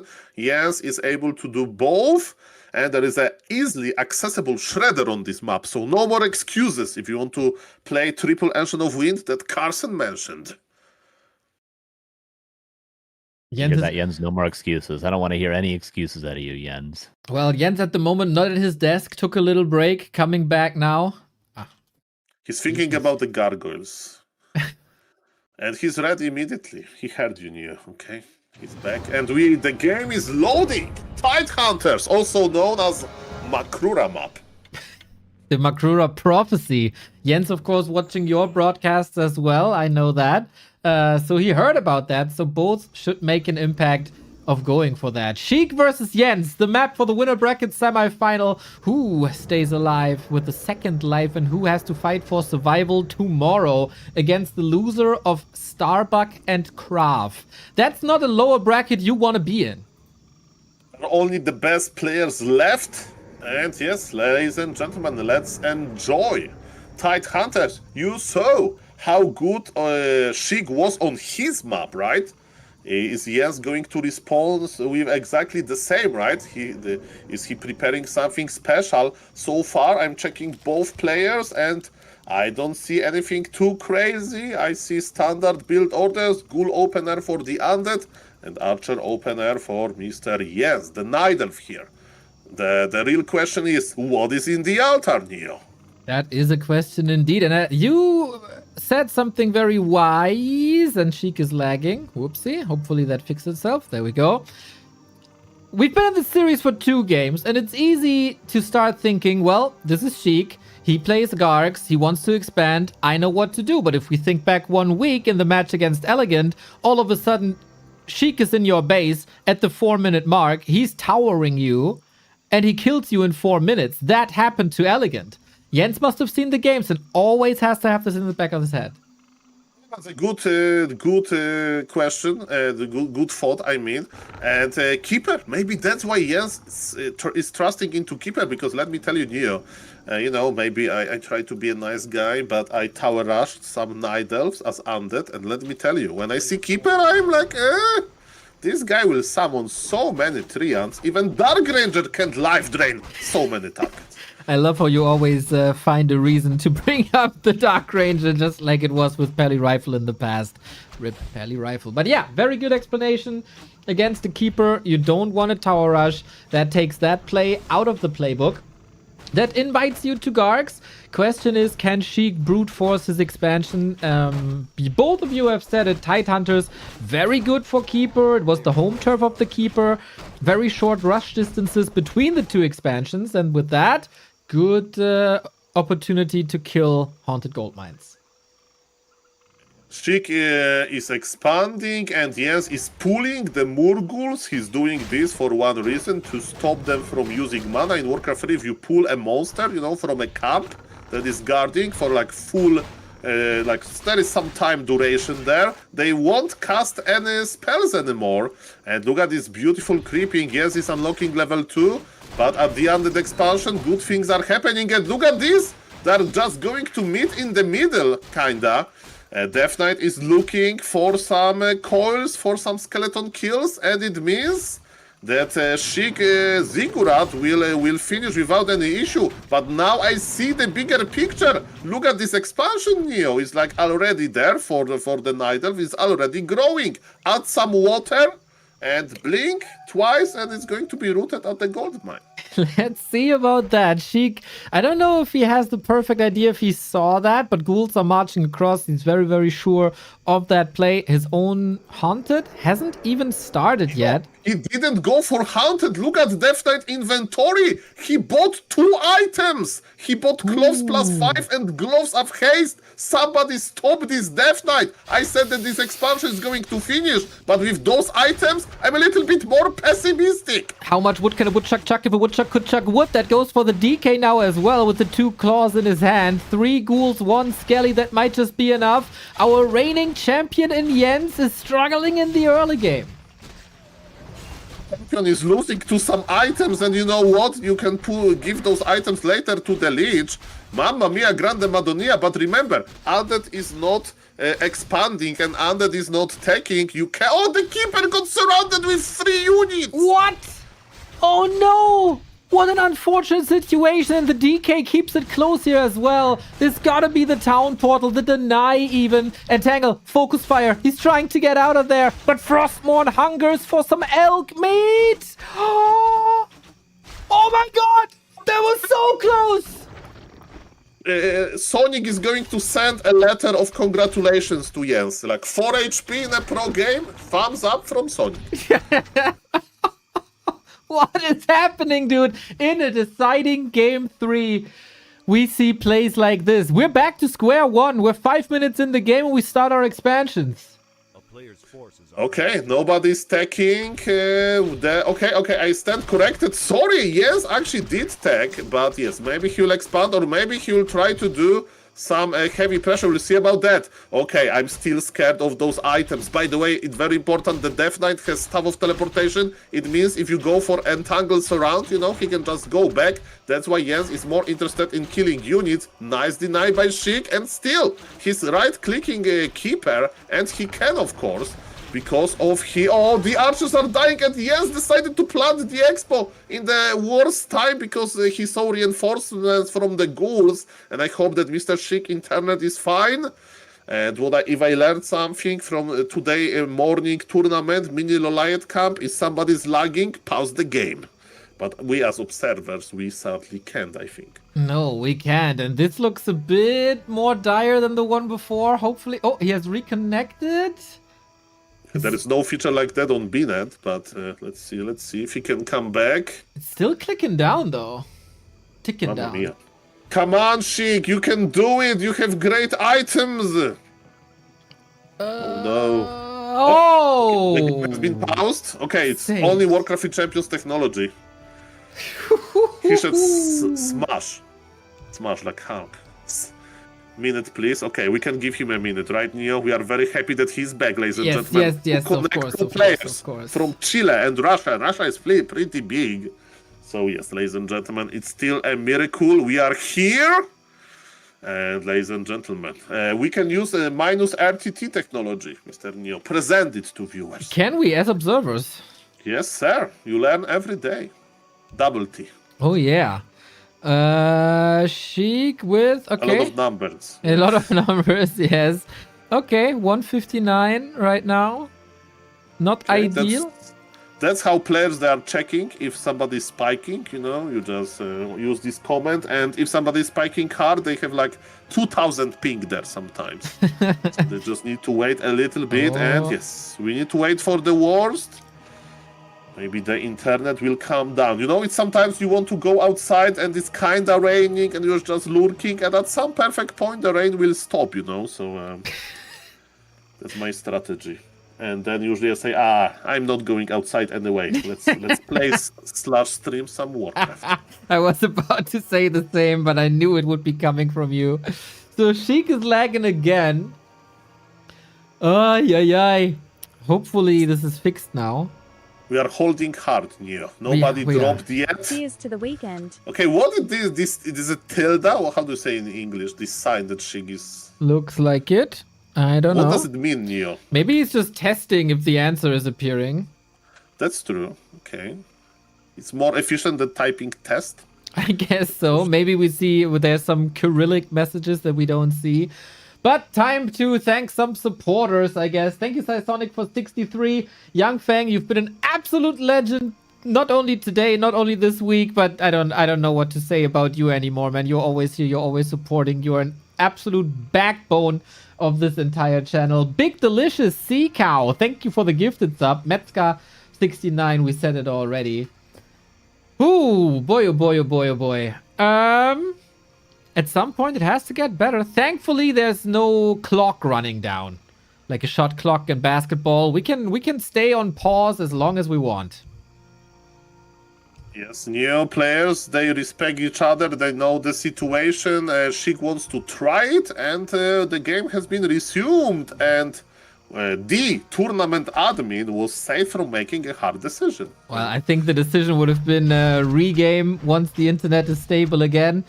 There was no big decision. He got those items, he got those cancels. Look at the Deathnote inventory, but Jens is coming back with some nice entangles. Right on. Well. Can he get another surround with 3 units? Not this time. Ooh, second try, but I don't think he has the health anymore to keep it close. And now the keeper is level 3 and gets even better entangles. Mr. Neo, these trays are okay. The ghouls are dying, and in the free time check, because at the undead expansion, because there is some weed growing there. I think it's going to be a very aggressive play soon. It is legal in some countries. It is not legal at Sheik's expansion. And this has to be scouted. You said it at the beginning of the cast, or was it Carson? I'm not too sure. Either Jens is playing the ultra defensive game and wants to go very, very late game, or he's aggressive with APs, and Sheik might have a blind eye here. You need to do something, right? Sheik was very good with cancelling the expansion, right? And this Wisp is here for 2 reasons. A, detonate skeletons. B, pretend that he wants to expand. Do you feel it, Neo? Oh, just a fake. And now he's expanding in his face for the second time to make Sheik believe that this is still the plan. And he cancelled, and Sheik is feeling good. Sheik is feeling relaxed. And ladies and gentlemen, I don't know if it... Okay, can Death Knight die? Can Death Knight die? It's Entangle level 2, by the way. And yes, Ancient Protector is ready. Nurture Blessing is ready. That was a bluff. You know, this play by Jens with this expansion, I think. And the push, big push is coming. Neo, there are 5 ghouls on the battlefield. That's it for now. That's not good for Sheik at all. We talked about can Sheik flip the script and try and surprise him with the tower rush. All of a sudden, an AP is at Sheik's base and he's kind of naked. The DK is looking horrible despite his amazing items. These are the last few ghouls. He's trying to get for... to go for a second crit, but also that seems too late. Sheik is floating 800 gold, but it's probably not over yet. Ziggurat is finishing. No repair. Now... Can he hold this? It's very close, definitely, and Sheik can spend his gold well, because he's still on tier 1. In 20 seconds, he'll going to reach tier 2. But it will take him some time, you know, to get there. And you know what? Yes, he's actually trying to expand now. Okay, this game is getting so many colors. I don't know, maybe he should commit into the push. Look how many acolytes will die. All of them, Neo. Okay, we're back to one base. Then Fiends are coming in. Another ghoul deals with that expansion. 3 units now that should shut it down. Jens sends an Ancient of War. This expansion is toast. But if it's one base, isn't that playable? That's a good question, and you know, there is still a long way from one base, right? The undead expansion is still there, but as you mentioned, Ancient of War with Nurtured Blessing, it's basically unkillable, especially with Fiends. And I'm checking on the bottom, there was a Wisp Surround attempt, but there is Wand of Negation already in Sheik Death Knight inventory. This guy doesn't care about the Entangle. It's 4 charges of Dispel. So it's like 4 entangles. How much mana is it? 300 mana. It's basically double a Demon Hunter level 5 mana burn in inventory of the undead. Or 2 potions. Exactly. So Jens expanding again. Sheik still determined to hold this with new numbers of ghouls. He's not supply blocked, low on lumber, so he can't even think about a tier 3, but maybe a wagon, maybe a statue can clean this up. And if these towers are gone and the Haunted is still there, Jens is in trouble again. Yeah, Lich joins the party and it's panda hunting season. You can't Nova Dryads, but definitely you can Nova the Panda. And ladies and gentlemen, Jens is trying to expand again. As you mentioned, he just wants to do a little bit of a mayhem at this expansion. He's trying to creep. Coil connects. Mamma mia. He got the Murloc and Jens thought that Panda is in trouble, so he stuffed the Panda. Now this expansion is definitely going to survive, and I only feel a little bit bad for the Ancient of War. He got promised some destruction at the end of the expansion. Now he's barely alive, but you eat a tree and you still go.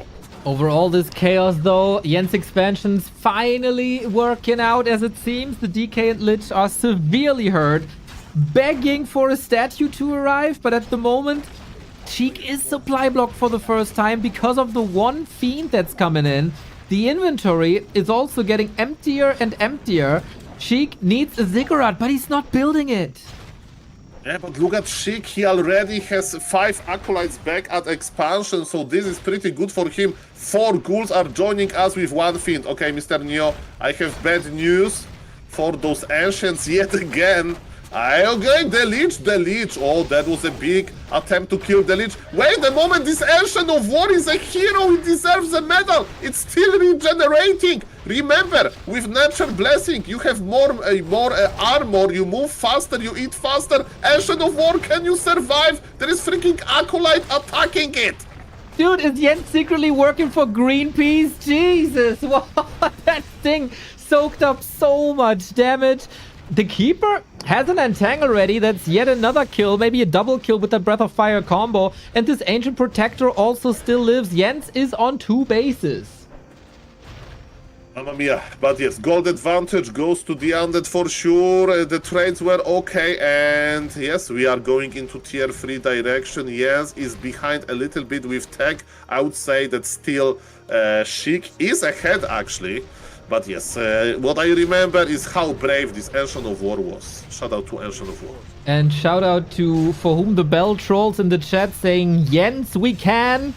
We need that as a poster, everybody. Can some talented designer please turn that into a poster? We need Jens's face on a yes we can image thingy. You know what to do.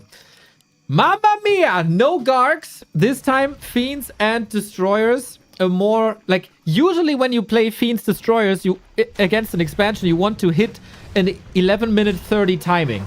We're at the 13-minute mark and it's not even close, man. Big mana potion for Sheik, leveling up still, trying to blast through with nukes. Jens also creeping up with the Shredder. We got a little time to breathe. Yeah, look at Jens' army, condition. Barely alive Dryads, level 3 Panda with half HP. Keeper is chilling actually. Keeper is looking for some ambush. In the meantime, I undead Crab a lot. By the way, look at the Death Knight inventory. He is swimming in mana. Coils for days. Heal scroll. I think that's what Jens wants to. Sapper! Neo, there is a Sapper in the middle of the map. Jens bought it. He wants to use it on a Moonwell, on a Ziggurat or something. There is a Sapper in the middle and Sheik had the feed there. This Sapper is like a liability now. Monka-esque. Took me some time to find it, but here we go. Coil Nova. This Zapper is probably the oldest Zapper of all time. Jens should be, Sheik should be aware now, of course. 2 Dryads also living on a prayer, and these 2 buildings that Sheik's expansion goes through. Attack. Okay, this Zapper, maybe the shop, takes out the shop. That means no statues at the moment. Better shop than nothing, of course, but the dream of Sapper was to connect into like 2 Ziggurats, you know, and to detonate them to supply block. Still, not the worst thing ever. Mamma mia, we like big Sapper detonations. You know what is the most, you know what is the saddest Sapper interaction? You buy 2 to detonate like a Night Elf expansion, and you are almost done. You detonate the first one. There is no, Night Elf around, and you know what happens? The first detonation kills your second Sapper. I think Moon did it, right? Moon did everything in this game, that's for sure. We got a Naga third, and there was a shop at the expansion, so Sheik also has an orb. This is problematic now. Sick coil to save the Fiend. Instant TP out by Jens, who doesn't feel comfortable at all. All that piercing damage. Also a wagon was in production, is finished now. No disease cloud, but nice siege damage against this Tree of Life. We have Baron Master ability, but this looks like undead push timing. How is the supply? Okay, supply is not that bad actually. Naga is an interesting addition for the undead army. Usually you go it if there is a Demon Hunter, but in this game we have Panda on level 3 and Keeper, right? Yes, doesn't have that much gold to work with, and look at this, a mint wagon just to make a big siege. Yes, you need to survive this. There is Nurture Blessing. It means that the Tree of Life, the expansion, is quite resilient. Panda level 3 is connecting to those fiends beautifully. No Scroll of Healing here. Our defending champion is in the ropes. We show cracks in the Chilean wall. Hippos coming in as a counter to the Destroyer. The full mana Destroyer, not part of this. Still bears suffering, but so are the fiends. This Panda was carrying the fight, but now he's out of mana.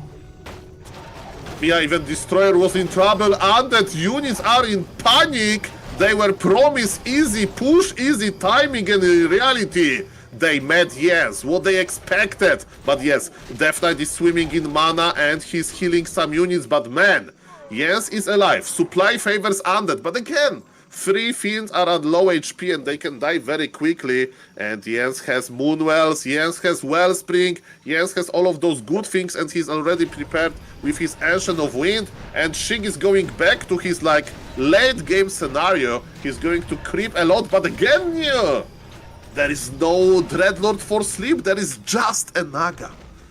That's right. Let's see if Fork Lightning can hit strong. We got a heal scroll on both sides. Still one of negation against Entangle. This is 3 bears, 2 dryads. It's pretty much nothing. Jens still working on the army, producing a lot. Checks out the marketplace. Does he find anything of interest? Not really. A little bit more creeping, but that unlocks level 2 Nova. Is it a creep jack? Not really. Undead is in quite a comfortable position. We have 1 destroyer in the air. Definitely, Jens can't, like, you know, have enough anti-air in, like, hypogreaves of Druid of the Talon to stop Sheik from morphing the destroyers. And yes, Jens is playing it slow as he should. He probably feels that he's a little bit behind in supply. But look at this, the supply gap is closing. Yeah, it seems like Sheik is on a timer. He doesn't have Disease Cloud. This wagon is not doing much. We Dispel, but the Dispel went into no man's land somehow. The Breath of Fire is so strong, man. If Jens advances here, he gotta send some charity to a Panda Wildlife Foundation thingy. Okay, ladies and gentlemen, the big fight is ahead of us. 3 destroyers are in the air. As you mentioned, Sheik he feels like he's on the timing and he's going in. Lich got level 3, that's very important. Another mid-wagons joins the party. And look how many triads they are. Those destroyers, if they detonate, you know, dispel it, they get some mana for more damage. Orb of Annihilation, the ability is called. But Jens is going in, and look at this, Naga is in trouble. Panda is super good even without mana. They like leading the army to victory, but supply is still even. And that was a nice Nova. That Lich has 7,500 damage, double claw, double gloves, mantle, a robe, and orb. That thing is so crazy. We are both on 2 bases here. We need some time to relax, but I guess the players won't give it to us.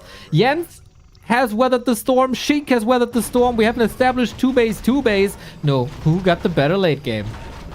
This cloud is on the way, right? In 20 seconds we'll be online. Naga is getting closer and closer to get level 3. By the way, very nice items on the Undead. Look at Lich inventory. People like it. I like it. I like to look at big, damage numbers. Okay. So yes, those Glove of Haste, those claws from the early game on the Lich already. Nice items on the Undead. What Jens can say, look at his Panda, a little bit under-leveled, right? Definitely experience advantage goes to the Undead. But Jens feels like, yes, he can survive long enough. And he's making another Ancient of Wind. He'll try to overwhelm the destroyers with his anti-air units. And yes, Sheik is pushing into him yet again. Double heal scroll for the Undead with double mana potion. I think Sheik has the upper hand here. Let's go. Oh, that wagon is not in a great position. Same for the... What was that? Same for the Abomination. Everything is burning once again. Jens' army is looking phenomenal. 1 heal scroll as well as a mana potion. That Panda is breathing and breathing and breathing. And it hurts Sheik big time. Maybe a fisherman would help. We get talents in the mix, by the way. No hippos this time. There was 1 token hippo from earlier, but that's about it. The Dryads are tanking a lot of piercing damage. I'm not too sure if that's their favorable position. Another coil, another save, but only for so long. Hippos are gone, but the talents are soon to arrive. This cloud is adding up. Yes, both players are trading a lot. Very nice control by both. Keep eye on destroyers, how well Sheik is moving them away from all of those dryads. Huge fight here on Tide Hunters. Jens has a lot of good units. Druid of the Talon is here to deal with the destroyers, but man, bears are dead and there is still a lot of fiends alive. Supply lead for the Undead, but can he seal the deal? There is still 1 mana potion on Death Knight. It's very important, and man, Sheik wants to pressure more. Is that the moment where the Lich takes over? It would usually be a Demon Hunter dictating the battle now, but there is no Demon Hunter because of Jens' early game decisions, so he has to do something else. Where's the damage coming from? The bears are still quickly disappearing. Fiends, Lich, Naga defeat the Dryads all the time. The first Talon was unfortunately an instant donation, and you need them in numbers and ideally split or send them in when the Nova is on cooldown for a second. That engagement wasn't it, and maybe she can't survive the late game. Yeah, but look at the problem for Jens. You know, he's like preparing for the push, but push is not coming. In the meantime, Undead is creeping the bottom of the map, and you may say, okay, yes, he's going to creep the big red camp. That's very true. But Undead already crept the red camp on the bottom of the map, and now he's going to creep 4 other orange camps. Man, experience on Undead is going to be crazy, not even mentioning the item quality. Scroll of the Beast for this. Yeah, you can dispel a little bit of it, but not everything. Keeper comes in where he started, harassing the Undead expansion. This red spot item has to be something very, very, very special for Jens. We also got a health stone when it comes to like hero focus later. Production at the moment for Sheik has halted. Also no additional upgrades. Maybe he's idling a little bit. He's saving a lot of resources, but same can be said for Jens. Interesting decision by the Undead to basically try to creep Jack at the red, you know, so he stopped creeping and went to the red camp, but maybe he thinks that is a little bit too late, so he's coming back to creeping. By the way, guys, let's check the item from the Granite Golem, and it's... Ooh, Kodo Aura is a great late game item. The more supply you have, the better, because you know the Kodo Aura buffs everything. Range unit, hero, melee unit, doesn't matter. And yes, Jens is definitely ready to fight, but Undead has some plans about creeping. Not really. Undead wants to push into the Night Elf base. That's interesting. As we can see clearly, there are still 2 orange camp, actually 3 orange camp close to Sheik main base. And yes, his Lich and his Naga, they need a lot of experience. He left 3 mid wagons for a little bit. Man, this game is crazy. Just 3 out of 3 games are absolute bangers. Give this entire series a golden platinum star. Sheik, it's being grid check here. The wagons are being intercepted. We don't have Mark of the Talon yet. It is in research. Then we can apply Fairy Fire to everything. And Nuke is becoming a lot stronger. Sheik doesn't like this at all here. Takes out a Talon. Gets level 4. Another Breath of Fire as well. Dust settles. And Jens has the supply lead. And Talons used Fairy Fire on everything. Including Acolytes, which is probably not that great. But who cares? You know, we are usually not healing Druid of the Talon from the Moonwells, right? So it's a little bit like with Dryads. Panda got level 5. And yes, in the north, Shredder is shredding some Acolytes. Neo. First, it was Trians. And Jens decided he has 2000 lumber. Shredder can go for, I don't know if you call it vacation, but you know, he has another job after hours. Okay, like a serial killer. That was mean. We got, how much gold is there? Okay, 5 minutes of mining for Sheik. A lot more, 6.5 or almost 7 for Jens. Long term, Sheik needs another expo here, left hand side. Mr. Neo, let's welcome Lich level 5. What is funny to me, all of his items are like damage items or mana items, and on level 5 he has 675 HP, which is very low for level 5 hero. But yes, he's the damage dealing machine. He doesn't tank that much, so yes, that's a little bit funny. And yes, hero levels are amazing on the Undead, level 554, and Naga, you know, pretty nice level. But yes, Undead will operate with level 5-5. Of course, we don't care that much about Keeper level 5. We do care about Panda level 5. This Panda is full of mana, holding 1 mana potion as well. Are we going to see an expansion attempt by any player? Are we going to see something else? The time will tell. Sheik is pulling 2 ghouls. Might indicate that he wants another attack here. 1 heal scroll, Scroll of the Beast, Invul Potion on the Lich, Invul Potion on the Naga. Maybe another heal scroll against the Panda. I feel like he needs this heal scroll, and he's waiting for the 250 gold. And that should be the moment, exactly. Man, high stakes here. Nobody wants the lower bracket with Sheik and Starbuck. They want to survive in the winner bracket up until tomorrow. This push might decide it all. Love the wagon position. He can go to the high ground. They're so hard to touch then. lot of cool moves by both players. We are fighting during the day.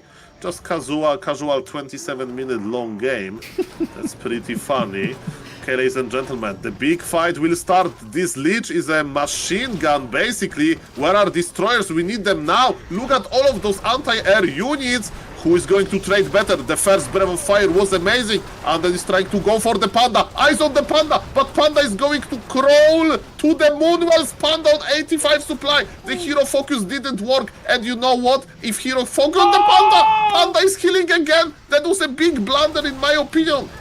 Huge moment by Sheik. If he kills the Panda, he wins. But all that damage went into no man's land. The Breath of Fire is insane. Still, the bears are falling left and right. 10 supply lead for Jens, but can he survive with the Keeper? Naga's in trouble. Got some healing. In the back, the Talons and the Treants wipe the backline. The statues are gone. The wagons are gone. Sheik is struggling big time.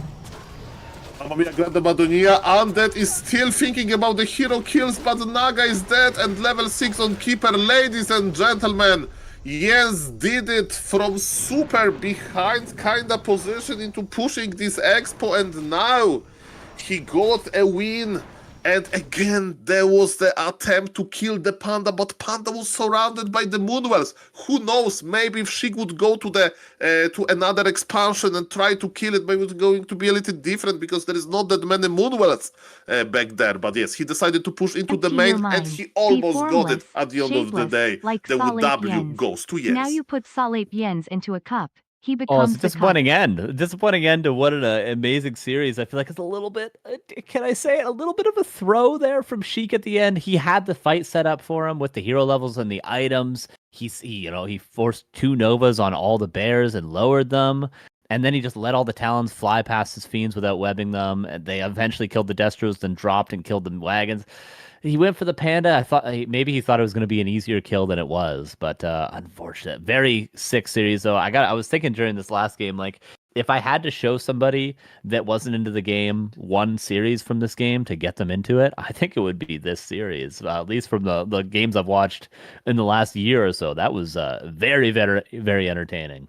We got a Jens We Can poster up here on the broadcast, everybody. And this series once again showed that indeed he can never stop believing in Jens. Unbelievable, man. You can count him out hundreds and hundreds of times. He always finds a way, and indeed he can. It's also crazy, like we're all pogging out over the series. Like I'm yelling my ass off, Soul is casting his heart out, and Jens just sitting there like, yeah, what a nice game. Like it's every casual Tuesday for him. Maybe all their Another games are day in like the this. Moonwell. I gotta check their ladder games out now and see if we can get some more, mine it for gold a little bit, you know? I guess so, man. I guess so. Oh, what a series. This was advertisement for Warcraft, man. This is the beauty of Night Elf and Undead, and the champ is with us. Jens, what a hell of a series, man. GG. Hey guys, yes. Dude, we were so excited and we were yelling our hearts out, and you're just sitting there so calm as if your pulse is like 20. Are you not feeling any like hype emotions whatsoever? No, inside I'm exploding. Dude, lead us through your through your thinking, like especially game 1, 35 minutes or whatever it was. It went back and forth. You retrained twice. What went through your mind throughout the game? Game 1 was really okay for me. I had expo early. I had everything I wanted, like a couple of bears, one group of hippos at least, and scrolls. So I was confident that I would win. I thought that I would win earlier. I think the game got out of hand a bit, and you must always respect the undead heroes if they get to high level.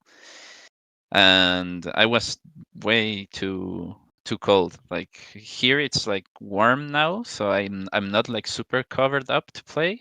But today it's actually kind of cold, so I underestimated the weather and the impact that it had, I guess. So tomorrow you play with gloves? Not necessarily gloves, but at least like a sweater or something. I don't know. Dude, a hoodie. It was really remarkable. You obviously retrained for the Thorns aura, right? But how much of the success you think were the Treants in the end when you retrained the second time? Yeah, I think it was a big part because I had like I had like way too many hippos. I had to kill my own hippos to get something else at some point.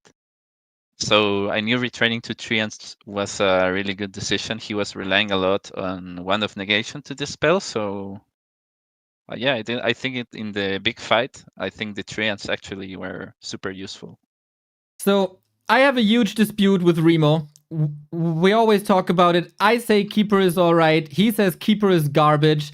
Can you help me in that argument? I think Keeper is bad, but I like him. Okay, so how I can we think make him better?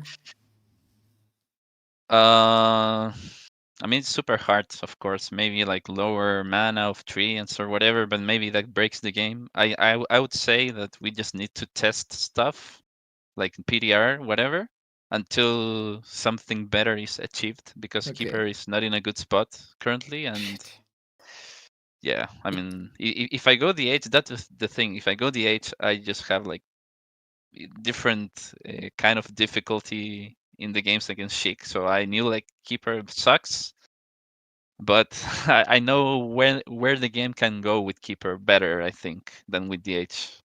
Okay, we completely delete that part of the interview. Soul, do you have any questions?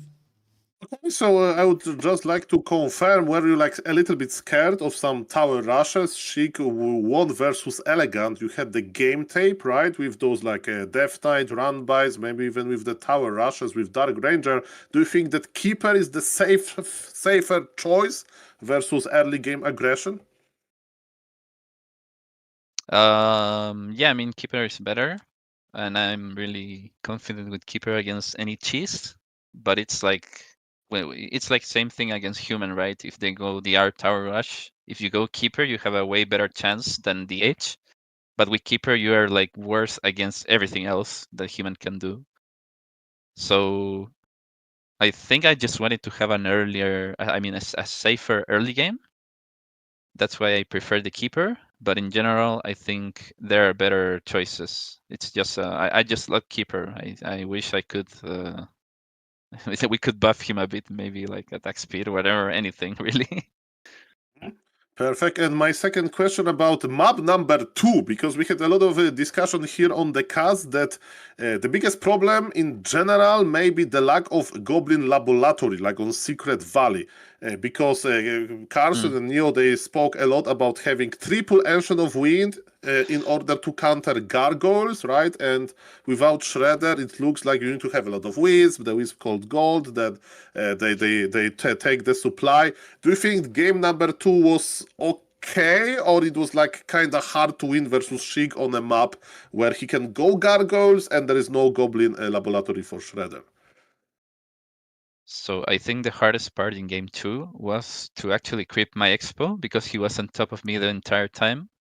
I think that was a turning point in the game that delayed my expo too much. But I somehow made kind of a comeback, and I was in an okay spot when I bought time to get enough hippos to fight. But he had he did a good job stealing my heal scrolls, so I was forced to take a fight without a heal scroll, and that's when I lost the air fight, and then it just snowballed. So Okay, and the last closing question, because when I play Night Elf versus Undead, despite the opening hero doesn't matter, when I see gargoyles, I feel scared. Do you think like the gargoyles is like this a little bit hidden strategy that can be used more on pro level, or do you think they're like strong counters from the Night Elf perspective? Like, short question maybe, are you scared of gargoyles? I'm actually okay against gargs, even if I don't rely on hippos. But you need to make the undead not have a very good early game.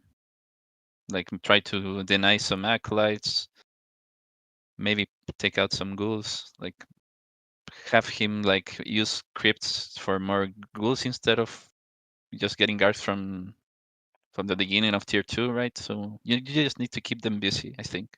I don't think I'm scared of guards, but Sheik is a very good guard player. You know, it's like when you play him, you feel like you're in a 1v1 like FFA, not in a 1v1 real Yeah, game, right?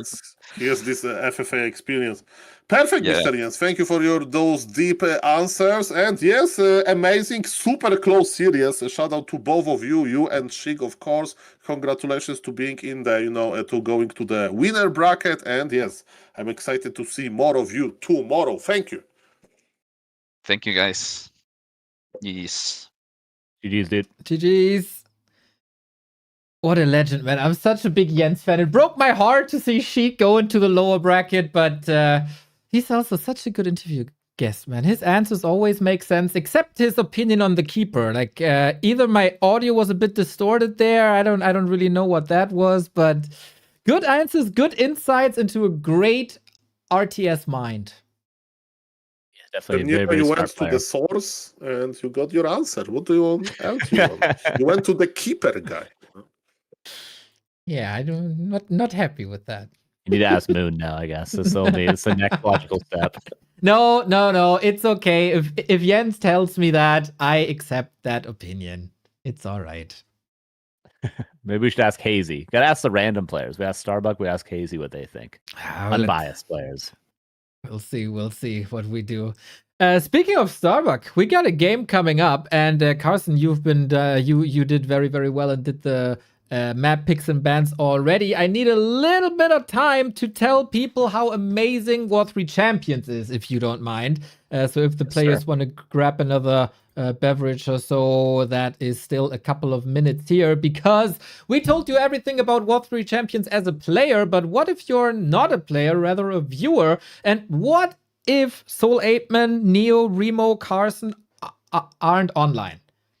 That's a big question. Grubby is playing like any other game, like XCOM or whatever, and we have to be lucky that he graces us with some ladder games that we're all thriving for. You can watch all the games yourself in a little technology called Flow TV that streams you every single ladder game in every single game mode, even some fun map modes, also the custom games that are played. So if you want to see a Moon versus a Sock practicing, and they forgot to disable this feature, lol, you can peek in there and even control your own camera, slow it down, whatever.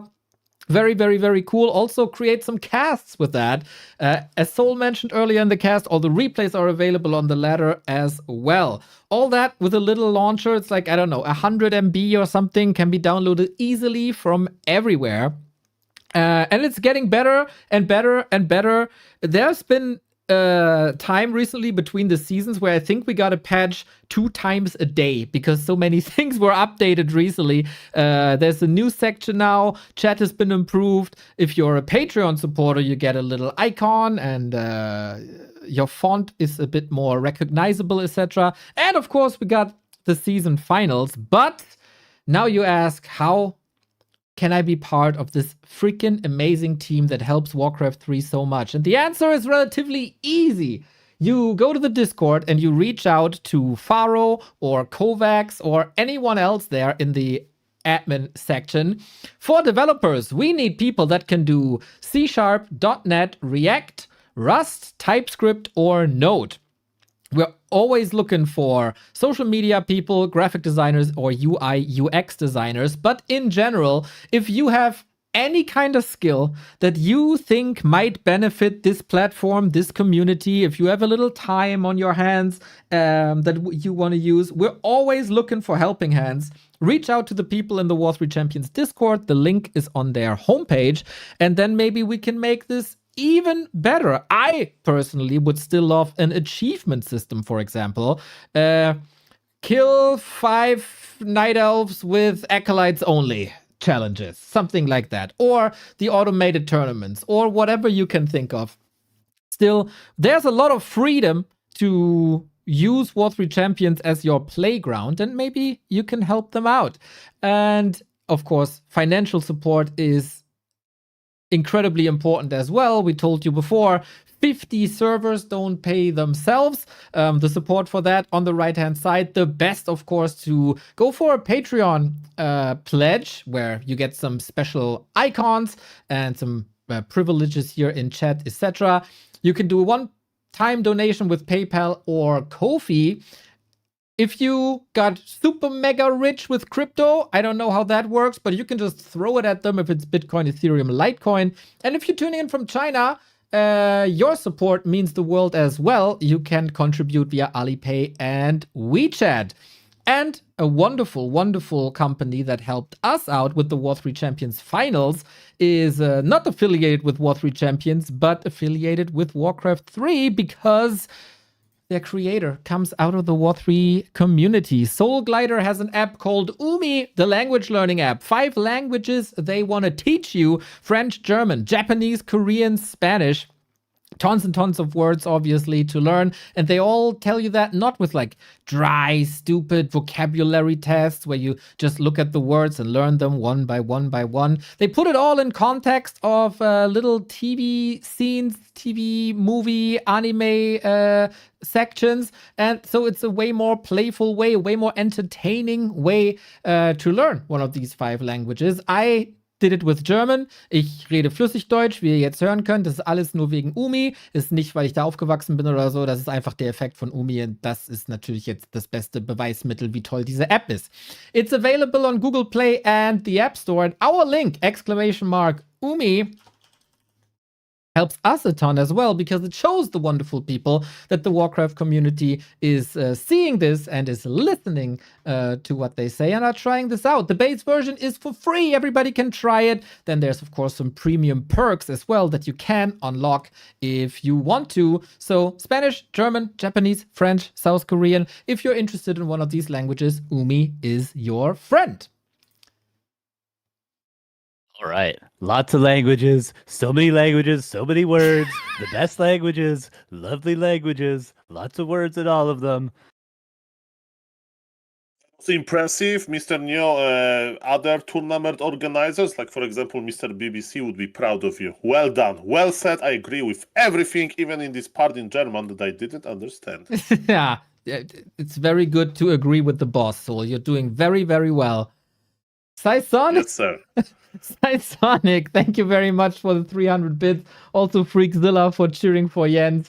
And now we got our last game of the day, everybody. The bracket is set. Who meets Jens in the winner bracket semifinal? We have to talk about it. It is Starbuck going into the tournament as the challenger, and he's going into this. I called it the Battle of the Bald Brothers against his former 2-2 colleague in Krav. Oh yes, the players are in the lobby. The ping is very low. They know each other very well. And yes, they used to play a lot of 2v2, and they don't play anymore because Krav, has a little bit less time, family, and, job as well. But they are amazing, and they know each other well. And let me tell you, Krav had a lot of these moments when he came back to ladder, and he proved that he still has it, and he's in the finals, not by accident. He was very high in the ladder, and yes, the game is starting. Let's go.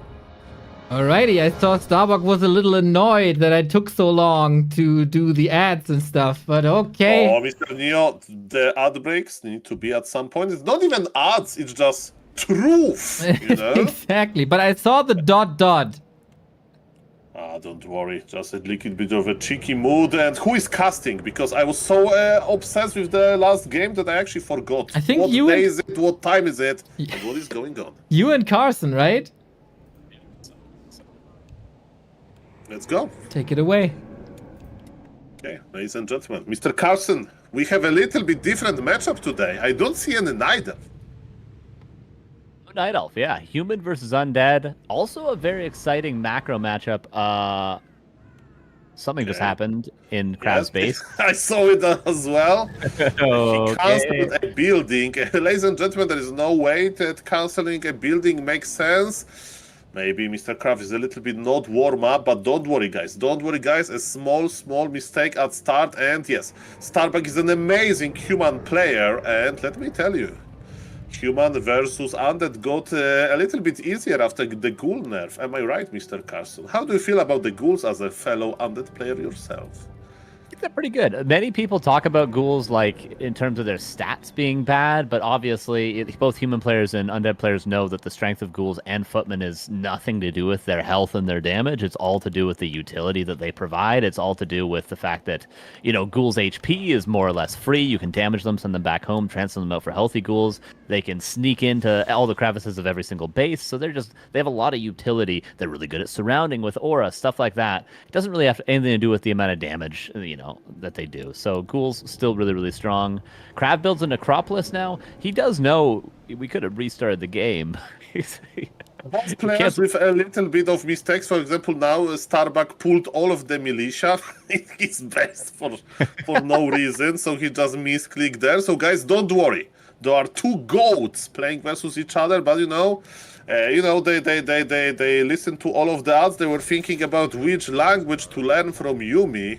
And yes, they need to focus on the game. But guys, all of those small mistakes are in the past. Let me tell you, if you give me Starbuck position from now, I will win 0 games per 1,000 versus him. So don't worry, this game is more than open. Like High School Musical 2 or something like that. That song, Everybody Makes Mistakes, Everybody Has Those Days. I forget who wrote that song. Either way, Reigns True, one of the most beautiful poems of all time, that song. And the Crypt Lord, weirdly enough, creeping a green before going towards the expansion, Saul. I mean, you want to have a lot of lumber, you'll start this weird dance of cancelling expansion. Maybe you want to have level 2 unlock with Impale. We'll see about that. And is Krav ready to surround Starbuck football? And he get it. That was clean, right, Mr. Undead?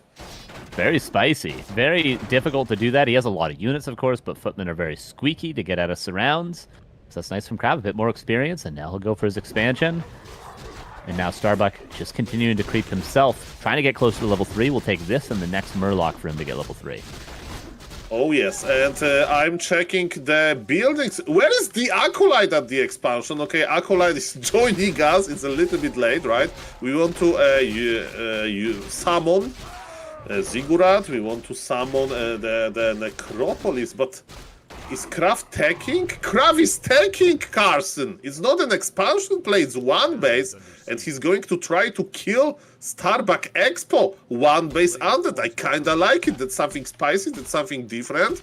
And it's pretty rare to see, to be honest, but you know what? Starbuck is working on his level 3 and he will get it after creeping the last small Murloc, but Krav is already there. Perfect position of Starbuck. He'll start summoning water elementals very soon. And yes, those water elementals are kinda like mobile towers. Impale surround on the Archmage. When he can't get out, actually, this surround will hold. He's killing the wrong unit. That's a crazy surround for Krav. He nails it. He's gonna kill it. He kills the Archmage. He canceled his first Ziggurat, and yet he's destroying Starbuck in 4 minutes here. This might be game over. Starbuck doesn't know that there's no expansion right now. Starbuck is in a panic mode. I mean, not panic, he's like in damage control mode. He was trying to surround a Criplord and kill it. Archmage is dead, and you know what is the best part? The undead Krav is taking, so he doesn't need to win the game now. It's not some all-in after getting his expo cancelled 10 times. No! It's just the more the more damage he deals here, the better. And look at this, Starbuck is remaking his Archmage in the altar. It will take 60 more seconds. 60 more seconds of Criplord going ham, going brrr at this expansion. Look how close the expo is as well, Saul. Look at that. It's 99.99999%, as they say in Germany. And there is no difference between no expo and 99.99. The Criplord was surrounded! And Militia is coming! What is going on? It's gonna take him a while. He might lose a couple footmen, but I think he will get the Crypt Lord. Trying to play as well. This is so crazy. Expansion has finished. What is this game? It's like a heavyweight boxing fight, and they're both knockouting each other. And is it a turn for Krav to summon his level 3 hero via altar? What is this? I'm speechless. Stuff. The expo lives. Maybe Krav got a little bit complacent there, thought he won the game already, but Starbuck lands the surround on the Crypt Lord. Does he Tavern rebuy and just go again? I mean, he's up a full tack. Maybe he should just go tier 3. I mean, Starbuck thinks that there is an expansion, and he sent his footies, you know, to Krav location. By the way, Krav has a lot of experience advantage. Remember when Crippler died, there was no Archmage on the battlefield. Now Krav, I think, will buy Staff of Tele or Boots of Speed, at least one of two. Yes, he can't afford too much. He doesn't have that much gold. And yes, as you mentioned, he's coming back, but Archmage is already there. Mamma mia, Grande Madonia, what a game. Krav is staying on tier 2. He has only one hero. Even though he has an altar, he can't afford another one. And he wants to pressure more, but Starbuck in a super defensive position. He's hugging this tower. And Starbuck has started his tag. The situation of Krav is not looking as juicy as it used to. Needs to just go tier 3, I think. He's not breaking this expansion. How is this game not over? That's crazy. Yeah, because of this Cripplers around. And look at these body blocks. Starbuck is ready to deal even more damage to the Crippler. But the good news is Death Knight is almost there. And the Rubian Tower is fighting against 5 footies. That's pretty tough. Yes, Starbuck wants to take his revenge. There is so many red HP ghouls. Starbuck has a very strong Archmage and he's pressuring hard. And as you mentioned, tier 3 button has been pressed, but mamma mia, imagine if this Crippler would survive. You would save so many resources from this Tavern Revive. Would be like literally finishing tier 3 now. But it's in another reality. Starbuck landed perfect surround with such a limited amount of units. But the game is more than open. There were a couple of better options for Krav. Like, imagine if Krav had just played a regular Expo game with that pressure that he did. I mean, it would have been impossible for Starbuck. But yeah, sweet deny, by the way. And Zeppelin is here. Okay, we need one gargoyle. We need one gargoyle. I think that's the best way to deal with this Zeppelin. Of course, the gargoyle is quite expensive, but yes, let me tell you, this Archmage will make a huge distraction if you don't deal with the Zeppelin. Yeah, and he can't afford that. Oh, he doesn't have the supply for a Garg. He has to kill a ghoul to get a Garg. Ay. Mamma mia, feels so bad for Krav. Like, he had a bright future and now Starbuck says no. What a play by him. Look where he's dropping his Archmage just around the ghouls, but he doesn't care. He's pushing it to the limit. Coil was almost there. Look at Starbuck is dropping in the most like remote position. He feels like at home at this base. I mean, it's not a crucial damage, but he's doing a lot here. And as you mentioned, supply block is big because of this expansion Ziggurat kill. No obsidian statues, no gargoyle, but tier 3 is almost finishing. And it goes from being nearly unwinnable for Starbuck to looking unwinnable for Krav. Now he's going to have a timing at tier 3 with a Lich with an Orb, maybe with Destroyers if he's lucky. But Starbuck, the best thing Starbuck did this game was not leave before he knew 100% there was an Expo or not. Because a lot of players would have left, they would have just assumed Krav was on 2 base after that Archmage kill. But because Krav wasn't, Starbuck had a chance and he didn't leave. That's very true, and of course it's all was possible with this Crippler around. I think Expo or not, if Crippler would survive there, would be kinda GG. And we have a Shredder. Starbuck wants a cheeky no! Distraction! He will have to TP. Impale? Oh, I was afraid. Okay, Zeppelin is dead. Coil? Not really. Oosh. A lot of emotions lost that over the game. trees. And if you just lose it, like, imagine just lose like an Archmage, and that's it, you know? And the rest of the army will slowly die to dizziness and the ghouls, but yes. Okay. Mr. Starbuck has situation under his control. Mamma mia, he's going for some towers. Remember, Destroyer push will hit at some point. We have one obsidian statue, we need more. MK is joining the party, but slowly but surely, Krav army composition is going to look quite scary. He needs more statues. He needs those destroyers. So far, he's going for destroyer form with only one statue. There's actually not healing. When I stream Warcraft 3, people make fun of me because I'm terrible at controlling statues. You need to have them in the separate control group. And this Impale was money, so wait a moment. But yes, statue of Mr. Krav could be positioned a little bit better. And what about, is Crippler going to die again? He needs to survive. Starbuck was trying to land the surround. There is one more bolt in the chamber, but Crippler position looks a little bit safer now. We need this one destroyer, Carson. One destroyer for sure. Lich is also on the way with Orb now. If only the Lich was there a little bit quicker, maybe the Mountain King could have died, maybe the Archmage could have died, but here the Lich is. Maybe a Coil Nova on the Mountain King. Has a Potion of Vulnerability. Now the DK gets surrounded. Potion used. DK's only level 1. That's a big impale. Archmage might be forced to do a TP. He has to use the TP, but Death Knight has fallen. Just level 1 hero, but still. And remember, Human can pop the Scroll of Rejuvenation. Starbuck killed one footman to stay on 50 supply. Krav is very patient. He's constructing his push. He's not expanding, right? So he is going to play one base 4 now. He got Vampiric Aura, which is like, not great, not terrible. Supply is even, almost, but tier 3 is operational for Starbuck. And he's starting with Knights upgrades. Starbuck is feeling so confident, you know? If you are afraid that you are going to die, what are you going to build? 2 Knights or 2 upgrades? Starbuck is like feeling cheeky.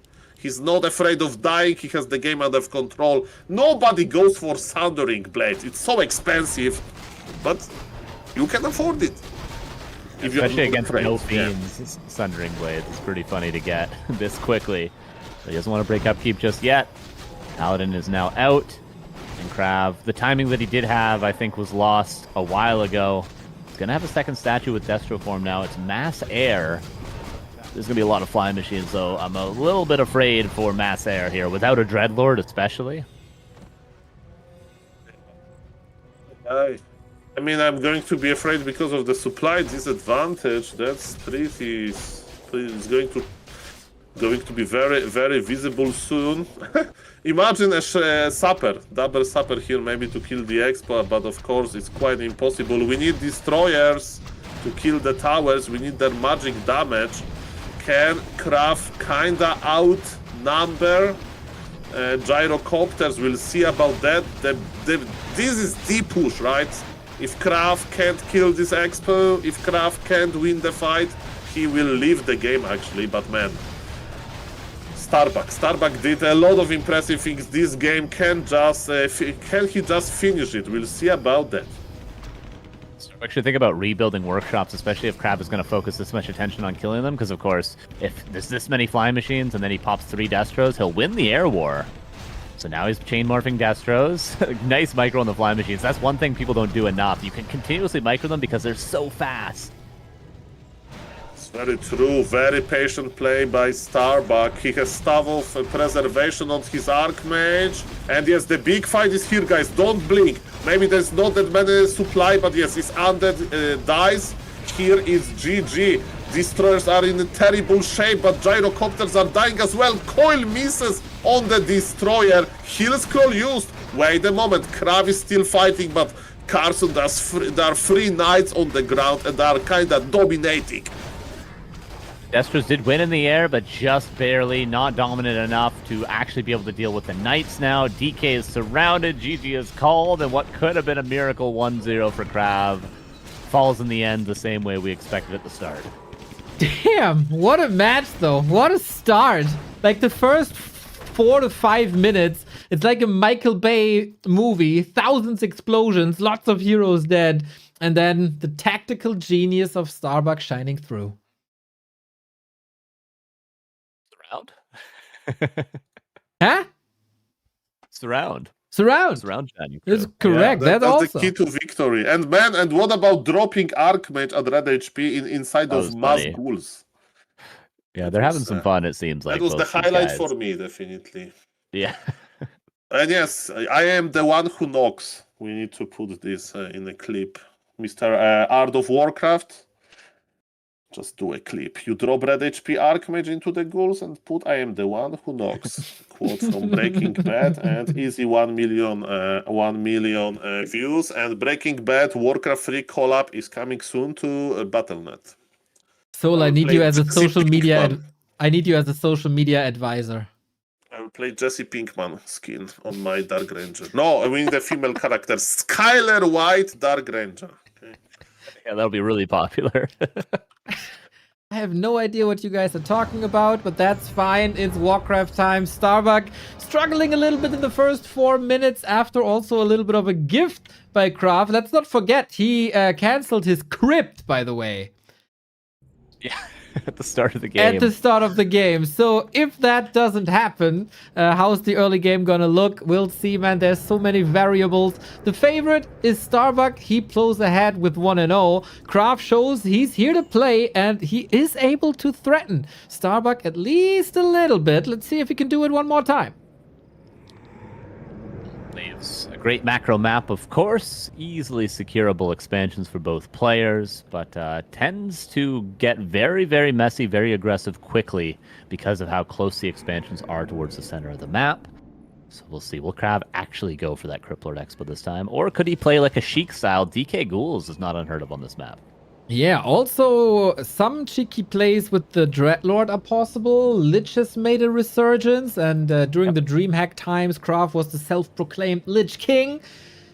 There is all the options, and of course, let's not forget about the Dark Ranger as an option, because otherwise Soul will yell at us in 2 minutes, and nobody wants Soul to yell at them. Dark Ranger, he could cancel the altar, rebuild it later, get a Dark Ranger. Absolutely, yeah. Could see a Lich for sure. Yeah, okay. Lich is becoming very, very popular in Autumn Leaves. Again, I don't know what you do against Pally Rifles, but we're not going to see Pally Rifles, so we don't have to worry about that. Exactly. Pally Rifle is dead. And it is. Except for Fortitude versus Focus playing it 2 games yesterday. Don't remind me. That was horrible. We got a Lich, and that excites me. Yeah, I like this. A very, very nice way to play this matchup. Lich actually can scale into the late game. Crypt Lord is great at sort of pressuring and keeping the game messy and keeping the game low supply, trying to win early on. But if you want to go into the late game with an undead hero, it's got to be either Dreadlord, which can die to 1-base human, or it's got to be the Lich. And then we'll see how Starbuck deals with that pressure. He weathered the storm against the Crypt Lord, but barely. And against Crypt Lord, he's used to playing, right? Everybody played the Crypt Lord for a long time. Lich times, when he emerged into the top of the scene, when Pally Rifle was hype and he made it hype, there we saw a lot of Lich, but that's also a long time ago. So how practiced are you against Liches? That's a good question. It really does come down to the Archmage control. You have to keep the Archmage healthy. You have to keep the Archmage not necessarily out of Nova range, but out of melee range of all those ghouls. If you allow Krav to land Novas well, the Archmage is taking auto attacks from the ghouls and the skeletons while it's slowed down. The Archmage pretty much drops from full HP to like 30% in 125 mana from the Lich. So very important to control that first hero for Starbuck. Maybe with the Zeppelin down the road, he did play that well. And of course, Starbuck always watches every Fortitude game, every Happy versus Human game as well. So he should, at least in theory, know what to do. Let's see if he can bring it to the table on the biggest level here in the Western Circuit. So far, so smooth. Nobody is attacking the other too much. Both are making strides towards an expansion. And now we'll see how much damage we can do with the Nova onto these juicy peasants. A lot of damage was taken at this timing last game, of course. But the peasants this time being a little bit more careful. Just the Arcane Tower, and the peasants go back home. Starbuck able to creep one more camp. Getting closer to level 3. Oh, the Lich does find one peasant. 1 is all it takes for level 2, then Dark Ritual, and of course the Lich starts to scale a lot better. Tower goes down, but at the cost of perhaps 1 ghoul. Getting very, very low. 1 peasant did go down to the Acolyte, level 2 for the Lich, and this ghoul being chased, but might live. Okay, could of course be Dark Ritualed in the second as well if he just wants to deny experience, but no, we're not interested in that. That is a lot of lumber mining time on exchange for a ghoul. So instead of 2-base, we end up at 1-base at the moment. And backpack for Krav.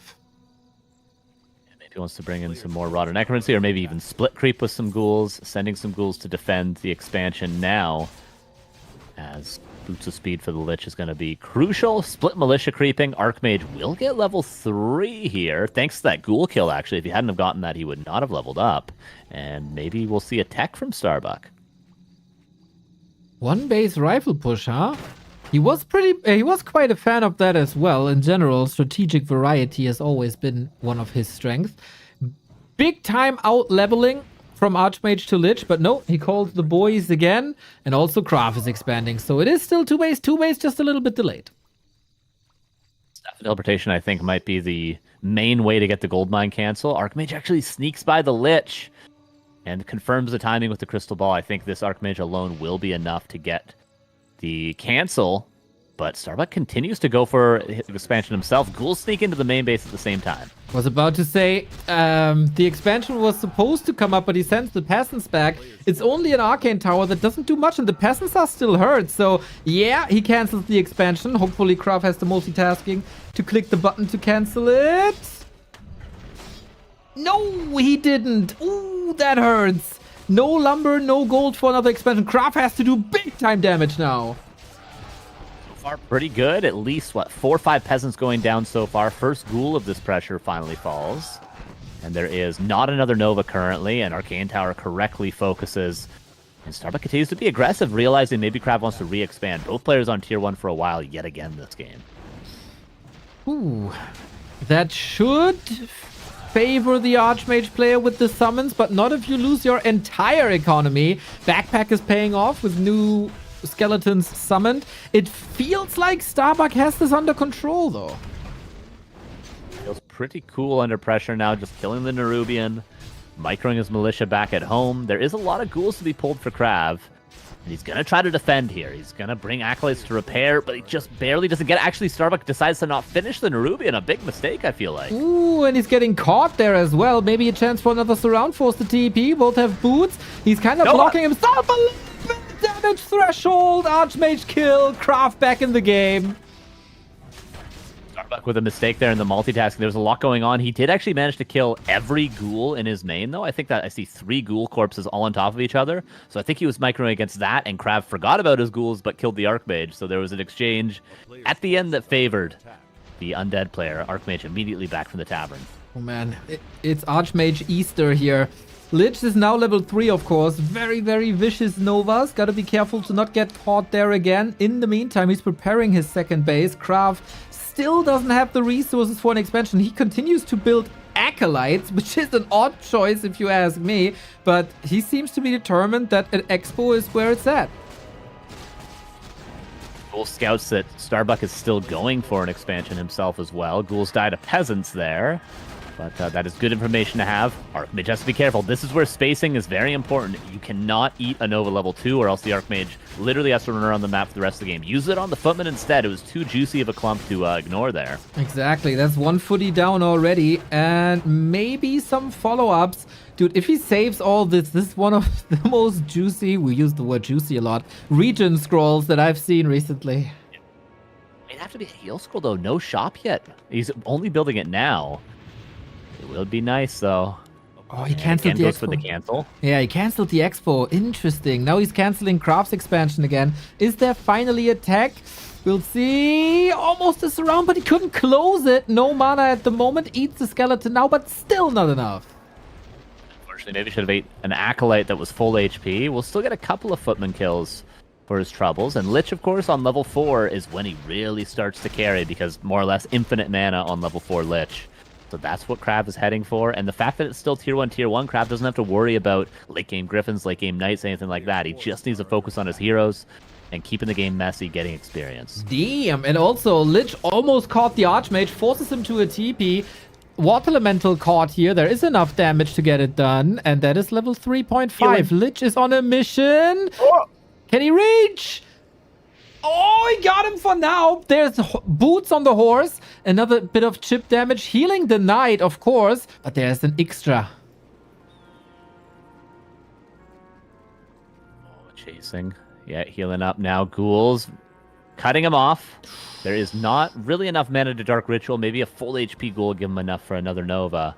Running around. You gotta choose your pathing wisely here. Footman trying to intercept, maybe get some block. I mean, he did cancel healing on the Archmage, but he didn't cancel it on the Footman. Maybe would have been the more valuable target. Obviously, hindsight 2020.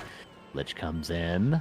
Does cancel the healing and the clarity again. Does he have something to Dark Ritual nearby? Not really, right? Also, 1 charge of Rod of Necromancy, but no corpses here.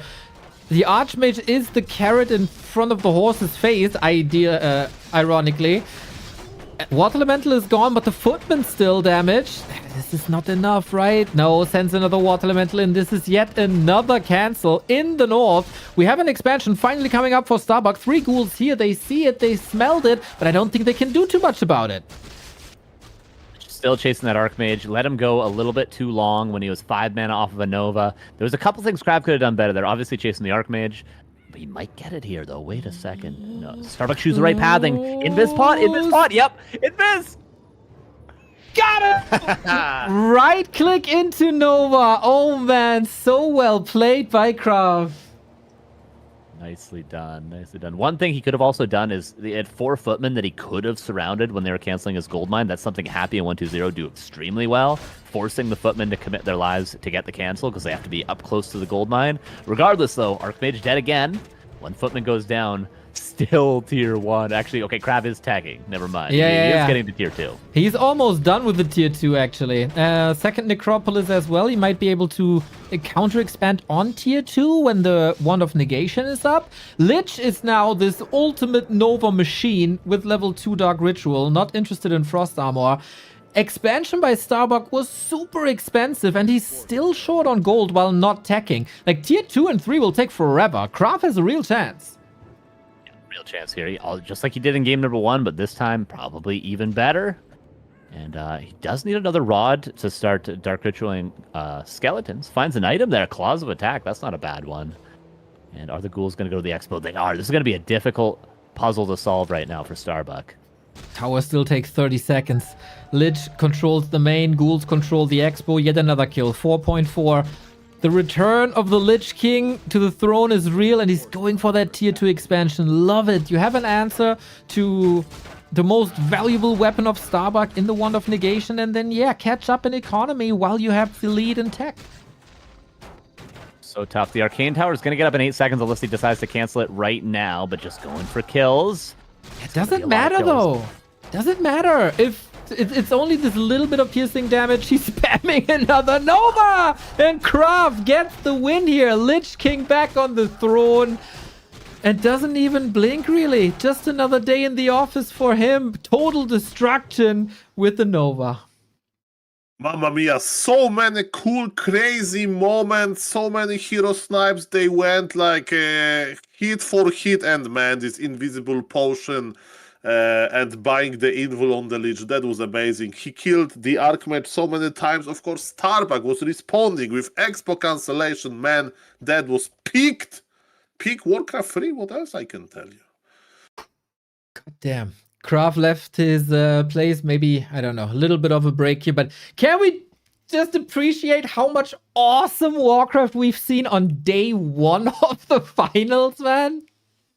It's been pretty fantastic games. I was just thinking during that game too, like it's crazy, like the amount of insane plays that everybody's making. Like you can tell, like this is a good gauge, I feel like, of how good players are getting. Like you can look at Lynn, you can look at Happy, you can look at the best of the best. But just to see on average how much everybody's improving from a few years ago, 4 or 5 years ago to now, just watch W3Champions and just the level of play increase. You know, the names somewhat change. We have a couple of new names, but for the most part, everyone's getting so much better. Like 5 years ago, we wouldn't be seeing as many crazy, insane plays as we are today. Like the Invis Pot, the Savage Teleportation plays, all the crazy surrounds, just the level of mechanics and everything have gotten crazy good. Well said, and they use Warcraft Champions to practice, to develop those skills. Of course, there are some other platforms like Chinese KK platform, but man, if there is a big tournament, it's usually being hosted on Warcraft Champions. If you want to learn, study replays, if you want to play practice games, there is like so many show matches. Infi loves them, always on Warcraft Champions. So yes, that's an amazing feature. There is amazing service, and yes, I was able to enable those amazing players. Exactly. Super cool. We got a platform like this, driven by the heart of the community, and you don't see them too often or too much, but they're also always in the chats, always watching streams, always in the Discords. So, of course, Faro and Kovacs first and foremost these days. The mods behind that took a bit of a social media beating recently, but still doing a tremendous job. And yeah, it's just the community keeps on giving, man. It's really, really, really good to have this in the scene. Otherwise, we'd be playing on BNet with, I don't know, 3 servers and no features and no functioning ladder. That'd be sad. Very, very sad. Sad. Your And we game want to will be scared in crash. October, not sad. Okay, it's the spooky season, it's the sad season. That comes in February for us. Okay. What's in February? Valentine's Day? Valentine's Day. Ah, Yeah. I What see. is that? Is it like a popular holiday in Canada? I never heard about this. Can you explain me? Actually, I'm sad on Arbor Day. Okay, you got to be sad for the trees. Okay, what they're doing to our forests out there. I hold up a protest sign. All of a sudden I chain myself to my computer. I'm not leaving here until I don't know, whatever. You can write them a song. How about that? Yeah, the protest songs. Those worked, right? Exactly.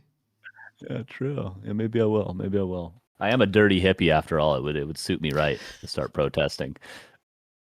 Things to learn for the community. When Carson says, maybe I will, he'll never, ever, ever do it. Yep, they know by now. They know 2 things about me. I never stick to my word, and I repeat everything twice. It would have been funny if you had repeated that now. I thought about it. I think it'd be a little too on the nose. I did repeat. I thought about it twice, though. Now that I think about it, Big time true. Yeah. All right. Last game of the day. Crazy series. Very close. All of them, looking back, all of them were very close. I mean, I suppose maybe Dise Sonic, the most one-sided. Sonic Deathnote, of course, a 2-0, but very close. Both of those games. Everything else, a 2-1 so far.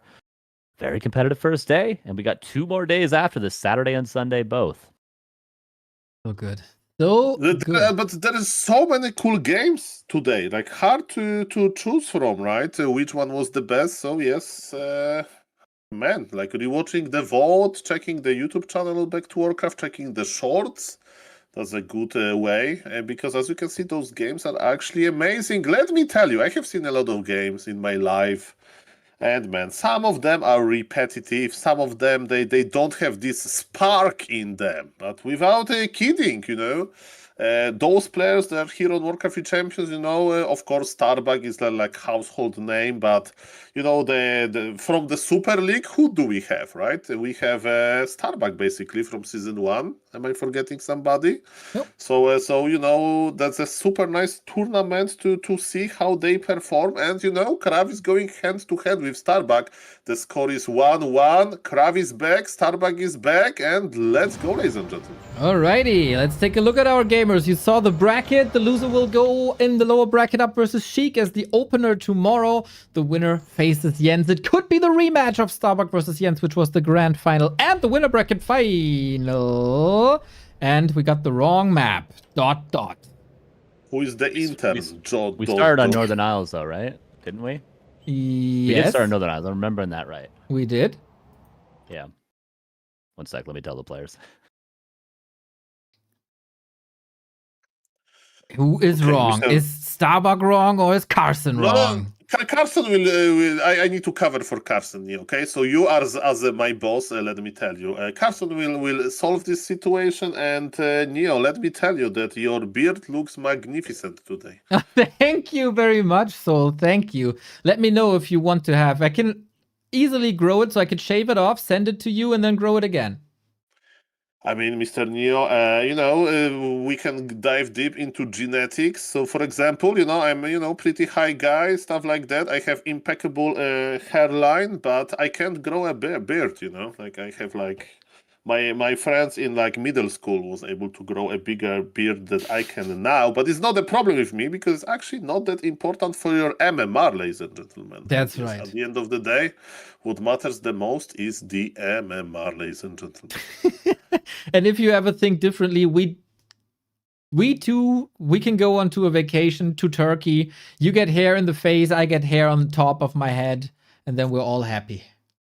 Okay, we are all happy with the map pick, I think. Players are ready, and this map is full of Makruras, so I even prefer it over the cold springtime map. Both players stay hydrated. Would love to know if Starbuck is super talkative in the player camera. Not sure if he's rapping with the song or if he's streaming. If he's angry at the organizers. How can they mess up the maps like this? Or if he's just having a cheeky beer and is in a good mood. We'll probably figure it out if we see him in a winner interview. But this is the freaking decider, man. It's Krav vs Starbuck round 3. Going to know for sure, can you have fun in Warcraft 3? Because what you describe is that Starbuck is having fun, so I hope he's not going to lose this game. You know, it's like Grinch ruining the Christmas. I mean, you know, they both know each other very well. They both know that they're amazing players. As you can see in game number 1, the game even Krav lost. He was very close to winning, right? In game number 2, they went head-to-head. Amazing Novas and Neo. I see that nobody's opening with something super crazy. As you mentioned with Carson, Lich is trending a little bit. So maybe it's going to be Lich again, but knowing Krav, it can be like even Dreadnought. We need to check it out. Exactly. Okay, I just confirmed Starbuck is streaming as well, so if you're interested in his first-person view, go check it out. And that would have been odd if he's just sitting there in his room and talking to himself like that. But hey, whatever floats boats, right? We go back to the Crypt Lord, the strategy of game 1, this time without a cancelled crypt. So fair game, Hammerfall it is. Archmage on Starbuck's side as well, the norm. No experiments. Now, I mean, the winner bracket is on the line, right? You don't want to experiment too much. I mean, you know, as you mentioned, maybe he's just in the good mood, so we'll see about that. Definitely, Hammerfall is a very good expansion for human to quickly expand and creep level 2 really quickly. If there is a rogue golem on the map, it means it's good for human for a reason, because you can pull it very easily with your amazing footman. And that's exactly, ladies and gentlemen, what Starbuck is going to do. He's successful with it. Krav is like knows exactly what is happening. Is it going to be the most standard game of them all? Is it Happy versus Fortitude or Starbuck versus Krav? I can't tell. Well, for this evening right here, I would prefer Starbuck and Krav over 40 and Happy. These games have been nothing but bangers. Yeah, we had this cancel culture thing on map 2, but it's somehow more exciting and an extra spark, exactly as you said. Ring of Protection for Starbuck, uninterrupted. He's gonna be facing a level 2 Crypt Lord then right away. With a bit of a weaker item here, but no bold here. Is Starbuck going to be aggressive on level 2 already is the question. Yeah, the rush distance between expansions is super short. As you can see, Archmage is already crossing the map. But not to the expansion, just to creep a giant sea turtle and Hydra hatchling. There's an amazing item usually hidden there. And yes, by the way, do remember that Krav had this approach of like trying to protect expansion for all cost. Maybe he'll go for it here. So far, so good for him. He's scouting a lot. But in the meantime, oh, Mr. Neo!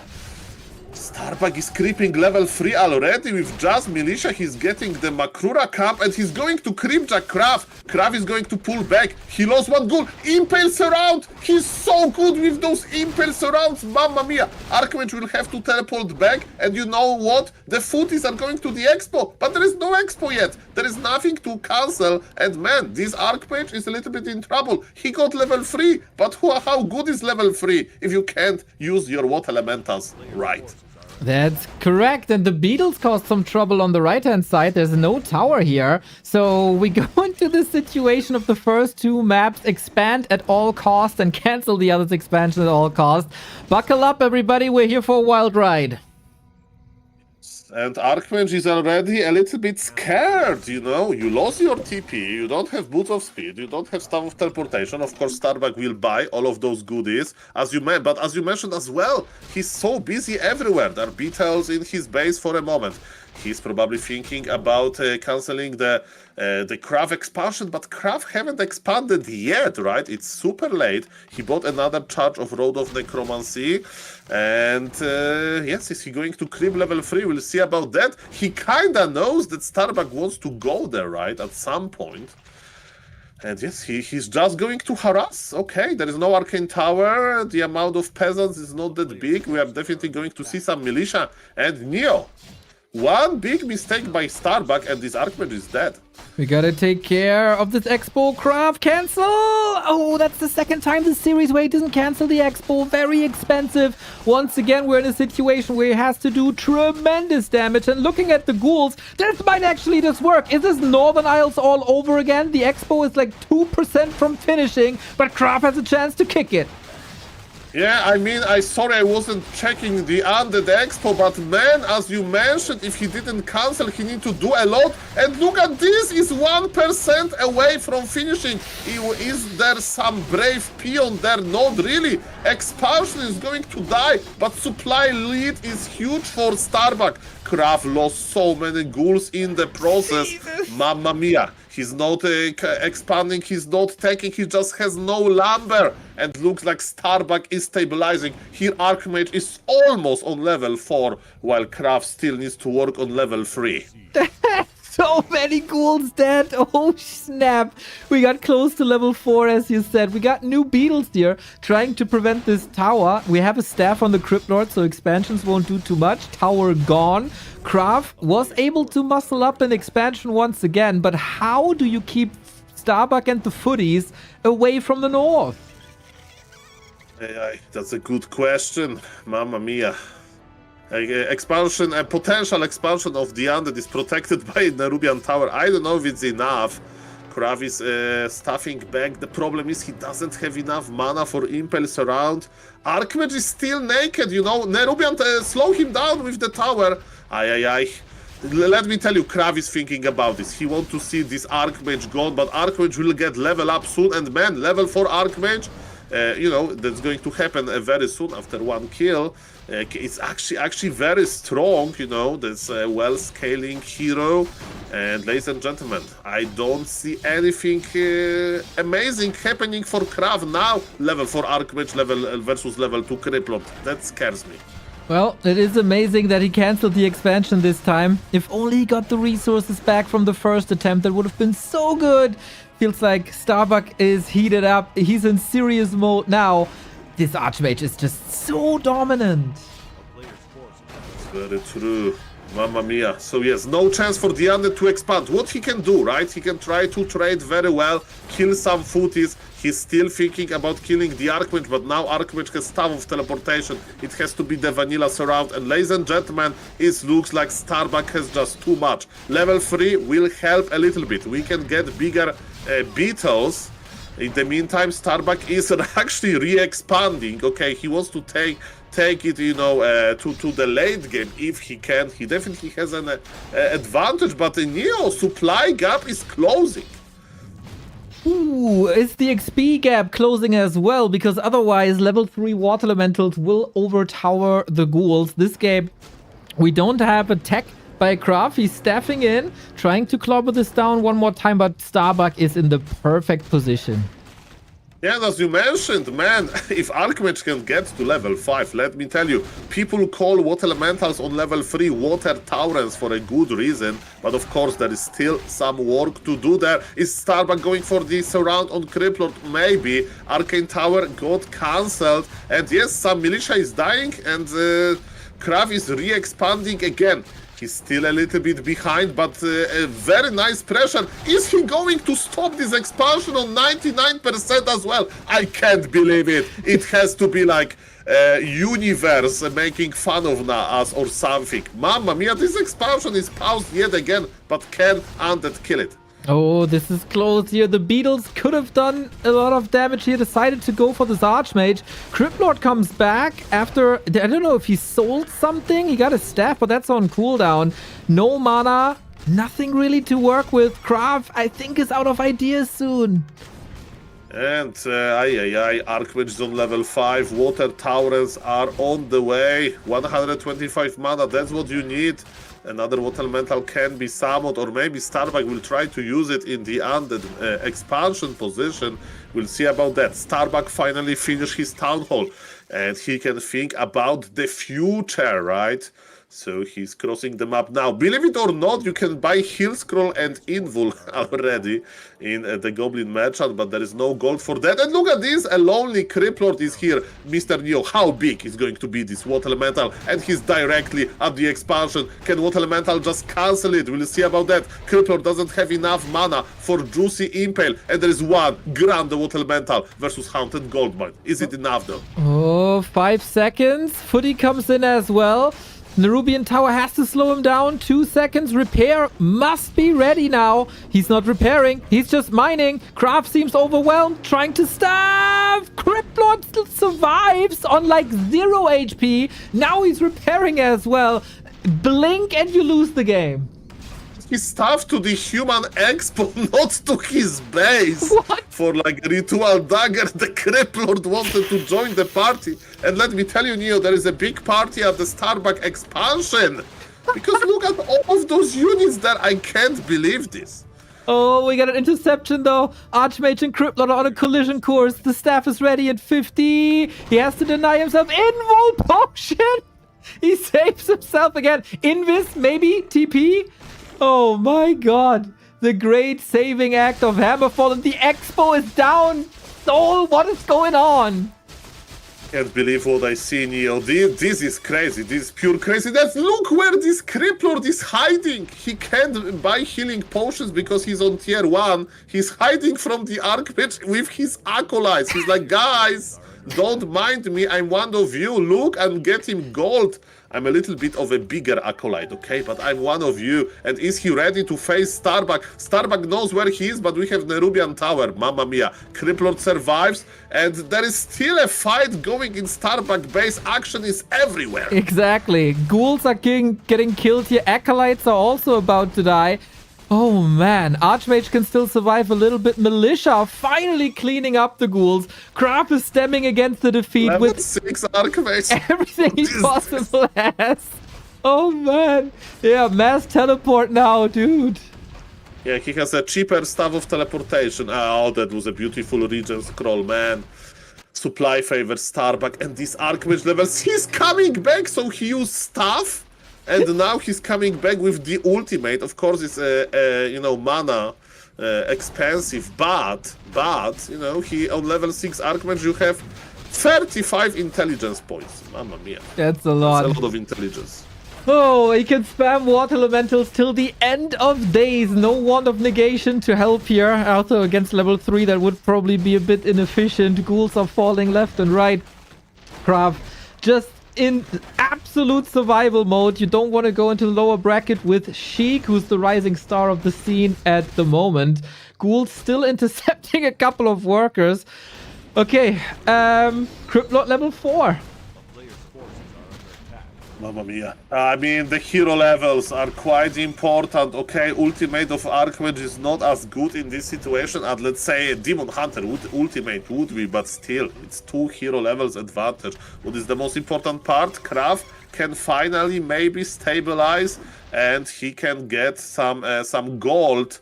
He's trying to fight with those water elementals, but you know that Starbuck is on tier 2. And ladies and gentlemen, what is going to happen now? We have 2 extra acolytes in a Krav gold mine.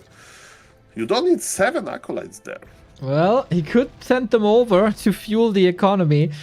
Maybe having backup acolytes is also not too bad against this raging Starbuck. He could tech now, actually. He has 12 acolytes.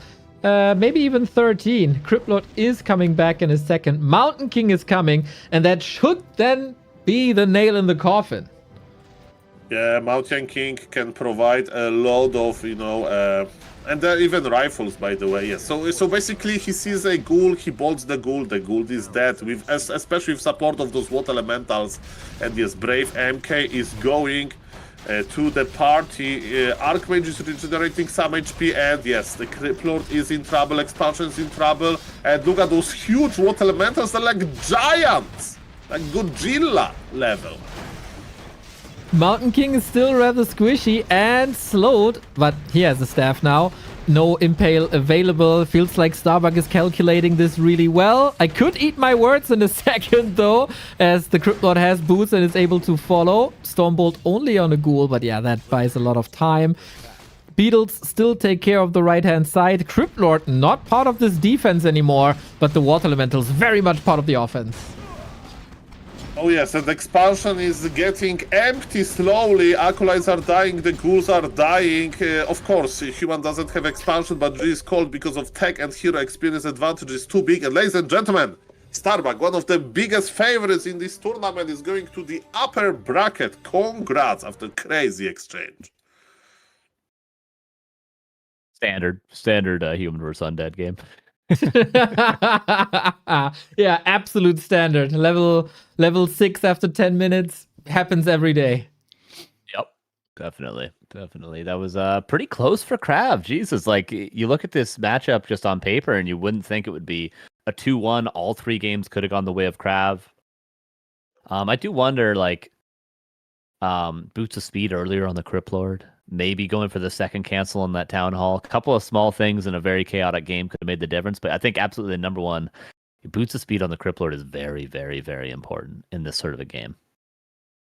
My. It was a wild exchange. What we expected here. Big fight by Krav. Want to see exactly that tomorrow versus Sheik. But yeah, the message is we get Starbuck versus Jens, the rematch. Tomorrow as one of the later games once again. It's going to be quite wild.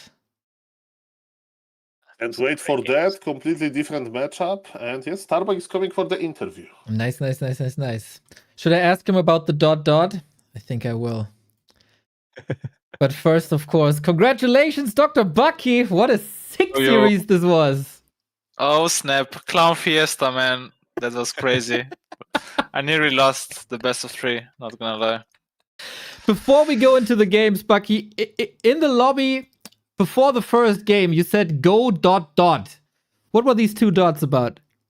Yeah, this is BBC kind of breaks, like 5 minutes, but instead it's 15 minutes. What the heck? What are you eating? Beef jerky, Neo, or what's going on, man? I am obviously advertising for Umi, the language learning app that's put $2,000 in the prize pool. Oh my goodness, I heard only good things about this. You guys should definitely check it out. Exactly, there we go.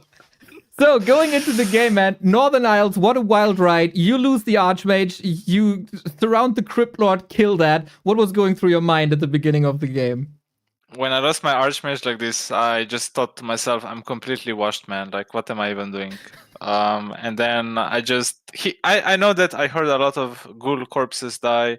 There were corpses all over the ground. I was like, okay, I'm gonna continue playing some StarCraft.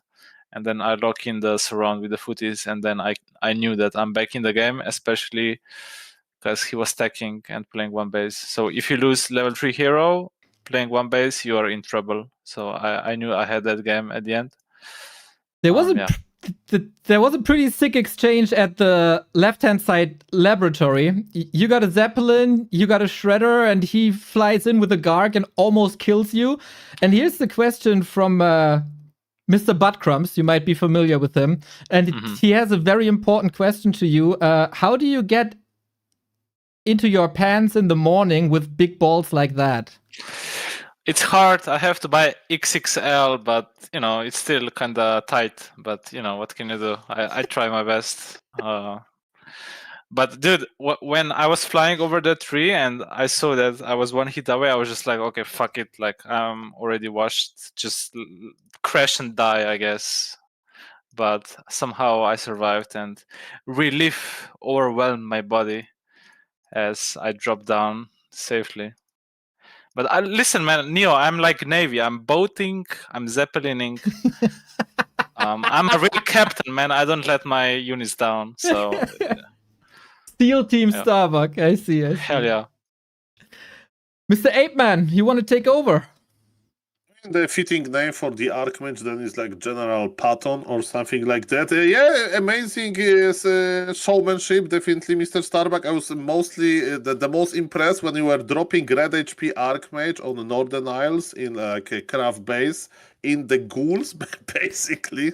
So that was very impressive with the Zeppelin. Yeah. And okay, so my general question, you said, that you're kidding. I hope that you are washed, right? So how is your practice looks these days, right? Because tomorrow is going to be like a yes, right? So a hard opponent ahead of you.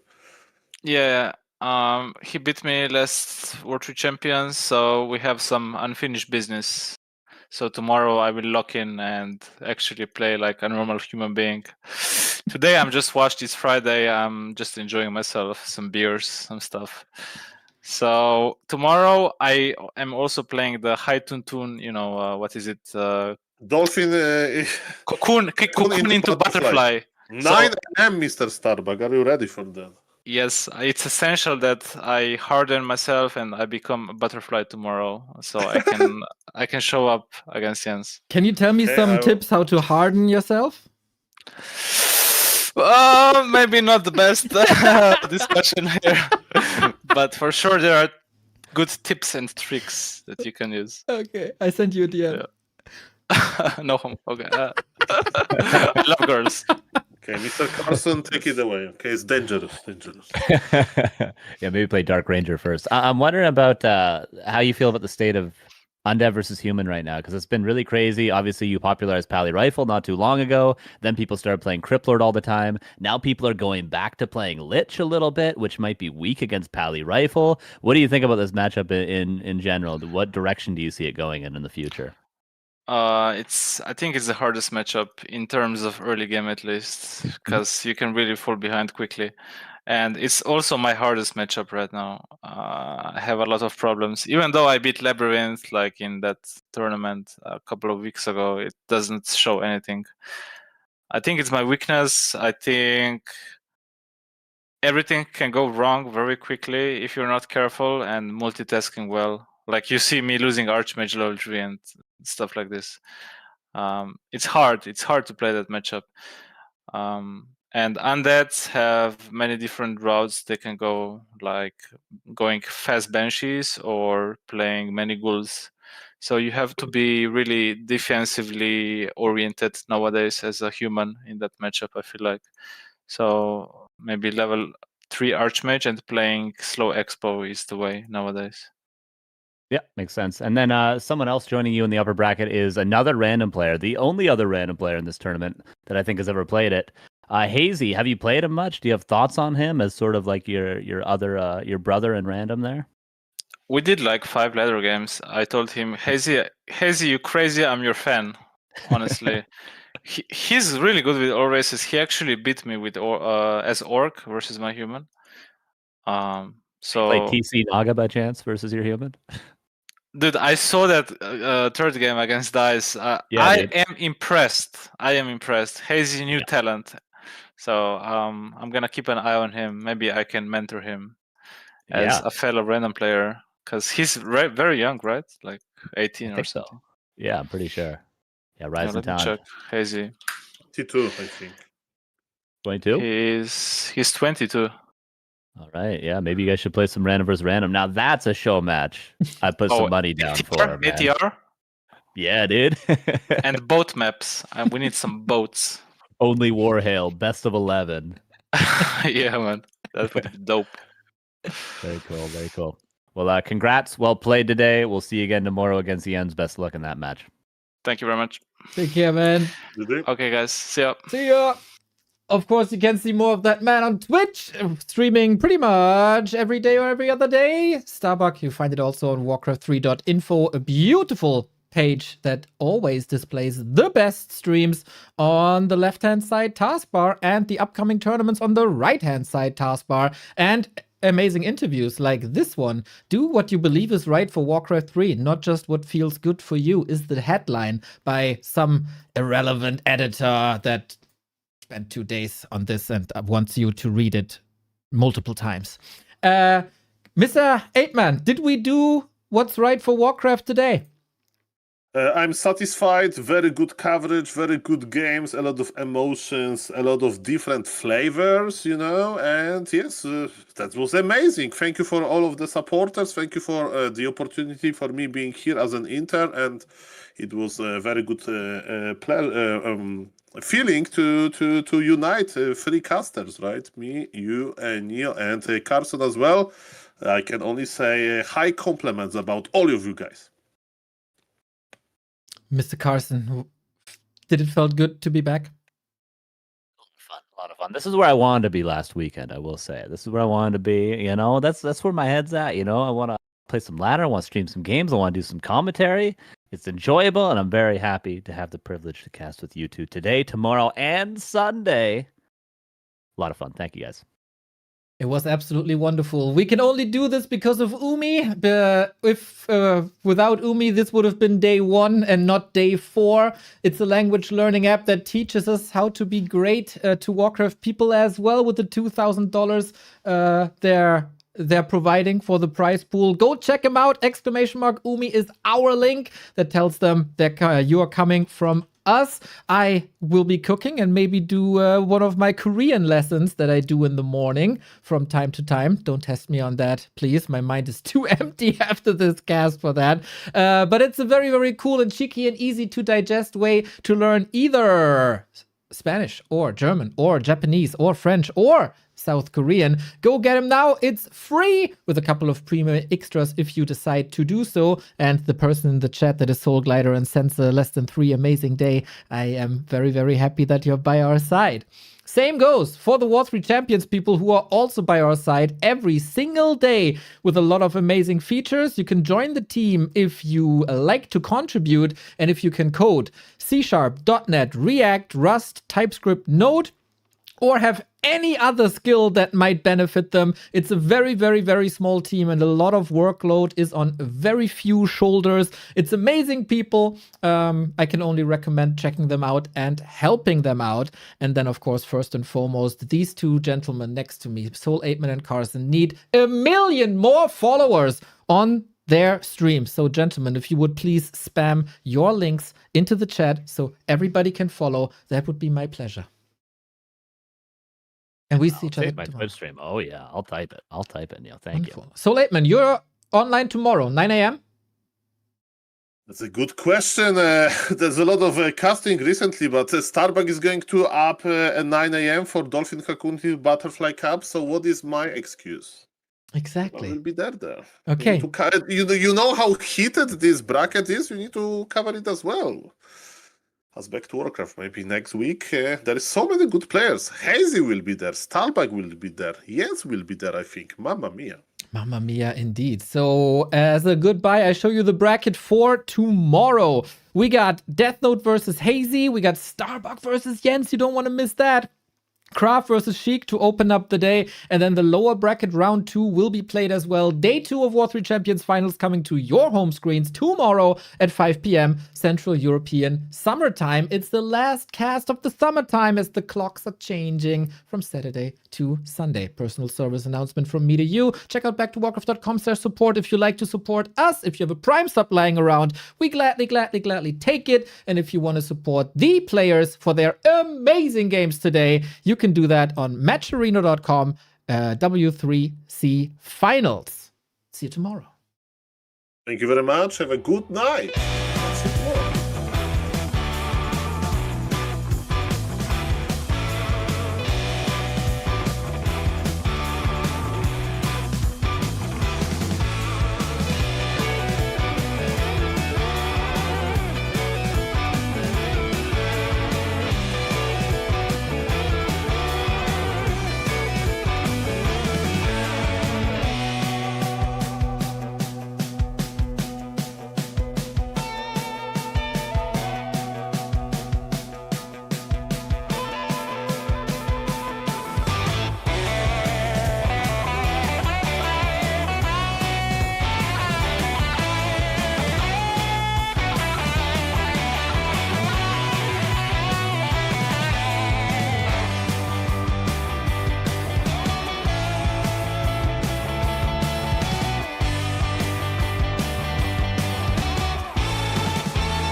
messing around.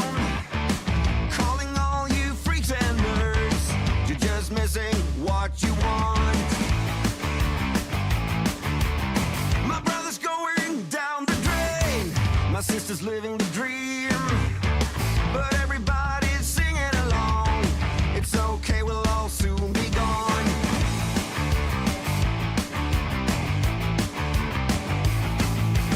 Hey, what's the matter with the bright red lights? Hey, in the moment when the world went blind. But everything's alright. We don't give a damn this time.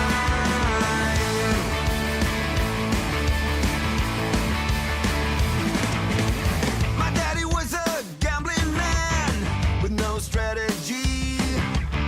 Who gives a shit about him anymore? Guess we never really settled the score. Half the town screaming out in vain. The other half is fake. But everybody's singing along. It's okay, we'll all soon be gone. Hey, what's the matter with the bright red lights? Hey, in the moment when the world went blind. But everything's alright. We don't give a damn this time.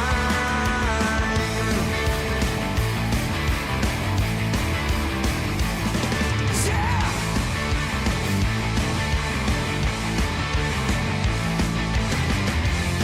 Everyone's a hip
like cuts from 1,000 knives. I hear you call, but I'm still stumbling in the dark, a silent howl as I dissolve into your arms. I waited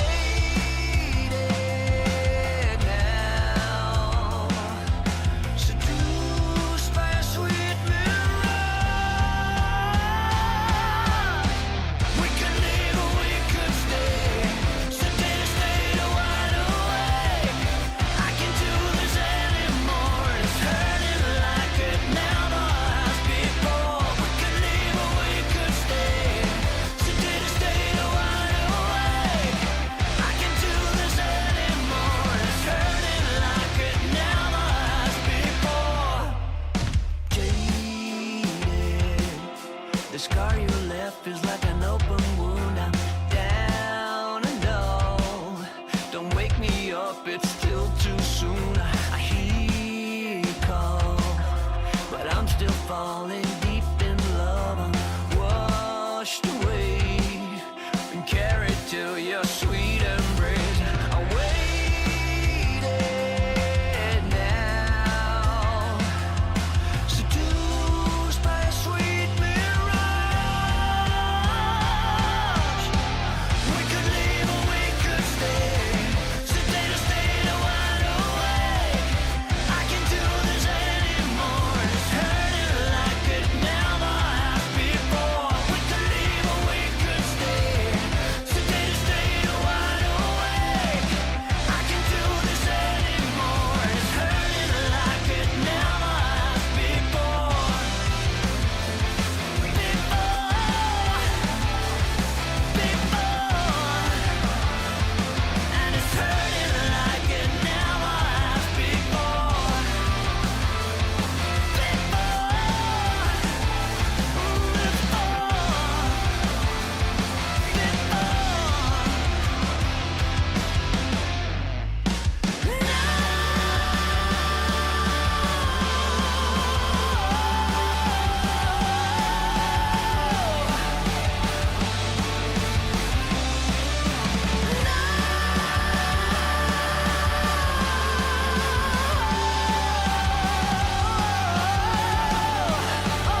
She's my kind of woman. I need her so. Yeah, my kind of woman. I can't let her go. 5 feet of dynamite will keep me dancing through the night. You know, a black cat got nothing on a lucky man.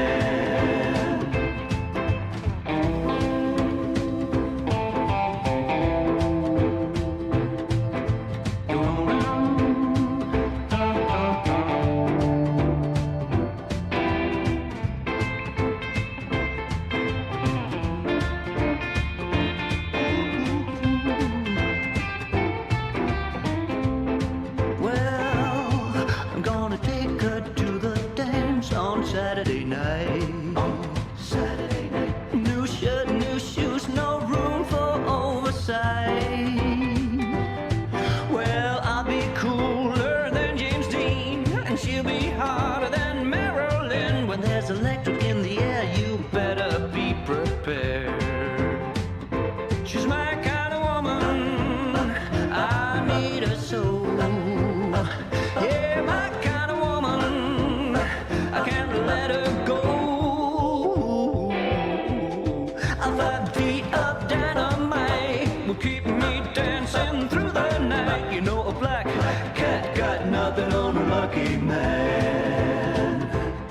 Yeah, a black cat got nothing on a lucky man.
I went by your house, what a big mistake.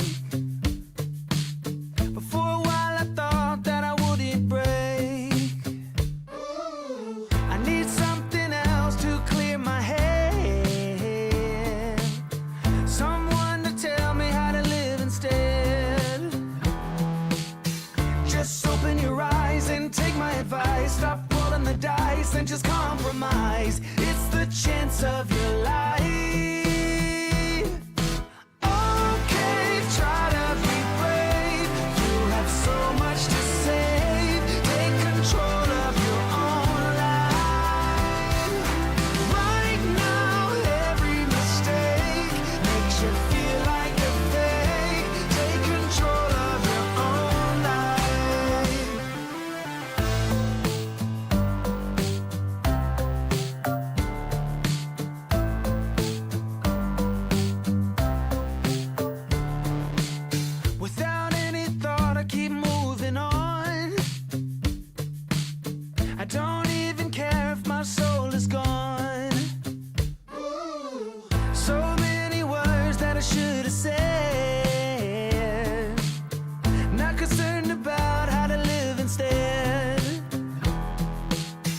Just open your eyes and take my advice. Stop rolling the dice and just compromise. It's the chance of your life.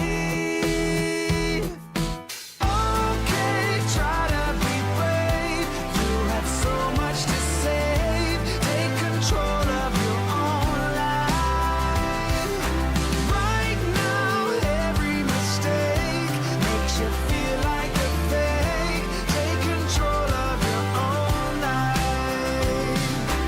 Nothing in life is good. Tired and missing.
world's biggest happy fanboy.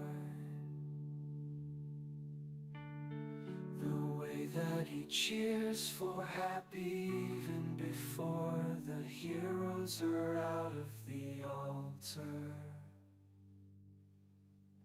Even when happy does something completely trivial, like killing a grunt that has 100 HP left with death coil, Neo goes crazy, happy what a god, what a god, what a god.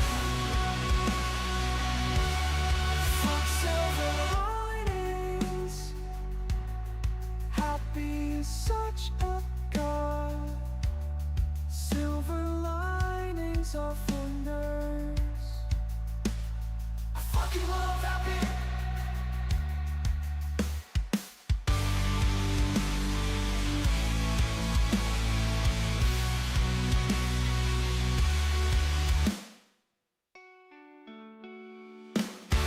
I fucking love happy. My name is Leo, and I love happy.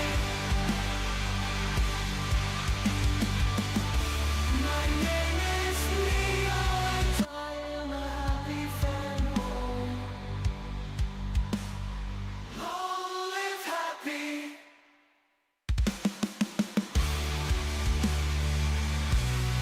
Long live Warcraft 3.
Say it ain't so.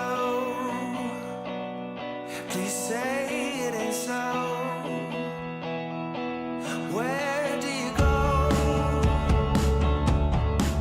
for divine delight? Is it someone I know? Someone from before?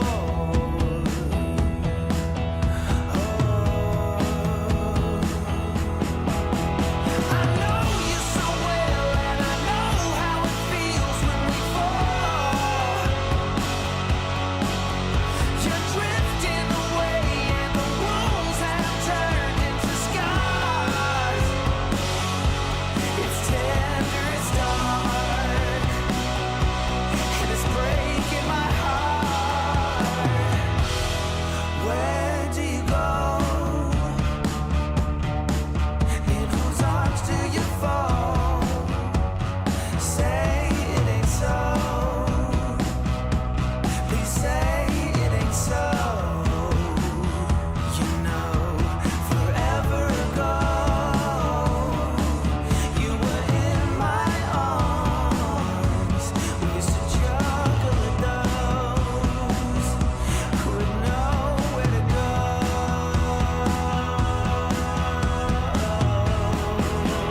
I know you so well, and I know how it feels when we fall.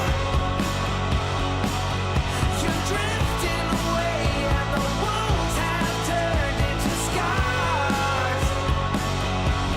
It's tender, it's dark, and it's breaking my heart. I know you so well.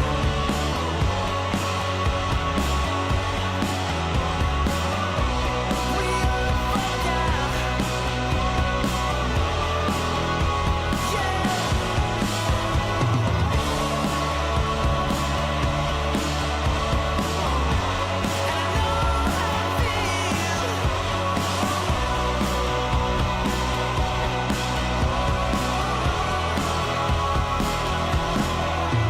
I know you so well, and I know how it feels when we fall. You're drifting away, and the wounds have turned into scars. It's tender, it's dark, and it's breaking my heart. I know you so well, and I know how it feels when we fall. It's tender, it's dark, and it's breaking my heart. I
staff, grab your bow, nature's wrath. Pour out a drink for Saint Moon, phantom acolytes too. Remember, the elf cabal is always watching you. Lane burrows, triple orb, entangle the grunt, fight the horde. Men are gone, super whales, salt is on, never trust an elf.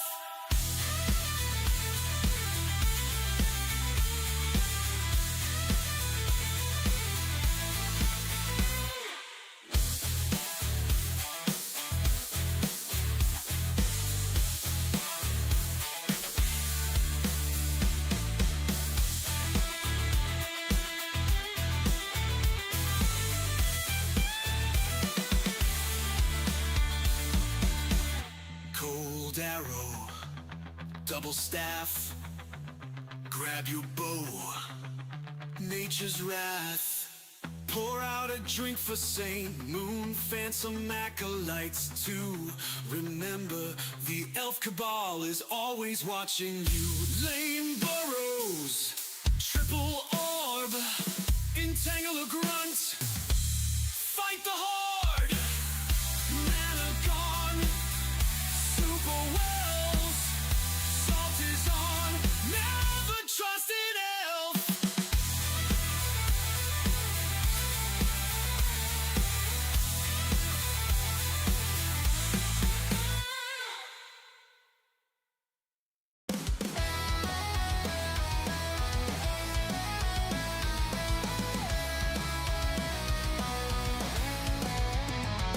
I'm so hype, got no life, only a ladder so I can hear them cry. Get boned, noobs to pwn, wrecking these nerds with my skills up sideways. Oh, I'm told, cold, keeping me busy, smashing face like always. Staying hype, getting sniped, and I'm like, easy fight, you're free, and then more. Do you want some more? Eat this power spike. I'm so high, max supply.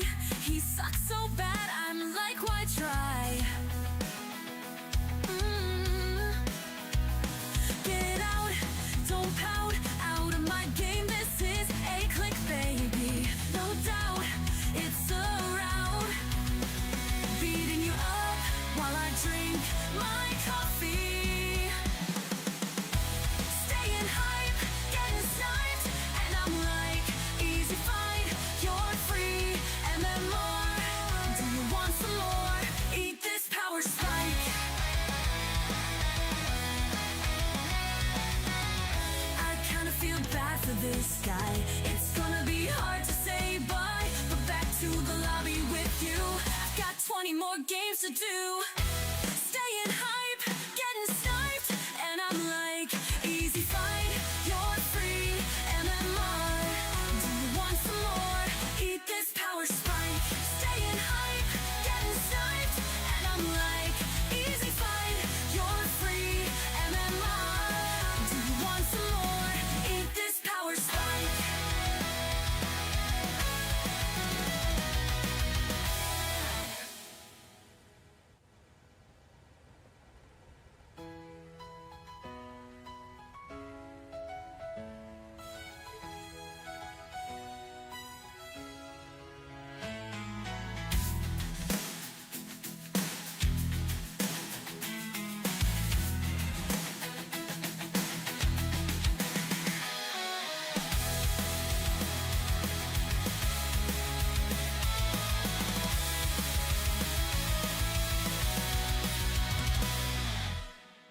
Kinda feel bad for this guy. It's gonna be hard to say bye. But back to the lobby with you. I've got 20 more games to do. Staying hype, trapped, and I'm like, easy fight, you're free. MMR, do you want some more? Staying hype, getting sniped, and I'm like, easy fight, you're free. MMR, do you want some more? Eat this power spike.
some heel scrolls too. Gonna show some humor to you.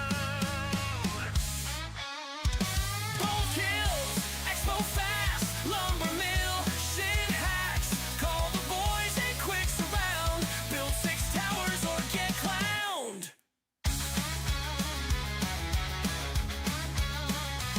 Where I out micro and outplay my opponent and still lose anyway.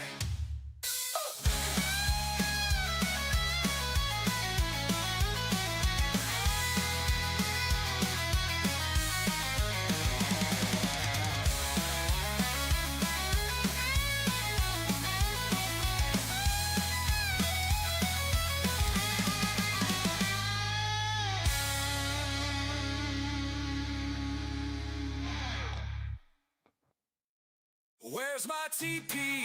Shit, I'm blocked. Here he comes. Trees get chopped. Hold this base. Game's close. Fuck that guy. He's toast. Let's get that red before they do. Grab some heel scrolls too. Gonna show some humor to you. Where I out micro and outplay my opponent and still lose anyway.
afraid to turn out the lights? Is there something you're scared of?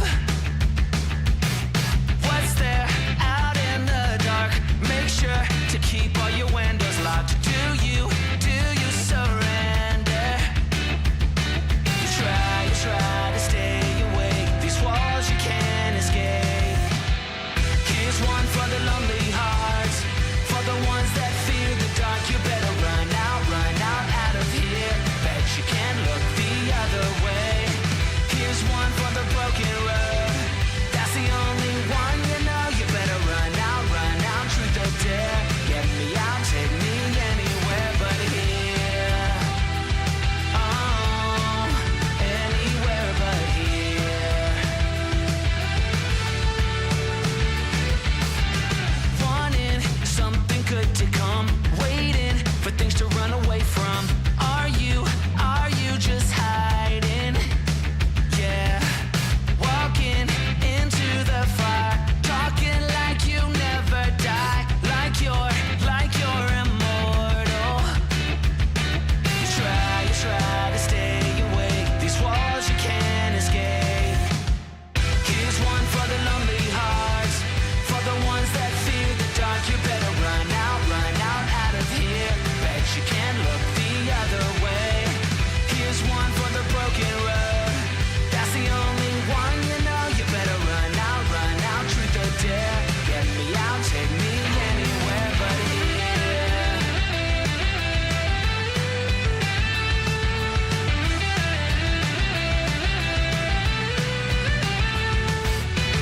Here's one for the lonely heart.